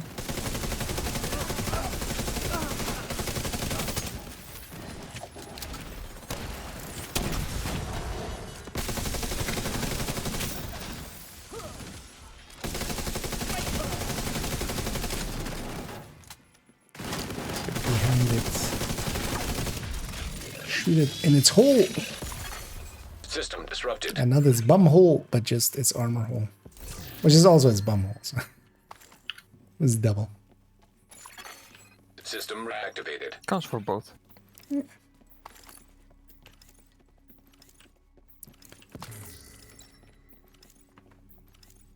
It's like hitting two holes with one rock. Wait, no, that's that went. Let's not. Local area network detected. Check any terminals or laptops you find. The more intel we collect on Black Tusk, the better we'll be able to counter them. Alright. Serious trauma detected. Agent I incapacitated. saw that Master of None like last second. I was like, I'm not gonna survive that.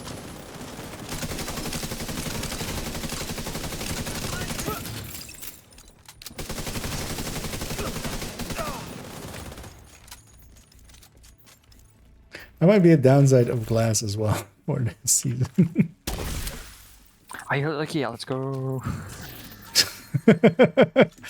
Yeah. Make sure to grab also the key chest loot on behind the laptop. Yeah.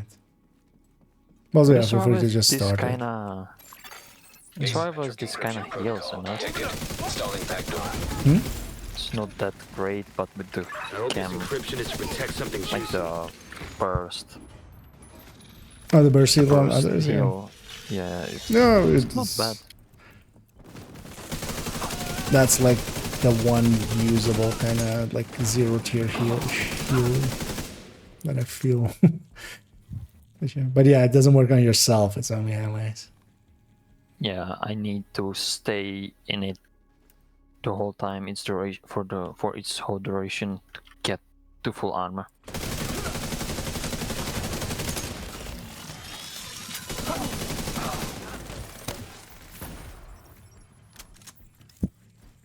I think that's even closer.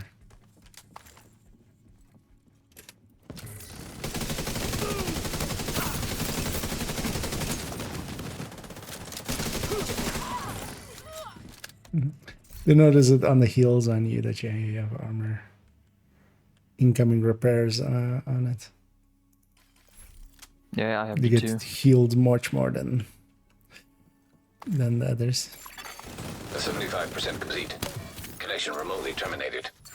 Shit, they cut off the terminal. Now on the wave.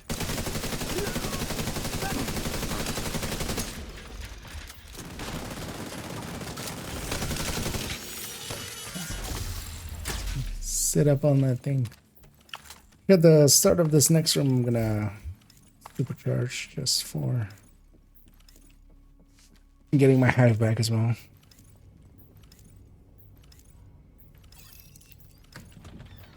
I'll do it on the second one. Humanity has been observing the planets for millennia.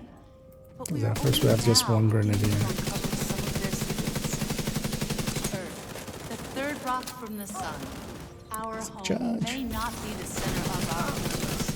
But so far, it is the only planet that can support life as we know it. In the vast reaches of space, it's irrational to think that our I didn't see anything in there. capable of creating and sustaining life. We I know there's a gap Mars there, once just had couldn't vast see it. oceans, that many of the elements found on Earth could only be created in the instancy of a supernova. While no other planet in our solar system sustains life, it's possible that the building Immediate blocks that medical allow assistance organisms needed. to evolve through single-cell units The only big downside of fire is just not being able to aim. started as nothing more than the ash of a dying star light years away. I'll say, let's blow up that, and let's blow up that. So that when we go up, people can take cover there without being hit by those.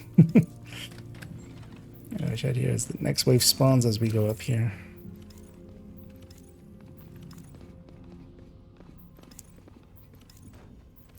Contact here. Engaging target.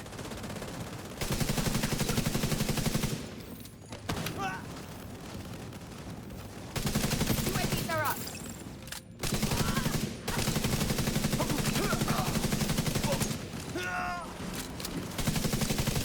One of the actual things I would hope for in Division 3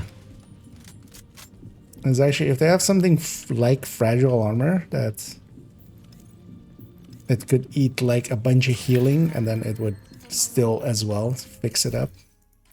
Together with that, healers being able to maybe shorten the health gate. With the timer for the health gate. Because that's usually that thing that still gets people killed. Yeah, you can't overheal the damage that they get. They get over Hellgate. Well, you get confidence basically after the first one of just like, hey, I'm being healed, so I can poke out again. But yeah, the second time you just go too far, and then I mean, generally people go too far.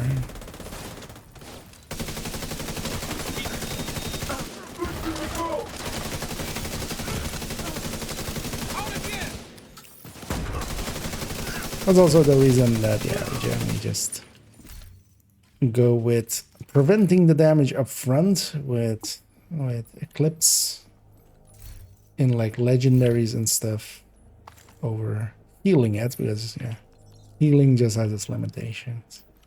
Oh, some water that I need. I forgot actually that thing moves there because that's normally like on the other wall there. Flowing water, as evidenced by these images. At one point, I'm gonna run into it 3.4 billion years ago, or stay in it. I just saw a silhouette there and just started blasting. I wasn't expecting anybody to be up there that fast. laboratory craft has sent back evidence of more recent water flows as well. Sledges. System restored. And here we kind of also like There are also neurons I don't hit this hard with that sledge. only have been formed in a liquid water environment. System. Although we've also malfunctioning. actually outright tried Water it. can Like, be found on Mars largely as ice at the Martian North Pole. Although was in BTS2, I did try it System actually. back online. in the thin Martian atmosphere, or And also just with my alt, so that I had like full control. But yeah, here we still see the effects of it. Being Network an signal ally. detected. Sounds promising. Sending intro. Where is that?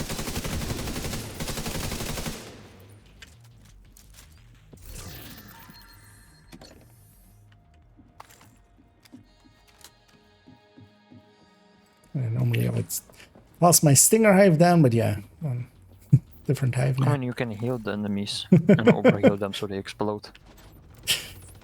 Yep. That would also, I think that would still be a good build idea, would be kind of Reclaimer, but then here, because we could have the exact same thing as with Reclaimer, but then let's set up the thing. Oh yeah, okay, made it. Data corrupted. Damn it. I guess we keep looking. Isn't right now. It's been a while since I've done this mission as well.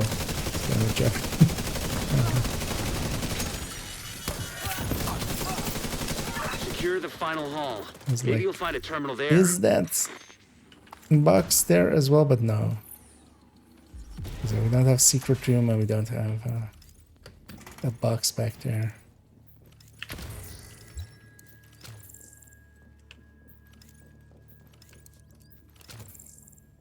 Alright, you guys go get set up. I'll run in last. As always, this place, it doesn't start till everybody's in. I'm just gonna also... We get that one? Whatever. And yeah. Finish mopping up these assholes and let's see what we can find.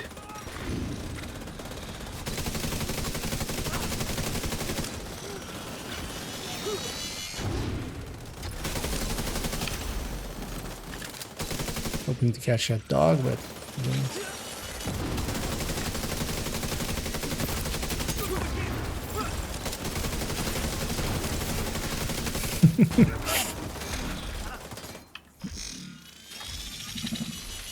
It's probably bricked, Yeah. but check out the server just Shot to be at that sure. back.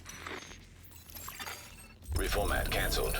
Attack data 0.7%.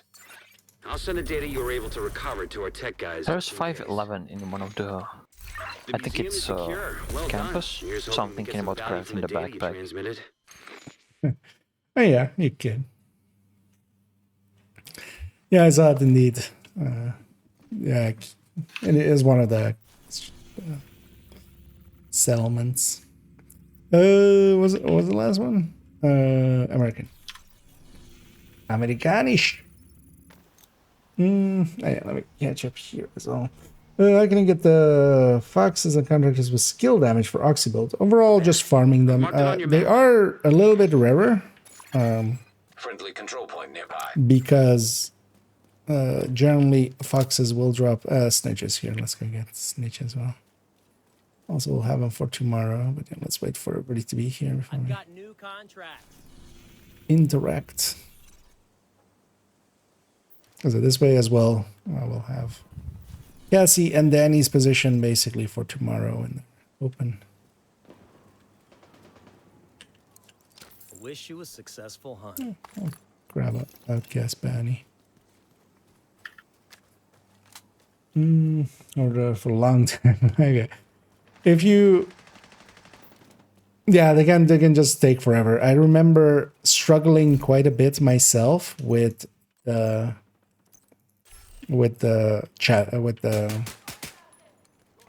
chest. Your I goal mean, is a the collection of contractors. transcripts and The notes other from months sealed. of prisoner interrogations. The information is stored on a military-grade laptop.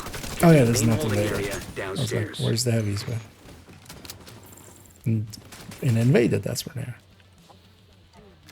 The first priority is to release the prisoners to keep the True Sons busy. You'll be looking for some kind of security terminal. Keep in mind that one of them, because generally you run it with technicians, so one of them can just be a red core one. And then you just need to get lucky with the other one. But yeah, it is Should be somewhere nearby. it is Look just around. an annoying piece to get up.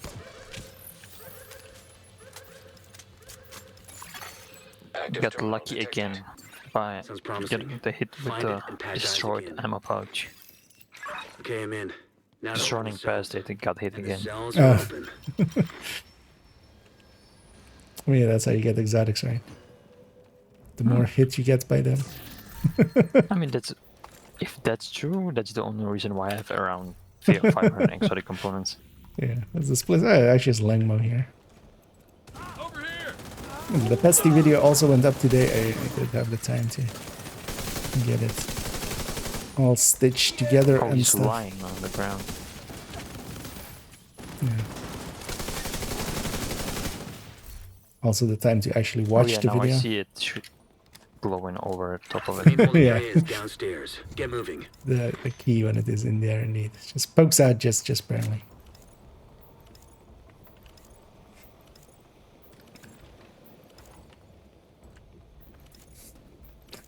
Why am I checking for key in other corners? We have it already. Summit 2. Yeah, that's the only way to play. Oh, let's go from this side. Actually, let me pick this up. Maybe somebody. Oh, actually, no. Wait, does deconstruct actually work yet? No.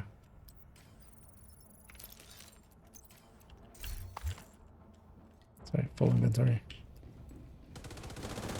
Oh, but yeah. Just kill.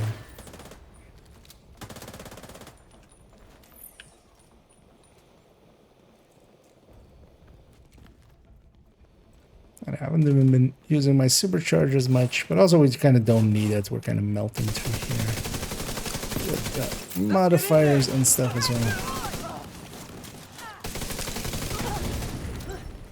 Kind of feel maybe later in this week might start messing, because I will have reanimated next week, which will also be like, you know, pretty powerful global events. I might start running with that modifier instead of countdown, of course.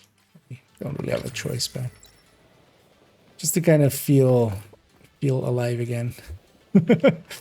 Modifier does make the game maybe a little bit too easy. Modifiers, specifically by the teeth, makes the game a little bit too easy.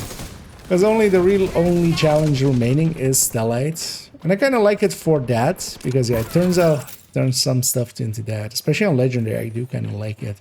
Because it, in some of the fights, basically turn into like boss fights in a room, just because half of the room has Stellite. And then The True Sons seem to be in control of the holding area. The hyenas are not you going have to kind of security deal with cameras. that. Pretty smart of them.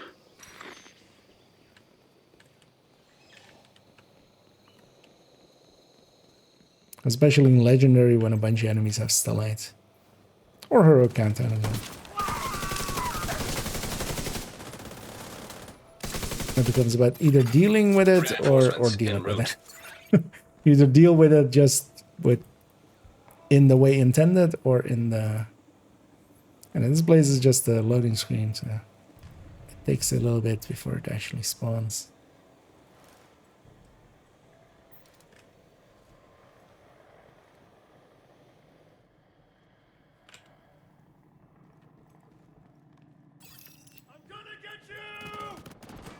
Could also be a proximity to that door as well.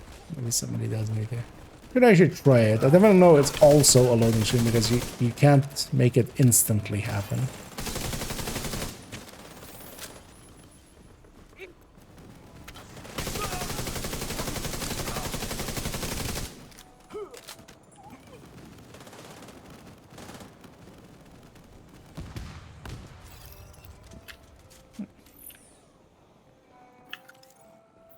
There's Scooby literally standing in the open. Enemies decided to shoot at me when I was a little bit in cover.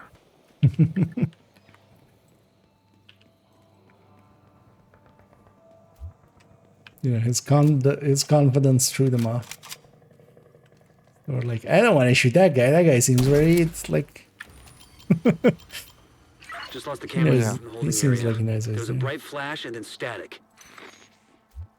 Actually, I'll get the loot on the other side, but yes, you guys go get that. Yeah. Although basically, yeah, one person needs to go and get it, and then we all can get it. But actually, I just want to show it for once, because I always get it from this side.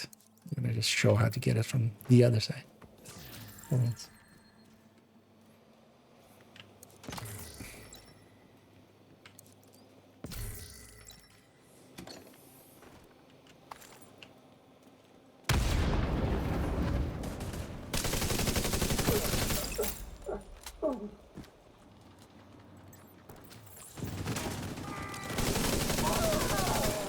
Picked up on camera again.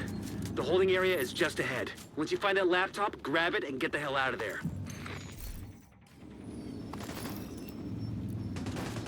To find the laptop, put it up on put it up on eBay And make profit so you can buy another apparel bundle. Exactly. No secret room.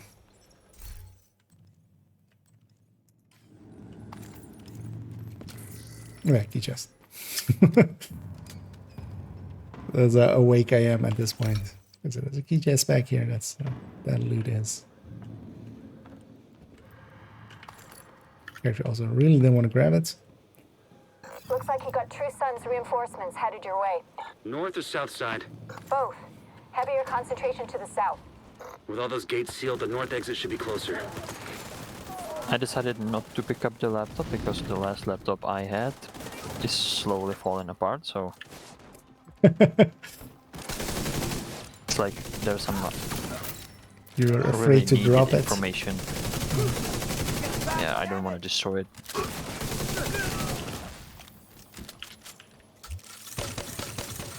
Just imagine me saying, "Where's the laptop with all the information?" And I just take out the bag. It's like, yeah, it fell apart. Yeah, or you just pull it out and it's just full of bullet holes. It's just, yeah. Wait, this wasn't a plate for a plate carrier? It was a laptop? I mean, but yeah, for those that haven't seen before, yeah, the loot is just through the fence here. We can grab it even there. That's also the thing, like, technically only one person needs to get it and then the rest does as well. Which is actually an interesting way to deal with loot as well. So as long as one person kind of knows that the rest, even if they rush forward, they can get it later. Feel like somebody had like an idea there. But they don't do it that often. So.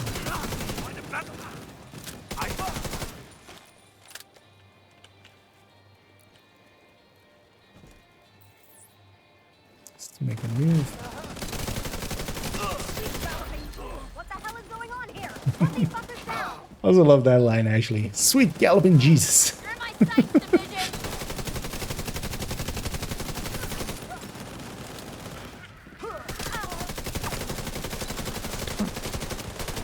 I'm gonna shoot that tiny. One thing you can do, as as shown there, I should actually maybe put that in things and stuff as well. But I feel like a lot of people do know it because it's a raid. It's like in raid, you definitely get taught that. But yeah, shooting others out of foam. All clear. You just recovered intel that's going to be a whole lot of help to Odessa in the short term, but to all of us in the long run. You also effectively put this hellhole out of And commission. yourself, actually.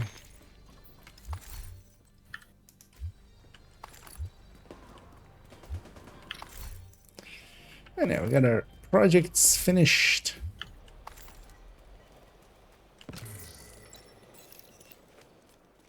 But yeah, let's round it out there. Let's go back to base. I'm gonna just get cleaned up, make sure. See if we have anything worth sharing or keeping.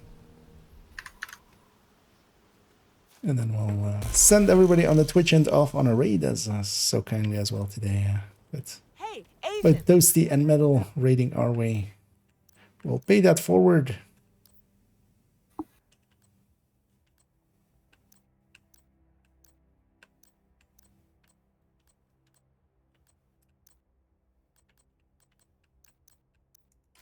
Nice doing I business. have a few, if nothing too usable, but might be worth messing around with. So one of those, we have one of those, both are usable. And then if somebody is thinking about doing a 511 build, actually, I don't know if you maybe want this.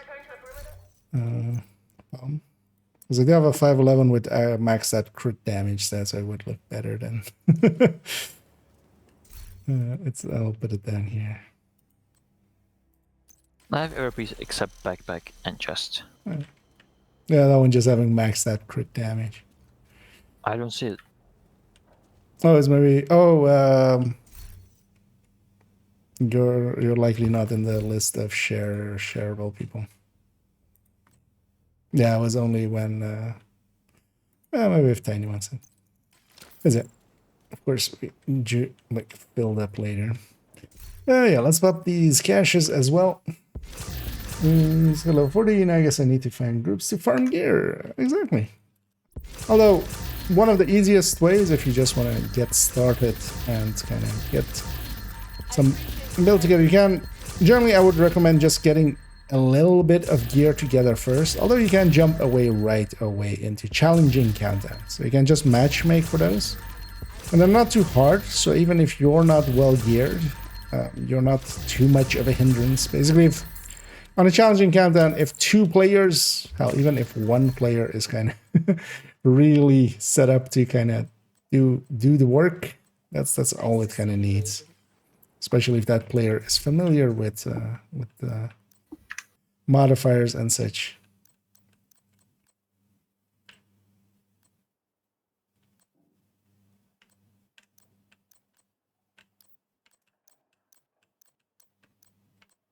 And you can do that from the map here under matchmake. So just this countdown and then on challenge.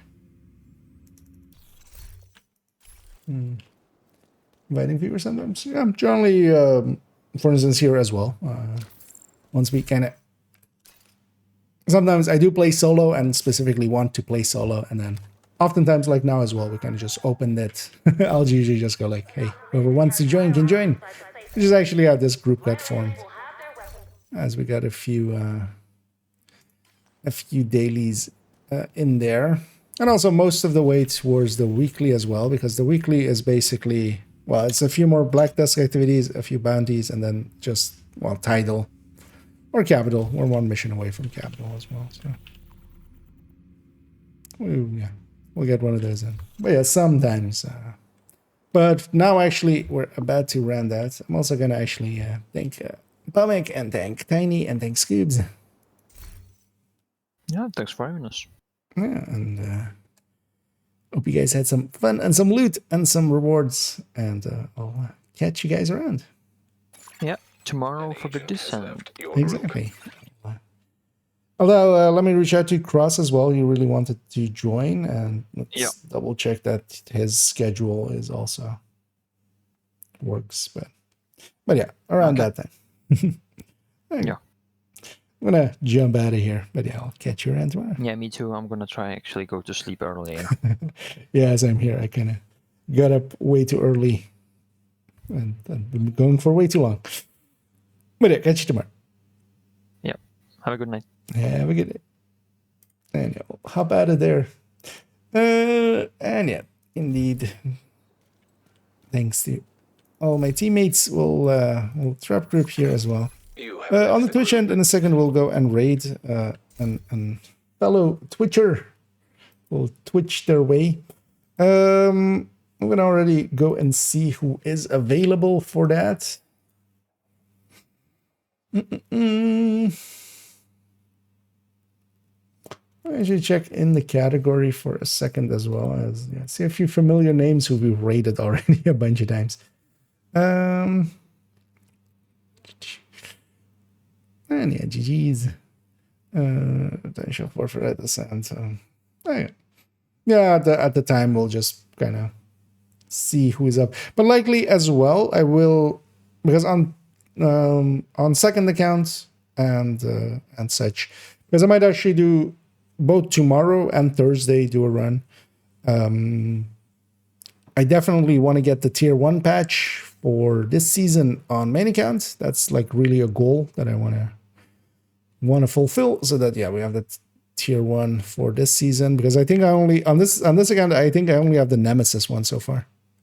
Like I haven't even actually gone past loop 10 this season with this account. I've done like all of the Nemesis runs every week, but there's a Nemesis one even. But yeah, we'll likely even do, because I wouldn't mind getting at least tier 2 as well on second account. Which is a 30. And yeah. And as well, now that we've gotten a bunch of stuff done, I want to go back to kind of writing guides. And yeah, next one is the next guide that's going to be written is Descent. So I want to spend some time there kind of refresh my memory, kind of refresh the things that we know and stuff.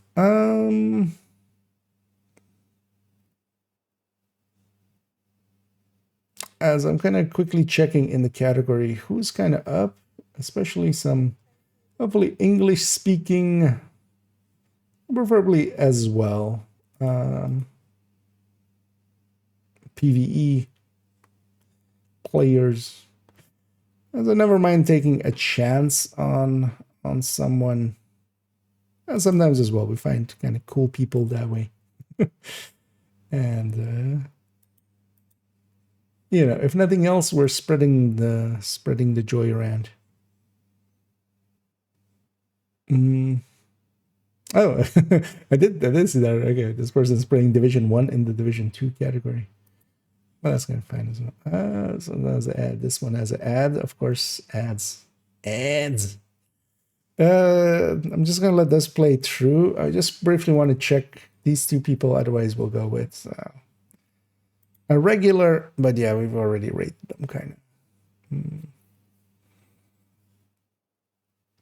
of quite often. So they have their cam on to where their level is. Although as well, this is in fact not English. Although they didn't also, it wasn't tagged English. So.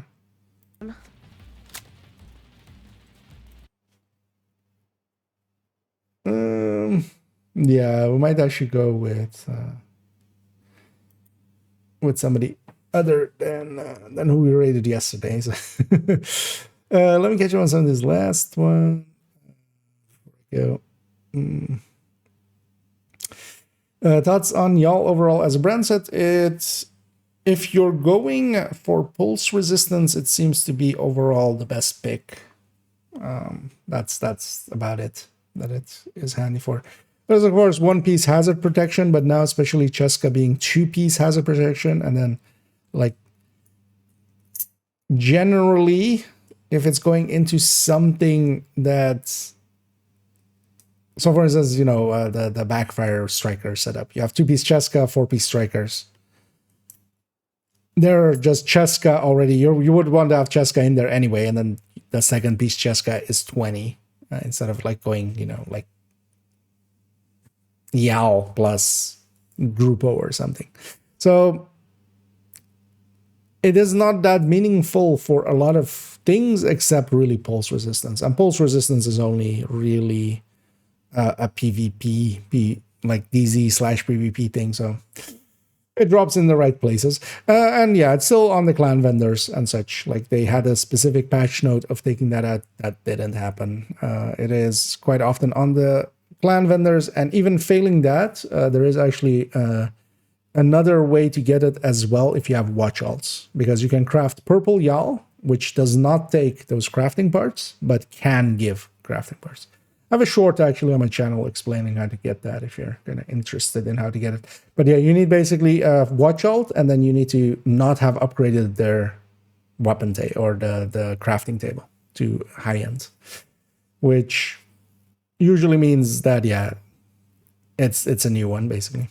Someone finished 50 completions of Summit, and the completions of Summit at least nice. And yeah, that means that you've got most of the Summit challenges or the Summit commendations done. So, things are, oh yeah, okay,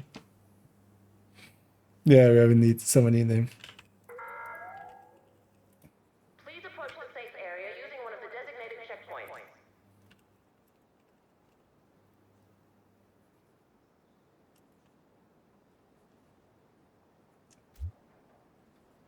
As they will kind of give them a hay back and then kind of say, we'll thank them for being kind.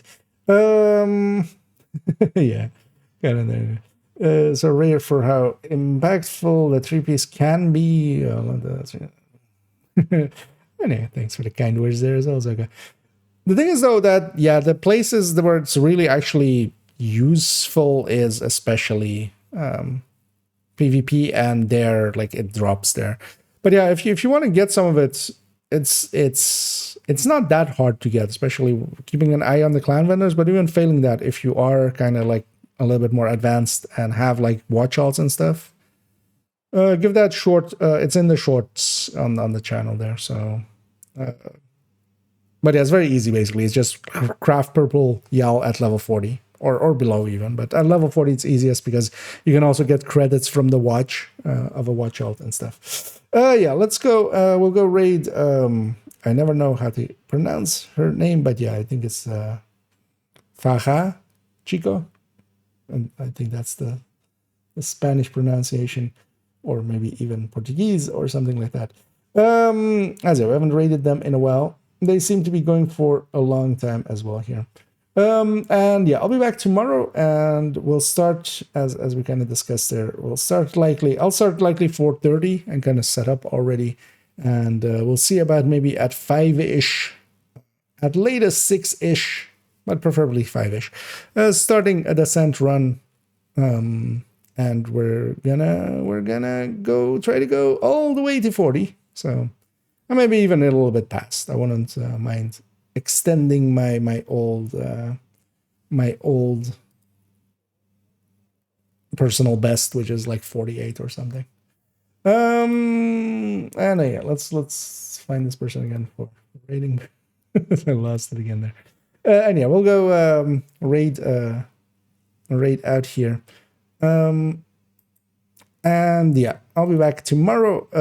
Together with that as well, I'll stitch together this the 4th character video that we kind of had here today. Although that won't go up until like likely. So today was Tuesday, so Wednesday, Thursday, likely Friday, giving a little bit of a gap between videos. Yeah, let's go. Raiden, I'll be back tomorrow for some Descentin, and hopefully as well a little bit better rested than today, as I kind of felt low energy, but yeah, hopefully it wasn't too bad. Yeah, I'm just gonna stop ranting and raving and just say, as always, thanks for joining me, and also as always, have a good night.